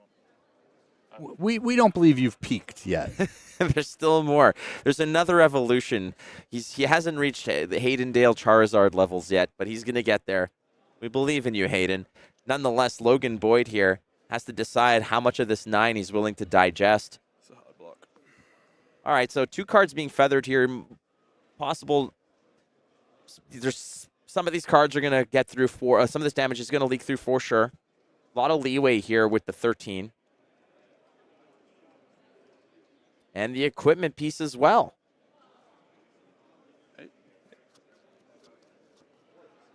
Sure. Take one. There we go. So damage is going to come through. Logan Boyd is just going to let 1 pass. Man, this prized Gallia is so freaking good. Yeah, the Olympia specialization, essentially, it's got a temper 2. So it has the 3 block potential, but as an attack reaction, you can pay 1 to destroy it. Target weapon attack you control wagers a gold with the defending hero. So as an attack reaction. So basically, once you've already sort of shown up and your opponent has staunchly defended the way they want to, that's when you're like, you know what? Let's just let. It's like, when you're at the casino and the roulette wheel spins and like no more bets. Yep. You just kind of toss it in there after the ball drops. It's incredible that you can just let that go. As Hayden Dale here is also reading the card, you know that there's a -1 counter on it as well. So I'm wondering now, we've seen a lot of other heroes with things like Knucklehead or what. They value the extra block over the ability. I'm really curious if Logan is going to want to utilize Prize Galea as the wager option or for the 1 extra block. It might not be a decision he can even make should he come to a point where he has to toss it into the ring. But still, options are out there. Yeah, that's part of what makes these 2 armor temper equipment so powerful, is that they do give you the option. You're going to get the block for 2 every single time, and then depending on the way the game flow is going, the situations that come up, you can either block with it for an additional 1, or you can utilize this very powerful ability. Agility pops, go again to the first attack. There's a trade in hand there. You don't really want to send that, do you? Hayden's calling a judge here, so we're going to inquire as to what the judge call is at the moment. The judging team here has been exceptional. The head judges that have been there have been amazing. On what? As in, if you just I don't know. like grab a bit of your paper, put like balls on it. So we're going to sort of listen in a little bit, maybe catch a little bit of that conversation, but Oop, pause. perfect. There we go. All right, well, at this rate, I mean, this game has been pretty good. Up to now, the agility tokens have really showed their worth. The pause is over. No more pause? I think we're still paused. I believe it was just a sleeve issue, but I'm not 100% on that. Yeah, we'll figure it out. I mean, the judging team here has been really good. Again, not only the judges that were involved in the celebration, but now this is a calling. I mean, it's a professional level enforcement. You have to make sure that all your I's are crossed and your T's are dotted. Exactly. I can tell you that you were just an English teacher in a previous life. But yeah, we've got the full team of judges here with us now. Clearly, I didn't teach Brody Spurlock then. All right, so I think we're back at it. The agility token is all good. We're going to pitch that trade in. And out of the arsenal comes... Ooh, Rally the Rear Guard. That's the 6 attack, Rally the Rear Guard. This is the one that won that clash not too long ago, so 6 go again, representing half the life total for Logan Boyd. Yeah, it's always a little tough when you lose a clash and you know that great attack is coming later in the game too. Clash? And we're going to get a clash right here. I'm at 6. Nothing. Ooh, a win versus basically a complete whiff. And again, if you are paying attention, you've noticed that the players have just after the clashes, they want to study what the card is. They've been very adept at making sure that card is committed to memory to know what the potential is. So Clash is giving you, a fun mechanic, but it's also giving you information. So you want to make sure that that's on board. Following up with a wage. No, sorry. This is non-attack action into into just a Mandible Claw for 6. So a 6 into a 6. Very good turn here. Yeah, from this Hayden is Dale. a great turn. A 6 into a 6. Andy's generated multiple tokens to swing to the next turn. Yeah, Lead with Power is a great card because it creates the might token. It's not a if it hits kind of situation. Yep. So the value being you basically invested into a future turn. I mean, it's close to a 1 for 4 with Go again. All right, I love to see this. This is just a 2 block in front of a 6. So Logan is going to drop down 2/5. So you got to think that the fire's coming here for Olympia. Well, He's ready to rock and roll. Like you've said all weekend, there's lots of 2 blocks in this format. So there's a lot of cards that are much more effective on offense than they are on defense. Getting use now of the chest piece. We got a Vigor token here. Again, Vigor Girth is going to basically, you destroy it to create a Vigor token. So that's going to help you on the follow-up turn. But in this case, it is a Money Where Your Mouth Is for a Centauri Saber for 5. No Go again. But it looks like he is wagering the gold, and he has a resource floating. So there's some danger here. Yep. Wagering opens up possibilities for some attack reactions. It absolutely does, and if it also creates an entire mind game going on, right? I prefer tiddlywinks to mind games. Never good at mind games. Does it create a tiddlywinks? Tiddlywinks. It, Is that? Am I like? Is that a game that people still know about? I don't think so. like I know of tiddlywinks. Yes, I don't think I've ever played it. I don't think it's something that kids play anymore. Definitely not. No. We have dated ourselves once again. There hasn't been like a Fortnite Tiddlywinks crossover yet to sort of introduce it to the new generation, but 5 attack here with a wager of gold. And once again, some of those attack reactions that Warrior likes to lean on needs a wager to occur in order to be opened up. And it puts Hayden in kind of a tough spot because we say this over and over. He wants to utilize these tokens to the best of his ability on the next turn. They represent, potentially a huge advantage. But if he has to block out with his hand to cover this, then he doesn't get the effect of the tokens. And number 8 in the ultimate pit fight itself. Let's give it up for. So in case you're wondering, there is a sounds like a carnival going on over there. But still, what they're doing actually on the other side here is they're announcing winners of entry into an alpha draft, which is great. So that's exciting. That is very, very exciting. Well, then those announcements should be loud and energetic. Well, they are definitely loud and energetic. I'll say that. But we still haven't. We're waiting for the elephants and the jugglers to come through to sort of really hammer it home. But I've done an alpha draft, which is great. But here it comes. So Hayden Dale down to 1. And again, precarious position to be in. And now we see why Logan Boyd took all that damage, because he found this opportunity. And not only that, he has also had the foresight to think about, if I might have to block out here to finish the game, and if I have to give up cards, I want that vigor token to give me some resource. So if I have to give all my cards, I could still swing the Centauri Saber and threaten lethal. Yeah, that's a great point. So he does accumulate a Vigor token. He's got another gold token in the pocket here. Hayden now playing with Might, playing with Vigor, and playing with a Wild Ride. So he's playing with dice, my friend. This is going to see if this is a 7. Does he get the go again off of it? Yep, sure. It's going to be a little bit of randomness. 1, 2, 3 cards. What happens? Ooh, a little assist from the resource dice. But he gets it there. He gets it done there. Yep, successful. Yeah. A little bank shot, no problem. 7 go again. 2 cards left in Hayden's hand. And Logan must be thinking, all right, like, I'm so close, but this is the follow-up that Hayden Dale needs. Hayden Dale's got a 7 attack go again off the Wild Ride. And the question is, what is the follow-up? 2 resources in the pocket and 2 cards in hand. Yep. I mean, the possibilities are limitless. Yeah, if you're in Logan's seat, you were hoping for a whiff there just so bad so that you could, easily put two cards in front of this. Maybe you still put 3 in front of it, but then you're not worried about what the follow-up is going to be. And instead, like you said, he might go to his turn with no cards in his hand and just have that 1 resource from the Vigor token and swing with a Saber. What if it's another Wild Ride? That would be a wild ride. It would definitely be a wilder ride for sure. So another 2 floating here, 7. I mean, Logan's got some life to play with. And a little bit. I mean, Brute's not going to sort of surprise you the way Warrior can. Yeah, yes.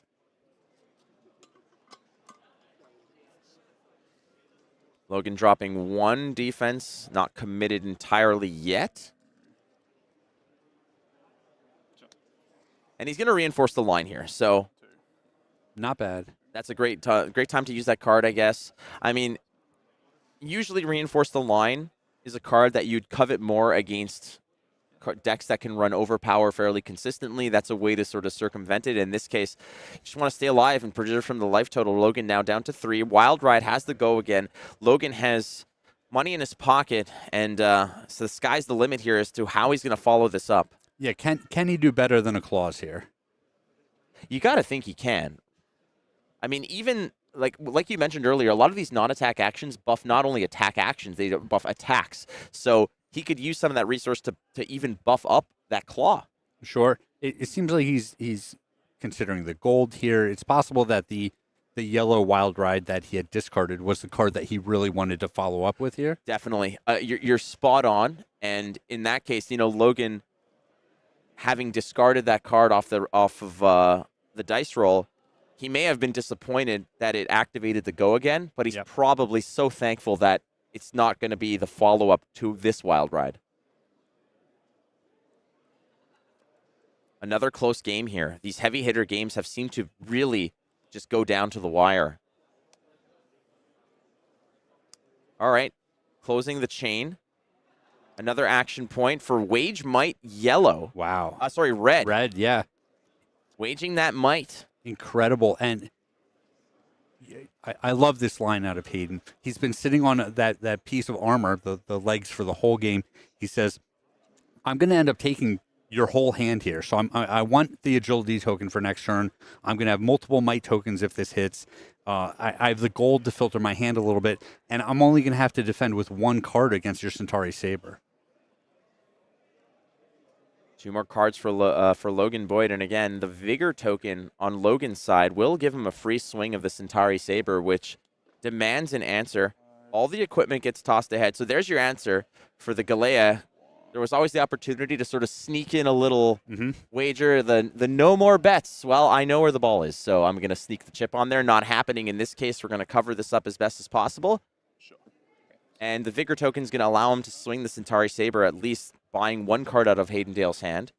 But the Centauri Saber, this is the danger of the Centauri Saber. What if you get caught with all 2 blocks and they're all attack actions? It could be awkward. I mean, potentially you just end up having to put 2 of them in front of it. But you don't want to do that. No, you definitely do not want to do that. So is that the most potent turn you've ever seen with 0 cards in hand? Sure. I mean, let's yeah, be real. Very possibly.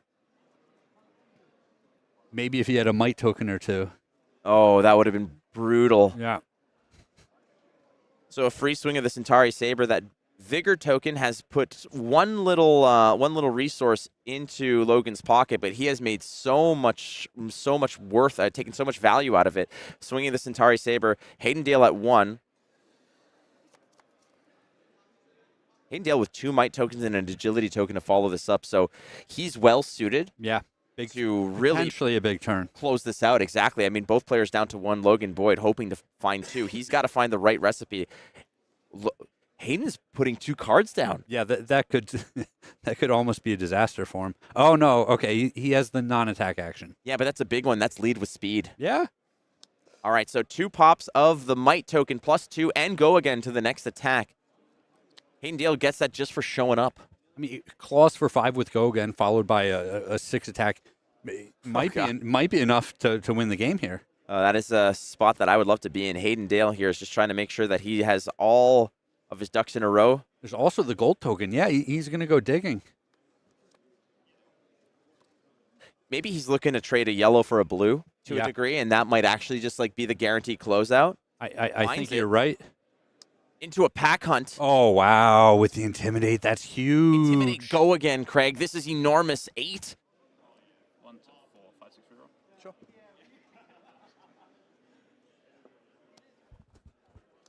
Sure. Logan taking a look at what he does not know, he's no longer has access to. 1 resource floating, 1 card in hand. Got to put them all in front and just pray that there's. Oh, wow. Wow.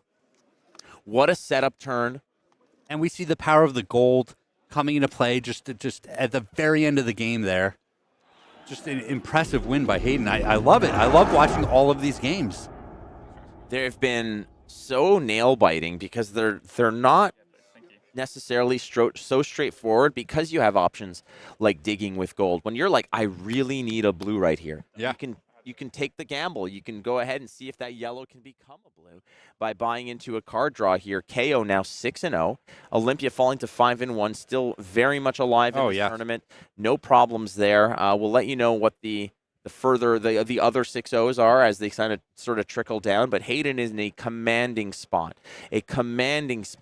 And I mean, Zachary being very, very, like Hayden Dale and Brute, hand in hand, have had an immense array of successes. Sure. And like you're saying, with only 1 draft tomorrow, only 3 rounds before our cut to the top 8, each loss is you're going to make top 8. You're going to finish in a very strong spot in this event, potentially moving forward. But each loss, it means it's that much more difficult to make that top 8 cut. And so Hayden just staying ahead of the game here and, just playing flawlessly. He has played pretty much flawlessly. And ultimately there, when you hold on to 1, you go down to 1 against a warrior that has so many attack reactions that can just, surprise you that way. Yep. You're playing with, you're pretty tense. You got to have some courage when you're doing that. So we will be right back, friends. The 6 of these rounds are in the books. 2 more to go. We'll be right back in Queenstown.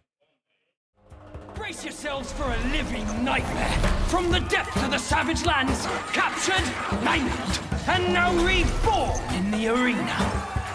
Please, stay away from the edges of the arena. This monster's bloodlust knows no bounds. The very essence of savagery, he may be wounded, but he's armed. And dangerous, Kayo!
Welcome back to the booth here for round 7 of the Calling Queenstown. I am Brian Gottlieb. I am joined by slouchy Craig Krempels. He's here to bring you all the hotness from heavy hitters, and I want to talk about what's succeeding thus far. We're down to 3 undefeated heroes. Undefeateds in the tournament, and it is, of course, Hayden Dale, who you just saw on Kayo. Also, James Arneson. I don't think we've seen James yet in the feature match area playing Kassai. Him and Hayden are clashing this round. Only one of those players going to make it unscathed at 7-0.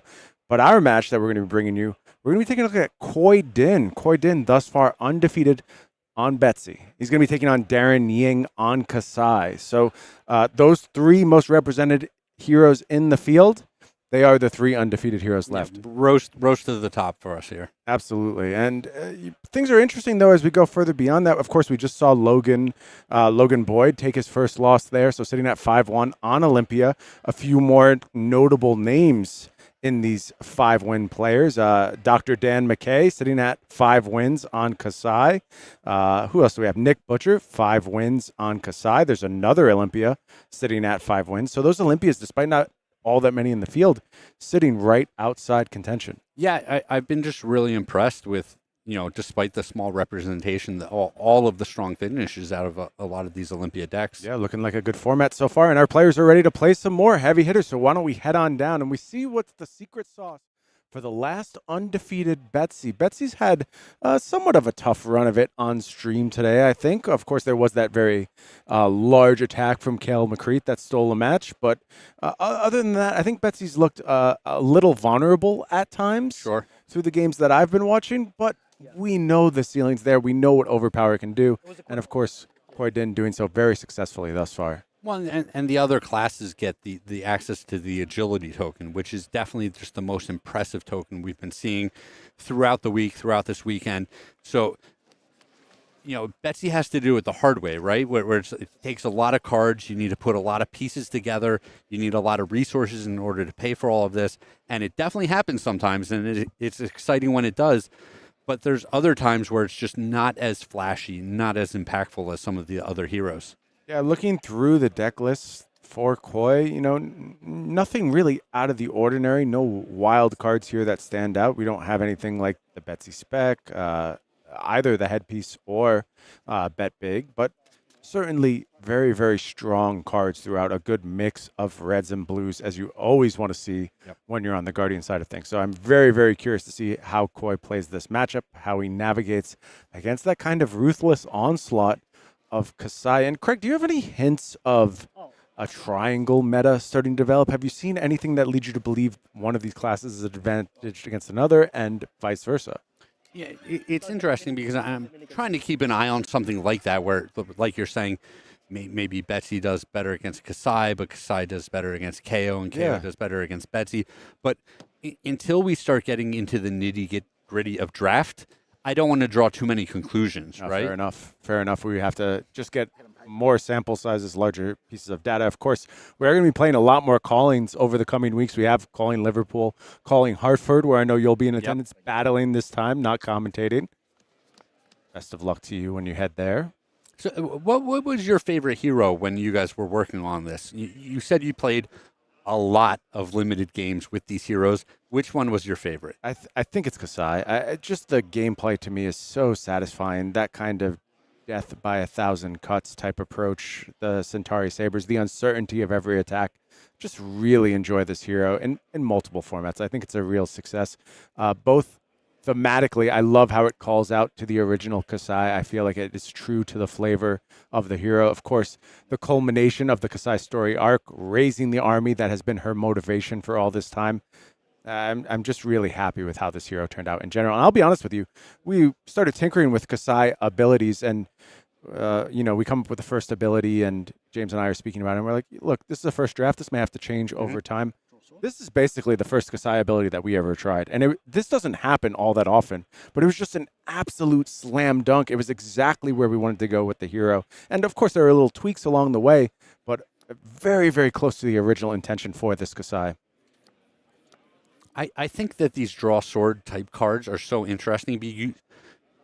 You, the development people at LSS, so rarely give us just cantrips where cards replace themselves so efficiently. Yeah, it is a kind of a new look for a warrior, and already the power level of Darryn Ying's deck on display. You're starting to see why he's sitting at 5-1. A bunch of very strong reds to kick things off. It is a draw swords leading into engage Swiftblade and then Centauri Saber. And this could very well lead to a long set of chain links with that free activation of the Centauri Saber. So there's a possibility that Khoi is going to leak a little damage here should his hand not line up properly. Yeah, I see a lot more 2 blocks than you would expect from a Guardian, by the way. A lot of 2 blocks, but potentially, if you don't want to get the equipment involved on the very first turn here, but I'm just, if you have to put all of the cards in front of this attack, it's not the end of the world for you. You're still going to draw up to that full grip at the end of the turn. Yeah, I want to highlight something really important over on Khoi Din's side, and maybe one of the key pieces of success that you can point to. Does have the stand ground as well as Vigor Girth and Gauntlet of Might, and that basically means he's able to create Temper 2 on demand. Yes. That's a big deal, Craig. In these limited formats, Temper 2 is not something that really exists all that often, but it is available to Khoi Din, and it looks like we're going to clash twice. This is a big one. This is a Trounce coming through. Potential for a huge, huge start here for Khoi if this Trounce is successful. 5 power. 4. Okay, so I get that one. So Squeaks out the first win, does Khoi. They're going to put the cards on the bottom, head back to it one more time, and it's a Wage Might looking good. Adrenaline rush off the top, and a double win on the Trounce. Craig, this is an awesome start. Big if fist you're bump. sitting in Yep, Khoi's seat. big fist bump. Yep. Really, really cool new block card. Creates 2 clashes. If you win them both, get paid, son. Get paid. No. Gold Might and Vigor. 3. Yep. Gold Might Vigor rewarded alongside a 4 block. Not bad output for a defensive turn. And It's the top card of your deck now. It doesn't go on the bottom. just revisiting what you were saying about this tri-set of equipment that synergize so well together, you're often you're kind of torn between sacrificing your equipment to generate these tokens, but when you've got the boots, you actually want to generate the equipment, the tokens from your equipment, so it's almost a double win for you. Absolutely. Absolutely. And a big double win for Khoi on that Trounce. I love this card. One of my favorite cards in the set. Typically, I would say this is more of a victor card, but of course, Betsy taking on a warrior, very likely to succeed as well. Yeah. Also enjoys a gold, a might, and vigor. Well, and it creates these exciting spots for us as viewers as well. Love it. Love the double clash. Just some big moments with Trounce throughout the development cycle. The whole dev team gathered around to see the outcome of a Trounce that could potentially turn the game around. So this is So 8 overpower and what? Wage Might going to be the first play here from Khoi. It is going to be fueled up by that Betsy ability. It's going to have overpower, and it's going to be buffed by that Might token that was won. Now, overpower against warriors at its weakest, Craig. They have the non-attack actions. They have the attack reactions. They just have ways around this ability, and you are able to occasionally find effective blocks. You still want to do it. You still love to see overpower against them, but it's not the kind of guarantee it might be in something like a Guardian Mirror or against a Brute. Sure, and you have to wager in order to get the Betsy ability with the overpower, so you're risking a little more in a matchup where it's the worst case scenario for you. Absolutely. Do not want to have to give this one over to Darryn. 8. Both players sheltered Cove in the head slot. I'm a fan of this one. You know, it's not super powerful on its face, certainly not on par with things like the specialization equipments. You're probably always going to play those. But against a warrior, I do quite appreciate having access to this instant speed prevention. Yeah, I was going to say that exact thing where it's particularly good against the warrior with all of those attack reactions that we see in this format. And also good against overpower. See it being used here to just add a little block value to the hand. This one did line up particularly well and was able to get through a little bit of damage. My token has been won, but a little bit extra prevention there. That can make all the difference as this game goes on.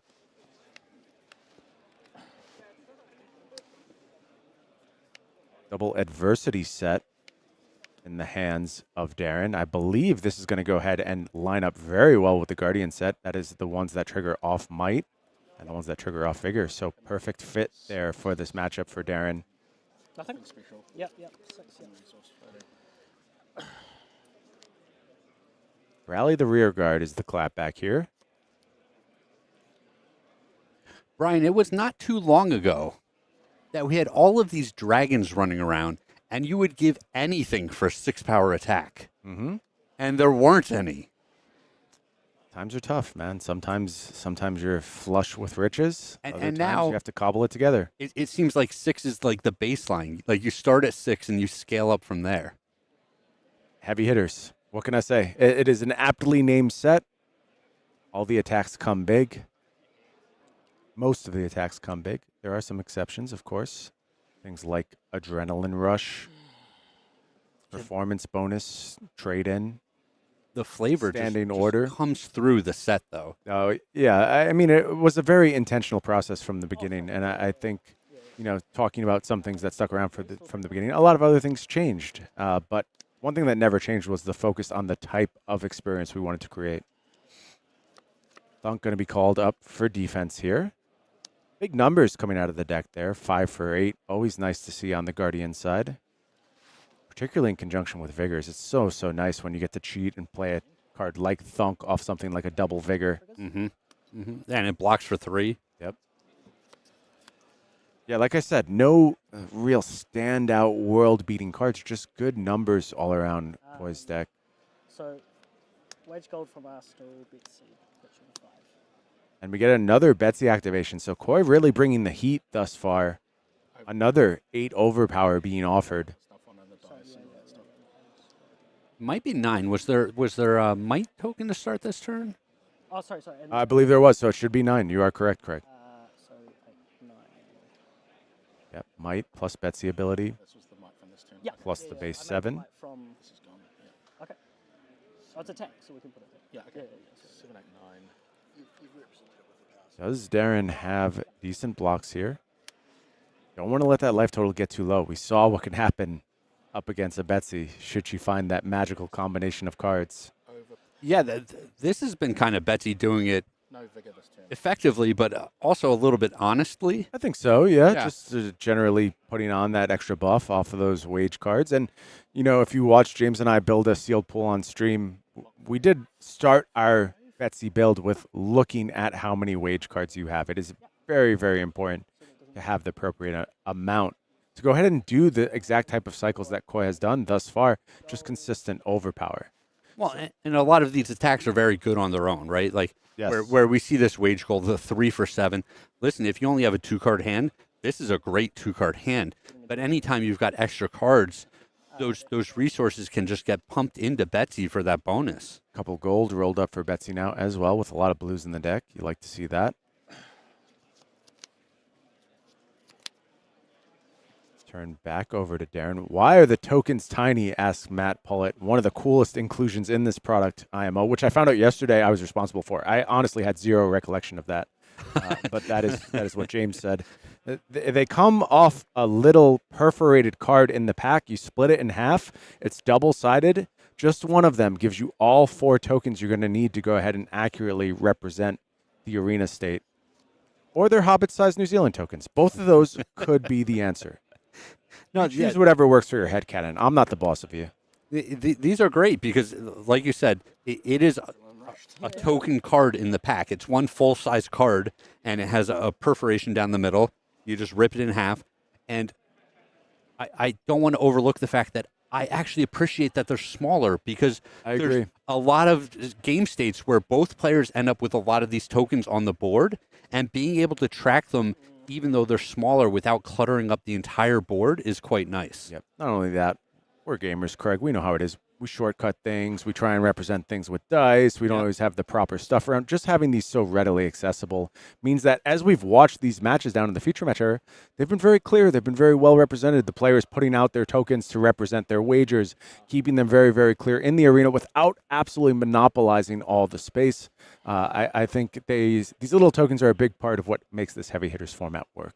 It's funny because it's something that when you guys previewed this, I was just like, why are we talking about this? I don't get, like, this is not a big deal. And then I started playing with this, and I was like, oh, this is a big deal. Yep. Like this actually helps. This is so much cleaner. Small improvements go a long way towards replayability. And this was the one we were happy to come up with. Darryn Yin happy to come up with an adrenaline rush on this turn at 1 life total lower, so is able to just go ahead and get 7 here on the adrenaline rush. And Khoi's having a hard time with this one, really thinking out the next turn here, figuring out how many cards to put in front.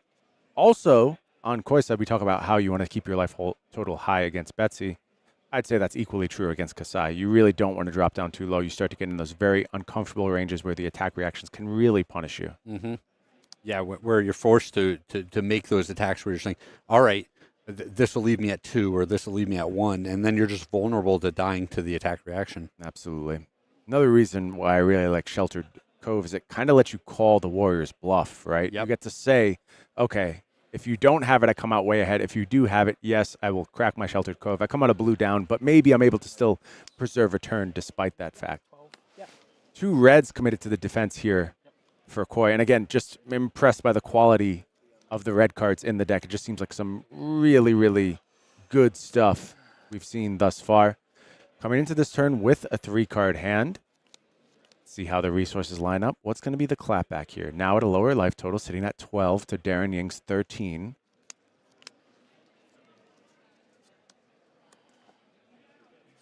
Darryn, some nice reds as well. I see an agile engagement, another draw swords. So I believe that's maybe the 3rd draw swords we've seen thus far this game. Yeah, I think the big question is, does Darryn have too many reds? You know, you draw that all red hand, and you don't have the resources to pay for all of it. I think I see the blue in hand. Okay. I think he's going to be okay. Oh, sorry. Yeah. Going to be able to go ahead and fire off this hand effectively, depending on what Betsy offers here. Of course, Betsy with some disruption. There are things like Command Respect, those effects that if you empower them, concuss, they will disrupt opposing turns. Yep. You do that at the critical moment, it can be quite impactful. But here, it's just going to be a wager, and it's going to be a clean one this time. Wage gold 4-7. No overpower. Darryn is going to go ahead and defend. We do see the 2nd draw swords committed here. That red draw sword's a powerful effect, but also 3 block. Really good card, just all around. Yeah, very strong. It's going to be down but not out from Darryn, and Darren's going to go ahead and count up everything in play. This And card is so good. yeah, this is just an absolute perfect play here. Does have fewer tokens, has fewer equipment, has less life, and that means this is coming in for 8 overpower. When this hits, create an agility, might, and vigor token. Absolute house. We see Khoi lining up a couple of cards. It's going to be interesting with all of his equipment still there. You know, it's possible, depending on his hand complexion, that he can actually cover all 8 of this. Does he have the block? That would be very, very effective. Reinforce the line. Reinforce the line, yeah, very nice. Has that Sheltered Cove. Some options available here, and I think if you're Khoi, you really want to cover this one up. Getting all 3 of those tokens at the same time is a lot to play through. The entire farm. And the attack reaction in hand as well with the lunging press. So multiple blocking options here for Khoi. Looks like this one is going to be effectively answered. So a huge, huge swing from Darryn, but Khoi seemingly at the ready with the correct answer here. Let's see how he chooses to deploy it. You know, I told Flake that I had down but not out in my sealed pool, but the situation where I thought that I was going to be able to play it and really blow out my opponent, they didn't have any tokens. And it's just so funny because the gold is so powerful, but in this case, is this one you wanted them to have it. You know, the gold is actually a liability for Khoi. Isn't it funny how that works out? Sometimes you're clashing and you actually want to lose the clash to turn on your adversity equipment. There's all these weird things that happen. But this is going to be a fully covered down but not out, and I think that's a huge win for Khoi. I don't care what he does on this turn, if it's just a high riser, whatever. You're very, very lucky to have gotten away from the overpower damage that card represents. And it is just going to be high riser, but like I said, I think this is fine. There's no agility coming into this next turn cycle for Darryn. Unlikely he can effectively use all these cards. You don't even mind that he is able to defend this attack. It's unlikely he has a big clapback here. It looks like it's Test of Strength here on the defense. Going to go ahead and defend for 4. Over the top revealed Clash of Agility on Darryn's side. It's a wash. Critical. Yeah. I love the emphatic, dramatic off the top rope reveals as it should be. for the clash. Okay, so yeah. True or false, Craig? There was a time in development when a clash would be resolved by war, and it would be a second, even greater clash with double the stakes, and you'd reveal the next card off the top of your deck. True. It was a This draw. is definitely the case. 100% false. I just came up with that. Maybe I should have done that. What a rube I am. It sounds kind of like a neat idea, but Sid, I'm thinking on the wagering. yeah, it looks like a buff here to this wage agility going to be coming in for 10 off the edge ahead buff. So, any on that side or 2 choices to wager this agility. Could wager 2 agilities. I don't think you're going to do that. Not necessary, but it is 1 agility at stake here. Nice turn for Darryn. Yeah, Was able to use all the cards effectively. You told me he wasn't going to be able to have a big turn without that agility token. Wrong about a lot of things. Just like you were wrong about the war clash, I was wrong about this. I don't know what you're talking about. So 10 damage on this turn, represented by Darryn. Both these decks look very powerful, honestly. Yeah. Oh, yeah. I understand why these players are sitting where they are. I've been very impressed with the card quality coming out of both sides. And the gameplay is just so fun. Just watching people just throwing haymakers back and forth. I probably sound like a broken record saying it, but it's just genuinely such a pleasure watching these games. And yesterday when I was in the sealed event playing the games, they were just really fun. You know, I only went 2-2, but I had an absolute blast doing it. Yeah, I can't wait to get back in, play a little bit more heavy hitters, maybe some lobby drafts on schedule over the rest of our time here in Queenstown. That would be great. Oh, yeah? Maybe. I'll see what I can do. I know a guy who might be able to get me some heavy hitters. Yep, so this is 10. Look at you, a man that knows people. Couple. Nice block here from Khoi. Again, 3 cards committed and that Gauntlet of Might. But again, covered up, no agility. Khoi really prioritizing keeping Darryn off that agility. And I wonder, I always get to this point in the match, and I wonder, what are the deck sizes? How many cards have been submitted by both players? I think a critical question at this juncture. They're both still at pretty healthy life totals. Yeah. Yeah, let's see if we see Khoi shift a little bit more to this high riser plan. Is he trying to get a little bit more efficiency? Maybe trying to set up for one last overpower salvo after just wearing his opponent down. But it's more 3 for 7s. It really is a 3 for 7 defined game thus far. And these players are both lousy with them, all over the place with these 3 for 7s.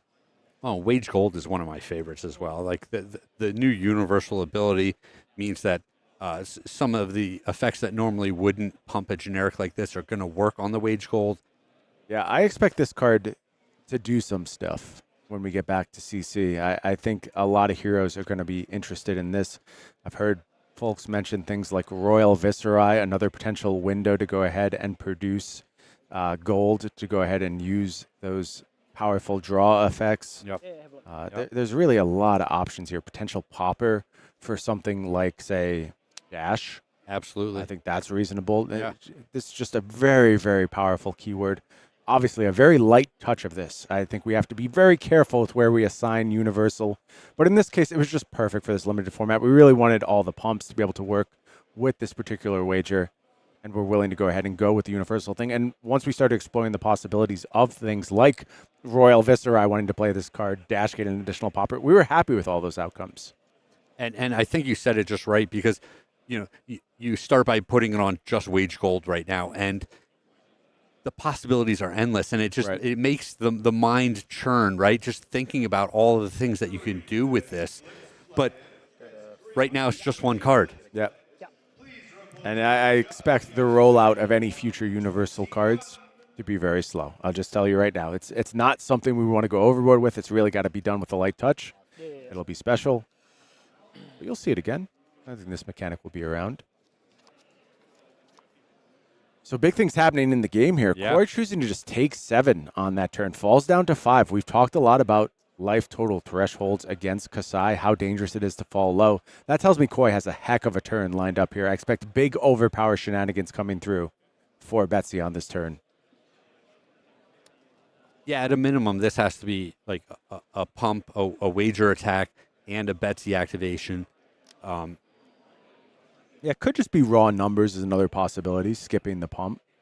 Oh, no. Oh, but it looks like gold going to be the play here off double red. Not exactly how you want to go ahead and crack that gold. And now I'm curious as to the decision not to defend here. What is the texture of the rest of the hand? Yeah, this is a very awkward hand. Now, these were both 2 defense cards. Maybe Khoi just saying, numbers-wise, it doesn't make sense for me to give you these 2s in defense. I'm just supposed to try and turn them into some offense on my side. And I saw a bit of roll of the head there. Khoi not happy with what he found.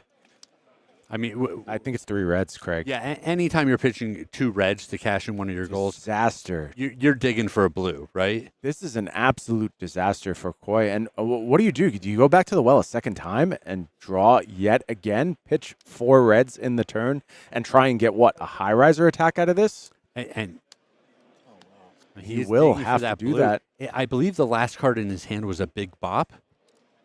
So all he found was a starting state, Craig. He can't even deploy that big bop now. This is just the worst case scenario for Khoi Din. And at 6-0, trying to move to 7-0, you have to feel for the guy. This was the turn where he was supposed to reclaim tempo. We were supposed to go ahead and go on the offensive and get Darryn down to a reasonable, manageable life total. And it just did not work out here. And it's just going to be high riser to close out the turn. 6 cards in the pitch zone. How often do you see 6 cards in a pitch zone? Yeah, final act, not in Arsenal, unfortunately. Not going to be able to go ahead and do a bit of damage here. But you got to feel for Khoi on this turn cycle. And look, I will say, you build your deck. Oh, and yes. There's a lot of reds in this deck. I can tell you just looking at this, he is playing a very, very high density of red cards, and it has served him very well thus far. He's played a very powerful, proactive strategy. I understand why he's gone with that density of reds. In this case, though, absolute nightmare hand finally rears its head. Well, and you also have to be thinking, if this game goes long, we go to second cycle, I'm going to draw another hand that's basically all reds. Yeah, you can't get away from that. It is there in the pitch zone, and he's looking for some configuration where he can hope to get something out of it. And his deck is small enough that it is a very real possibility, should he survive, that this comes back around. Well, especially with his life total so much lower. He's in a spot where he's incentivized to be blocking a lot. Yeah. I personally think he's just going to have to take some risks here. He's going to have to call a potential bluff from Darryn and just say, I don't think you have it. Sure. Block with 1 card maybe, and then find one of those big Betsy attacks. But it seemed like that previous turn was the turn where he was taking the risk. It didn't work out for him, and now he's going to have to get even more risky. I think that hand was so salvageable from so many angles, too. If he just deploys the big bop, I actually like his position. Like, I think he can get around to the next turn cycle in a good place, especially seeing what's happening now, knowing he's just facing a 3 for 7 here. But it is a 3 for 7 with 2 cards in hand, and that's a different beast because this is subject to attack reaction. And I'm curious how many cards Khoi can really afford to put in front of this. I think if I was in his seat, my ideal block is a couple of 3 blocks, give up the vigor. I just can't contest that right now. Understand 1 damage is going to float over the top, and I may take 3 more should the attack reaction be there, but I should get to continue the game. The only problem is Fatal Engagement exists, and we haven't seen this card. And Ethan, if you can bring up Fatal Engagement, I'd love to take a look at it. It just hasn't been a player thus far in the matches we've covered, but it is so important in these scenarios. You can only play it if an attack action card is defending on the chain link, but it is a +5 buff, and it can target any attack. So this is the card you have to kind of watch out for in those scenarios where your warrior opponent has just a massive hand, 2 cards in hand. Be aware of Fatal Engagement. Oh, what a spot for Darryn here, swinging an agility token over to the next turn. Yeah, with great an time arsenal. to have agility. Yep. The healthy life total, a bit of equipment still. Khoi's got to take some cards here, man. I think it's very, very hard for him to have any chance on the next turn cycle if Darryn can just soak up a little damage and not worry about it. Are these boots on Darryn's side? Is that the lower health boots? On Darryn's side, it is the lower health boots, yes. So they'll never be turned on this game. Not going to happen. Don't know if we missed a window or just never presented itself. That does happen with these boots. Oh, yeah. For sure. Oh, And, for sure. You know, we see it on the other side, too, with the stand grounds. We talked about Khoi having the perfect setup. Yep. Never got anything out of these stand grounds. A huge point of weakness in the game plan for Khoi. And I'm not saying he did anything wrong. That's not what I'm trying to assert here. You just really want to get the value out of those stand grounds, and the opportunity seemingly never presented itself.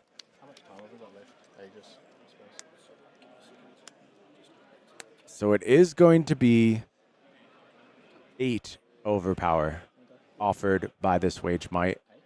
If I have any kind of good hand in Darryn's spot, I'm eating this so quickly. Sure, yeah. I mean, this is a good attack, but it's not enough to force Darryn to put multiple cards in front of it. Or maybe I can afford to make a safety block just because my hand doesn't need the cards, but it is just so inconsequential here, given the turn that he's going to present 2 Centauri Sabers, both threatening attack reactions. Basically, in Khoi's seat, you kind of have to say, if you have any attack reactions, I lose.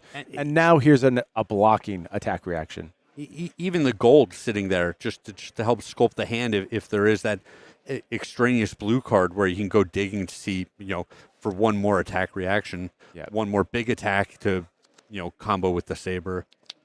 I do not feel like Khoi can really overblock on this turn. It just doesn't seem like it makes sense. And there is that gold crack. That means that the Kassai ability is active. Centauri Sabers are going to be free to activate. Can dump as many resources as you want into this first attack. It looks like vigorous engagement in hands, so we do know that ability is present. Going to activate the Kassai ability as well. I'll be honest with you, if you hit, you've won the game. Yeah, I was going to say you're not going to get a lot of value out of this one. I do appreciate that we're seeing the other Kassai ability come into play here, but a little bit of salt in the wound. Yeah, just a little Harlem Globetrotters dunking on them. Behind the back, Kassai activation. How's the hand for Darryn? Are the resources present? Is the output present? Doesn't matter too much, quite frankly. You do just have double Centauri Saber for free available to you. All you really need is a couple resources, some attack reactions, and you're probably presenting an impossible problem for your opponent to solve. Looks like money where your mouth is in the arsenal, and I do see a vigorous engagement. So you can front load a buff, you can back load a buff. You just have so much flexibility here. Great spot. With him being so careful, I was thinking maybe he doesn't even have that strong of a turn. Where if he's going to have a Saber attack plus a 2 for 5 or whatever it might be. I think it was just optimization. Yeah, Cross your T's, dot your I's. Really powerful. All the iterations here. Yeah, and I think what you're going to see from Khoi is just an acknowledgement that I can't play around these attack reactions. If I give you my whole hand here, I haven't done anything. Maybe sometimes you can get to the point where you give the whole hand, you come back around to a turn cycle where they don't have an agility, and they brick. Maybe. That is your outsized chance that you want to try and get away with. But most of the times you just have to say, I can't beat you if you have it anyway. Here's a single card. Do your worst. Well, he still has his hat in play. So that's just a little bit of an insurance policy against certain pumps. Yeah, it is going to be a block 2, and it is going to be a 3 power reaction. But yeah, you're not going to be able to stop Cove, the red. Not enough, and Darryn Yang moves on to 6-1, and Khoi Din takes his first blemish, falling down to 6-1. Yeah, and it was that turn where he had to go start digging with the gold, found another red card, went digging with the gold again, found a yellow card. Nightmare scenario, and you have to feel for Khoi because the game was going quite well until that turn cycle. It was very back and forth. But look, variance rears its head. That's why we play card games and not chess. We live for it. We love the gamble. This set's all about the gamble. Sometimes it manifests in very unexpected ways. I like the choice to pop the gold there. I think you had no option, but ultimately didn't find fruit. If it was a blue, it's a whole different game. Right in it. Pull a blue off the top. It's an entirely different game, but it was not to be for Khoi. And that means when we head to round 8, which we will do in just a little while, there will be only one undefeated player left in this entire field. Pretty wild stuff. We're going to take a short break. We'll come back with standings. We'll run through those, tell you about what's happening all throughout the field, and we'll have our last round. Don't go anywhere. What shall we do with a drunken wager? What shall we do with a drunken wager? What shall we do with a drunken wager? What shall we do with a drunken wager? In a death match or everybody come and join the heavy hitter. The gladiator's work is never done. We'll fight for fame and gold till the setting sun. Life and limb, we put it all at stake. But it's all worth it when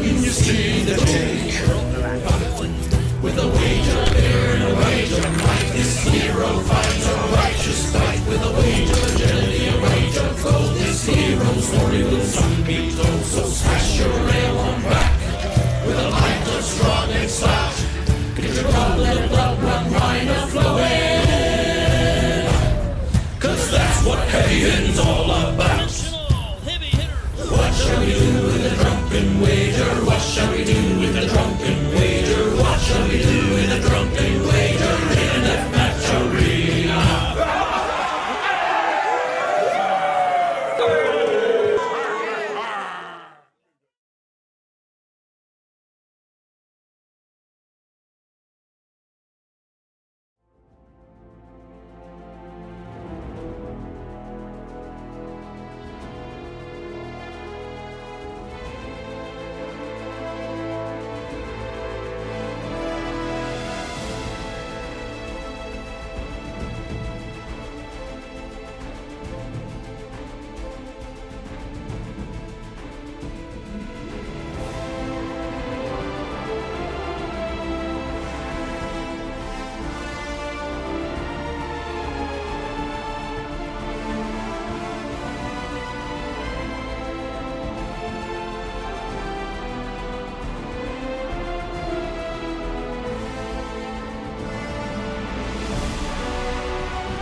7 rounds in the books, Craig. Last round is ready to rock and roll here again to let everyone know tomorrow, the day 2 of the calling, the top 48 or the X2s are going to make it through. Yep. And it's going to be the draft rounds. So we're going to have a nice draft, 3 rounds of draft. We are going to be recording the draft, reviewing the draft. However, it won't be live. That is because that is LSS policy. We don't want to go ahead and sort of give away all the secrets, but we will be going through it. So the I guess the kind of like the world premiere of just being able to review a draft. We're going to try to get some of the pro players in here to sort of help us out and give us some of the insights and such of the draft. I think Brody was sort of chomping at the bit to come in here and talk about it. So we'll cover the 3 rounds of the draft. Probably the top 8 will get announced. There'll be a short break, and we'll go over that first draft then before the top 8 starts. Yeah, and that's a good primer because I think the top 8's a draft as well. Yes. In which case, that way we can see a little bit of the nitty-gritty of what the draft looks like, what cards will get passed, prioritized, how the hero breakdown kind of happens. And, we'll bring you some pro perspective to help us out with that. But there is still some business to attend to right now, round number 8. Yep, this is exciting. We're coming into the last of it, and when you're deep in day 1 like this, I said it earlier, every loss means you're that much further outside of the top 8. So you really want to pick up that last win at the end of the day and propel yourself, be sitting at one of the top pods going into tomorrow so that you have the best chance at making the top 8. One of the last undefeateds is Hayden Dale, who has been I bumped into him just between rounds, and he mentioned that all 7 of his opponents were warriors. Oh, wow. Yeah, so he's dodged the Guardians. He's dodged the fellow brutes. He's just been on this Hunger Games sort of feasting on these warriors that are out there, and we're going to see what the last round is. But he is very much well positioned to move forward, but we're not going to show you Hayden Dale. You got enough of that. We're not going to spoil it with Hayden Dale. We'll probably get back to him. Oh, definitely. You'll see some Hayden Dale tomorrow. For now, we've got the return of Melbourne's own Logan Boyd on Olympia against James Shirley on Kassai. Both players are X1. They're 6-1 here. And Logan Boyd, a lot of fans out there who are watching and cheering him on. Yeah, both these players guaranteed to be playing in the draft rounds tomorrow. But like I said, you want that W. You definitely want that W. You don't want to give anything away, right? You want to be as well positioned to, should, God forbid something bad happens and you sort of have a bad go at draft, right? And you have to sort of make sure that you get the wins while you can. So there we go. And again, the Centauri Saber meta is very undecided right now. Yeah, what do you do with these swords? Where do you put them? Well, lead with speed. Good start here. Again, creating the agility token. Even if you don't follow up with an attack, you're on turn 0, Craig. I think that just creating that agility token is incredibly important. Yep, I agree. And it'll be interesting to see if Logan actually wants to make an attack here, or if he just moves to Arsenal, because, you really don't want to let your opponent sculpt their hand. Another option is, if you say I'm going to move to Arsenal, and your opponent discards one of those cards to create an agility or a might or whatever it might be token at the end of the turn, then you can say, all right, now that I have priority again, I will make this attack. Yeah, that we've seen things like that occur against in old school Prism games as well, where you leave the priority open, and should they react, it bounces back, and then you can kind of punish. In this case, a 7 attack Centauri Saber buys you 3 cards. So card economy has come into play in some of these matchups. We actually saw the first match of the day come down to basically 0 cards, where eventually the player said, there's nothing I can do. I concede. Yep. Very good sportsmanship move there as well. But now it's 6-1s are facing off over here. Logan Boyd with the agility token has very well positioned for a good follow-up turn. But now James Shirley has some decisions to make. A lot of Boyd fans that are out there. But Jimmy fans are showing up as well. So the fans are undecided. And what I like about this, and especially how Ethan sort of tosses it up, doesn't it get like an arena feel? Like you're in the stands cheering for your champion? People are just shouting. They are shouting. Yeah. We can hear you, and that's awesome. Lead with speed for James himself here is going to create an agility token. He's going to go ahead and crack the chess piece to give himself a vigor token as well. So a lot of investment into future turns. Well, there is, but there's also this turns the shoes on, where you're saying, hey, I get to block for 2 with my shoes on the next turn, and still have it stick around for the future. Yeah, definitely getting the full value off of those 2-block temper shoes is very important here. Polls up, friends. Who's going to win? Is it James Shirley? Or is the chosen child of Melbourne, Australia, Logan Boyd, who is not only crushing it here, but just a good person all around, by all accounts?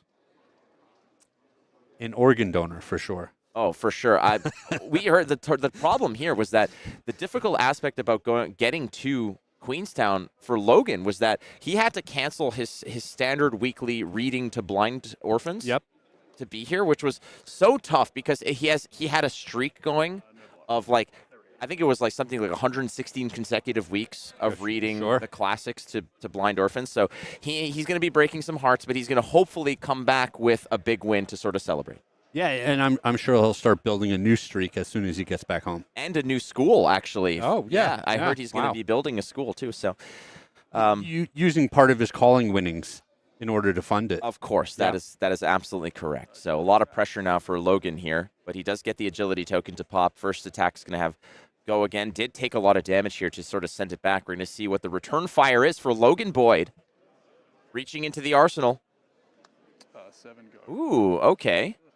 And I have to say, this art, I didn't get a chance to talk about this art. If we can just, there we go. Agile windup. So you have the dude with the spear ready to rock and roll, but look in the background. Yeah, what's going on back there? There's this massive, sandworm kind of creature. This big gaping maw just full of teeth. And, well, good luck, dude. That's all I'll say. So 7 go again is a good way to sort of return fire against the onslaught that he dealt with. But hey, you got boots that you got to use. I mean, Craig, the whole reason to get those tokens up is to get full use of some of that equipment. Close the chain, crack this. Yeah, I'm a little surprised to not see him get the boots involved here, just because it did have that full value. He might be very confident that he can get them back. Oh, never mind. Those are the flat trackers. Yeah, I apologize. That's my fault. No, it's all good. It's all good. Maybe he's going to read to you. Maybe you're blind too. Well, it's funny that we say that because in this case, it is the arm piece, right? That's the temper block for 2. So I just inverted the equipment in my head. Much like Logan has inverted those the Centauri Sabers. So much going on here. Another lead with speed. Pairing up with a Centauri Saber for 4 attack. Wow, they are... yeah, they're just going back and forth here. I think they know that the concession stand closes in 10 minutes, so... But they want to finish strong. They want to finish fast here. The Vigor token, the Agility token popping here. So 6-1 James Shirley is now going to be able to have a little dance of his own with the Agility token, giving that attack go again. A Might token. Another Vigor token generated here. I wonder if there's a charity auction that Logan's worried that he's going to miss, and he's got to wrap this up quick so that he can go bid on Lucille 2 or something. Yeah, he has a ribbon cutting at a children's hospital or something. Yeah. So lead with hard is going to just generate a Vigor token, free and clear, +3 attack, +3 to the next attack. Using the Kassai ability, I like this because keep in mind when you're using an ability, you're breaking the combat chain in that regard. So the graveyard will have that lead with heart in it, which will satisfy what Kassai needs, which is 2 red and 2 yellow. Those get banished to create a gold. +3 attack, still on the stack. Phantom buff. And now this is going to be a 5 attack Centauri Saber. If it's blocked with a attack action card, it will become a 6, but it does have go again, the agility token, giving it a little more gusto. Yeah, this is a strong turn. Very strong turn because you've got 2 more resources in your pocket there, Craig, and a card in arsenal, a card in hand. You don't know what's coming. Logan Boyd has put in some work, but now he's on the receiving end. The poll is up, friends. Who's going to win, Logan Boyd or James Shirley? The last match of the Calling, day 1 here in Queenstown. Logan has a slight edge, is what I'm hearing. Some of that is kind of the, just the good feeling vote, Just hey, he's a good guy. Yeah, who doesn't want to get behind a good guy? But James could be a good I was guy about too. to say, are we saying that James is the villain in this situation? Absolutely not. I actually saw James lift a truck off of somebody, like it would pin them in an accident. He just showed up out of nowhere, lift the truck with one arm. Wow. With the other arm, Yeah. he was stopping traffic so a school of ducks could cross the road. It was mind-blowing. These are a couple of really good guys here. That's why I don't know who's You know gonna what? win. Stop the match. We'll just give them both wins. Yeah, exactly. They both get Nobel Prizes. Yeah. There it is. This is why I'm just going to say, this is why I love working with Savage Streets, is because Ethan is always on the ball. He really is just on top of everything. So good. Oh, boy. All right, so 5, go again. Still needs to be resolved. How is it going to happen? Well, we're going to throw some equipment into the mix here. Getting the full block out of the 2 armor temper arm piece. That is something I had one of those in my steel pool. Never was able to actually utilize it to full effect, unfortunately. But okay, so with the go again, the trackers are going to be busted up in order to find another agility token. So good. I mean, so much better than the one block. Well, and it's just pretty impressive watching these 2 players basically do what they're trying to do turn after turn after turn. 5 is the follow-up here. Again, yellow off of that attack. Again, this is a Rising Power. No, sorry, this isn't Rising Power. This is the one where it's cheaper if you draw a card. Energy. The name Rising Energy. Yep. Which I am praying for this evening. Could use a little rising energy at Most the definitely. end of a long day. Yeah, that's the plan. I'm just thinking of a gigantic cauldron of ramen after this. That is. It's much more likely you end up with a ball breaker. I don't so much want to eat it as I want to sit in it like a hot tub. Oh, wow, this is getting awkward. 4 cards drawn up. I have a visual now that there's no segue after that one. Oh. We're glad you stuck with us, though, friends. Yeah. Welcome to the arena. Welcome to the arena, indeed. So the go again, triggering the 6 attack on the first volley here. Logan Boyd and James Shirley have put together a masterful first day of the Calling here, both finishing at 6-1. And what's spectacular about a lot of these players who are having this success, it's not like they're finding these absolute bomb cards that change the dynamic of games. They're not winning games off of these massive plays, so to speak. They're finding good cards. It's just the way that they've cobbled them together and the way that they found value and ensured value off of things like the applause and other cards like that. I mean, it's good to have good cards, but if you're throwing them away or you're combining them in bad ways, but here's another one. So vigorous windup into a bigger vigorous windup. Yeah, you're absolutely right, where it's all about not only having this turn be a good turn, but having the next turn also be a good turn and evaluating when you need to be blocking, kind of sacrificing that good turn in order to preserve your life total. These are all just difficult considerations, and there's so many little decisions that you make throughout the game doing that, and I've been really impressed watching our players this weekend.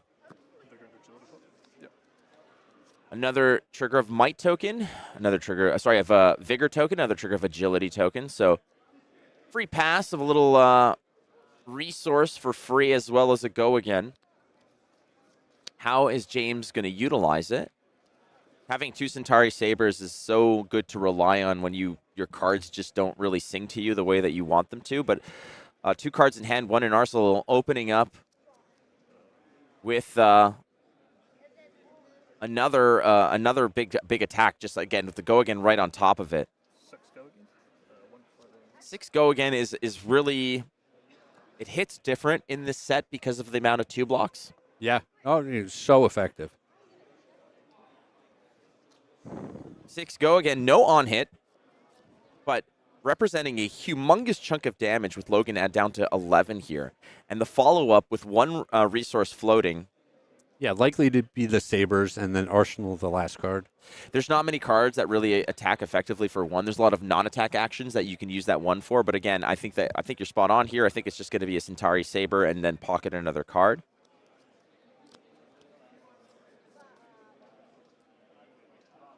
Logan looking through what he's willing to donate here and what his turn will sort of shape up to be. I feel like a lot of this just goes beyond the simple math of, all right, if I'm taking 6, but I'm sending 7, is that worth it? I mean, it's very simple to think that it's that linear, it's that, shallow, but in reality, there's a lot more to think about. Well, even this, where you're saying, do I want to clash? If I clash and I win, how good is it for me? If I clash and I lose, how bad is it going to be for me? And these are all the considerations that Logan has to be just going through, the different iterations in his head as he decides how he's going to block this turn. Well, there was a clash on that defense, and both players had really nothing to show for it. Normally, Craig, they would be 2 losers, but since it's Logan and James, it's two winners. We're all winners. Thank you. Yeah. I'm just going to throw myself into that grouping. Well, it's because we get to watch them. That is true. Everybody wins, man. Yeah. Absolutely. You out there watching the stream, yes, you. I'm looking at you. You're a winner. You are loved. And maybe not as cool as Logan and James, but hey, you're pretty close. I really like it when the community gets behind the players that are on screen, Oh, it definitely adds to the fun. It is, and it's always positive. It's like, this is my boy. This is this is my player. This is from my hometown. A lot of positive energy, and we love to see that. 2 attack from the Centauri Saber. Not like what Brian Gottlieb gets on Twitter.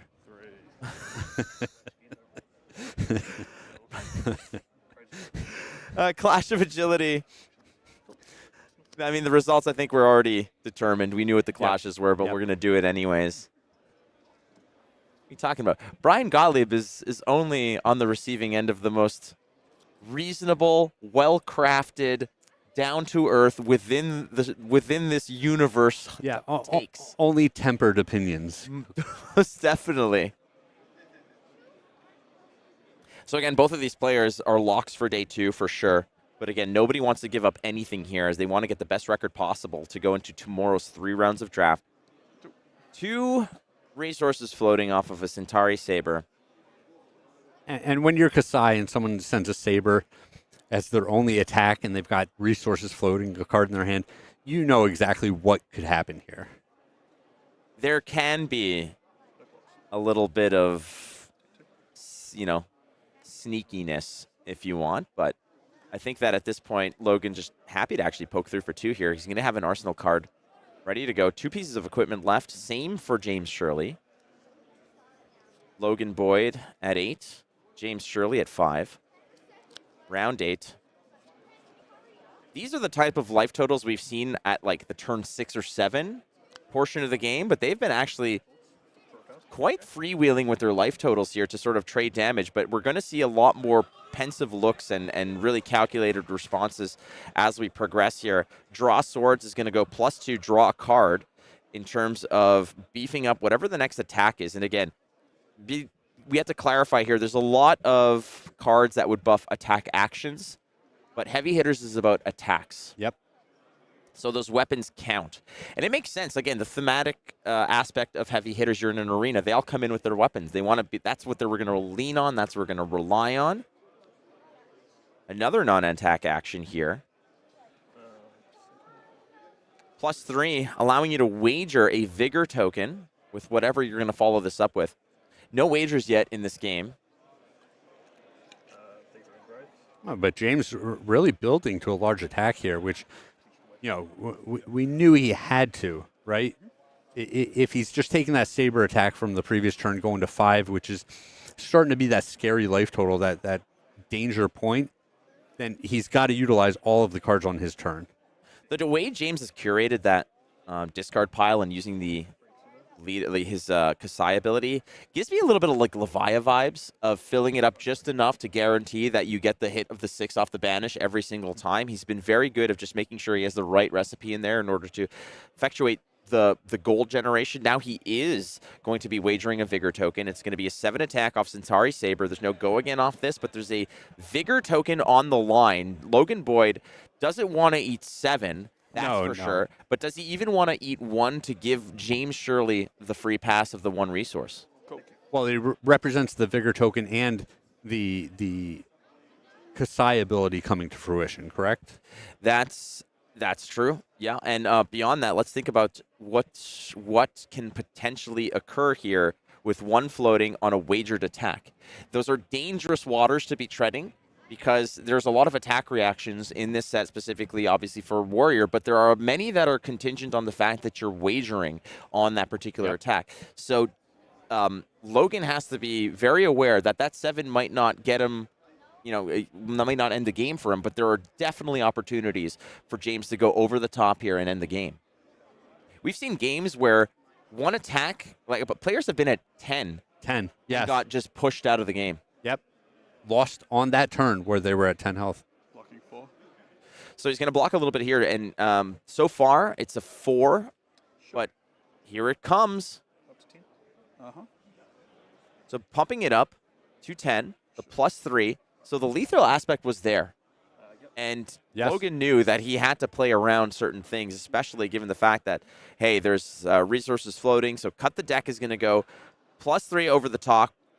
If it was defended by an attack action card, you draw a card, then put a card from hand or arsenal on the bottom. It's a nice little recycle effect here, a little sink below action to a degree. Let's see if it's worth it. It's active, so I have nothing. Oh, wow. So 8 overpower. Oh, my goodness. Oh, wow. Yeah, this is a big play here out of Logan where he was happy taking just the right amount of damage and using up his equipment on that turn, losing the engagement so that James ended up with tokens.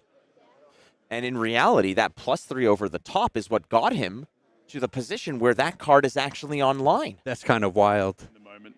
Incredible. So down but not out is a card that a lot of players have looked at and said, "Oh my goodness, like this is a finisher. This is something you can work towards."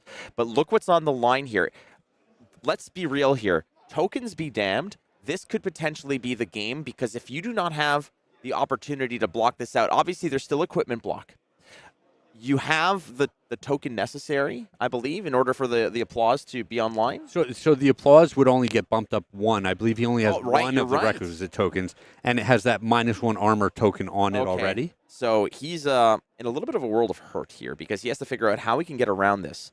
Is there an opportunity here for James Shirley to sort of overcome what is down but not out? A very potent and effective finisher that requires so many of your ducks to be aligned properly here. Your life has to be lower, you have to have less tokens, and you have to have less equipment. All of those those boxes have been checked. Can you get around it? So in this case... Oh, this is kind of extra interesting, where he has pitched one of the windups to now create the token he needs for that armor to be live again. Wow, look at this play. Suddenly, Agile Windup has not just become a very good card, it has become a life-saving card. This has really bailed him out here. The work is going to be done here. The damage is going to come through. The array of tokens is going to Logan Boyd here. No, but he even had the rally the rear guard. He's actually covering a lot of this attack. All right, so James had the recipe here. The difference here is also the fact that Logan Boyd, Logan Boyd had a absolutely brutal play for James to digest. But beyond that, James had so many sort of outs. He had the agility card to toss away, to create the token, to put his applause online, to cover it. But beyond that, he also had the rally the rear guard. So the timing for Logan couldn't have been worse in that case. Well, and the agility token now is paying off dividends on James' own turn, of course, where, kind of at a minimum, because he's got the one resource from the Vigor token, he can represent double swords the solo down but not out that Logan Boyd relied on to sort of close this out in spectacular fashion. Ooh, I actually like this line. Cashing in the gold token to start.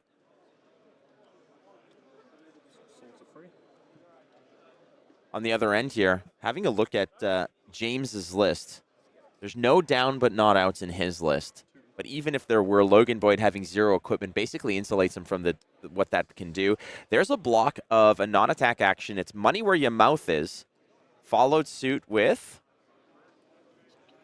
what we got there? I believe that's wage vigor. Wagering? No. And he's wagering. No wager. Never mind. Basically the dealer insurance.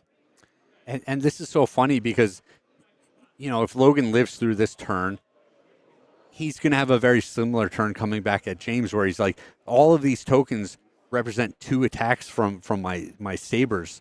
Oh, maybe only 1 attack. He's not going to have a card to pitch to pay for the second saber. He's got a vigor token. He's got a vigor token here. Yeah, exactly. He doesn't have a card to pitch for the second one. It's wage agility. My apologies. I said wage vigor. That's my bad. Nonetheless, let's just go for it. Again, the 3 go again. The might token. The 3 go again. Oh, the might token might be big. It might. I get it. Look, the end of the day, the quality. Oh, the best material's gone already. It's done. It's done. However, the frequency, we keep that dialed up. Oh, yeah. Yeah, no. The volume stays the same. The quality goes down. We're going to keep trying here. Yeah. It's not for lack of effort. 3 go against just, the 3 attack is just enough for James Shirley to have to respect this. Putting a card in front of it, it's a non-attack action. He's going to cover 2 of it. I believe that's the blood wine, which otherwise is basically a free non-attack that, sorry, not blood wine. Some sort of beverage. Yeah. Blood run wine. Yeah, you had it. I was there. Okay, but it creates it's basically a free pass for 2 tokens, which is nice to have. Lead with speed.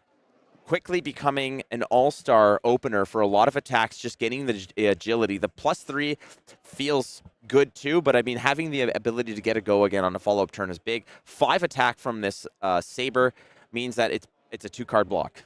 Yeah, lead with speed is gonna move up the draft board so fast. I think that this is potentially just the red one, a windmill slam first pick. Very much so. In terms of the common slots, if the rares don't speak to you, this thing can actually just be a slam dunk first pick. If you're basically surrounded by guardians, this can be a huge card to wheel late too. So sure. Here's a 5 attack saber. It's going to get 2 cards. No attacks. I'll take red. Sure. Agility token created. Oh wow. What a freaking hand out of James there, huh? It was brilliant and incredible hand over there, and James does take it. Logan Boyd. I was like, hey, and he's showing he had the best card in the set. Well, that is kind of wild. On the previous turn, he was able to push James down to 2. If it was just 1 more damage throughout the game, this lunging press would have finished it.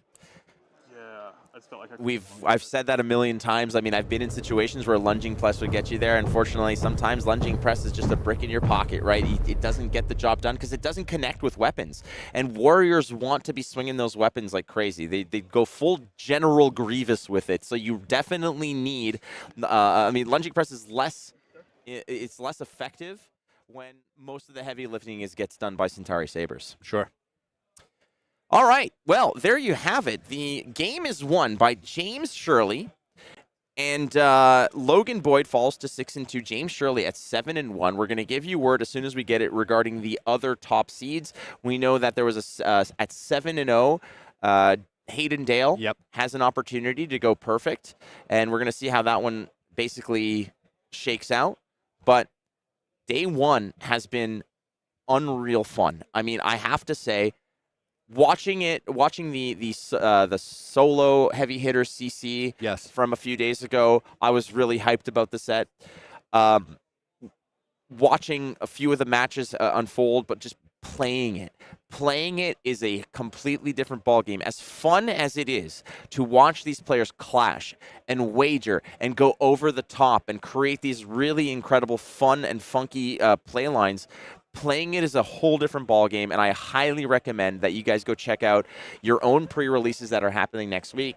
I'm signed up for some. I cannot wait to get there and play it. I had a blast playing it earlier, and it's fun to see the Warriors and Kassai making a triumphant return to Flesh and Blood. Well, I mean, for me, it's been the whole hero spread, right? Where we see all of these different heroes able to execute on camera. Everyone's doing just powerful, fun things, except for Reinar in your sealed pools. Don't show up with Reinar. Don't play Reinar. I mean, what if it's all sixes? What if you just get absolutely blessed with sixes? I still don't think I think very, very, very few card pools are going to have enough intimidates plus sixes to effectively have, that Reinar deck that you're looking for. It's just so much easier to get there with Kayo. Watch the whole thing be won by a Reinar now. Well, I mean, draft is a different. I was about to say, beast. Draft is completely different animal. Very much so. Hearing everybody and seeing the response in chat and having everybody have a good time celebrating not just the release, but also the players that are out here and everybody who showed up. It's been incredible. We do have standings to show you. Let's get to those. Let's see where we're at. So Hayden, Dale. Oh, never mind. We got a little. All right. It's this is we're gonna have to. It's kind of like a carousel, We'll wave as we pass by, but here we go. This is what we're up against. We saw Hayden Dale as the #1 seed, but as we sort of progress through, this is the round 7 standings, so they're going to be updated. Obviously, some players are still going. That game that we just cast was I don't want to say fairly quick, but they were unafraid to take damage, and the attack reactions were the star of the show, frankly. But there we go. So here it is, to the top 99 players, and we're going to come back to the top of the heap, as it were. And we saw Hayden Dale at #1. Khoi, you had that game going. James Arneson, Logan Boyd, we just had on top of on the broadcast recently just now, and just a lot of great players here having a good time. So for day 2, Craig. Yes. All X2s or the top 48? Yep. Sounds like a good time. Yeah. I think that's the right way to do it, right? Where you don't want to have this awkward tiebreaker situation where a bunch of the X2s make it, but some of them don't. So, a system where it is all of the X2s or the top 48, whichever is greater, making it. I like that system. And I do want to remind people that tomorrow is draft. And we will be recording the draft. However, we will not be bringing it to you live. We will have the draft reviewed by some of us, as well as some of the pro players to give some of their insight, basically to prep you for the top 8, which is also going to be a draft. Yes. So you're going to have some of the insight from some of the professionals who have been doing it, and they will basically give you some of the insights. What is the pack 1, pick 1? Maybe lead with speed is climbing the tier, the tier list of. Well, I think you made a great point where there's definitely rares that are just so good. A lot of the spec equipment, the Kassai headpiece, the Reinar headpiece, the Betsy headpiece, like these cards have looked so good every time that they're on camera. Well, seeing what Betsy can do with a wagered attack is incredible. It's potent. It gets you across the finish line. And having a reliable headpiece like Good Time Chapeau will really probably propel that card to a pack 1, pick 1 almost slam dunk. Yes. Yeah. One, getting to block for 2 all the time, sometimes picking up that 3rd point throughout the game if you need it. And then, like you said, having it just sitting around with a -1 temper counter on it while you're using the ability. So powerful. There's just so much value there. So that does it for day 1. We do want to remind you that some of the round 8 games are still getting taken care of and wrapping up. We will bring you all of the updated standings and results on the live blog. So we want to make sure that you go check out fabtcg.com. That's where the live blog will be up and running. You can go and follow along your favorite heroes, as well as the champions who are playing them here at the Calling in Queenstown. That does it for us. What a day. It has been an incredible day, incredible week, frankly, let's be real. Oh, but yeah. Seeing the players who have come in here, flown from all over the world to experience heavy hitters, it's been a treat for them, but it has been a treat for us. And we really hope it's been a treat for you, because this has been a set that I think is really a huge shakeup in terms of the power level, the swings. Yeah. I think we're in a whole new paradigm here for what we're looking for out of the limited sets.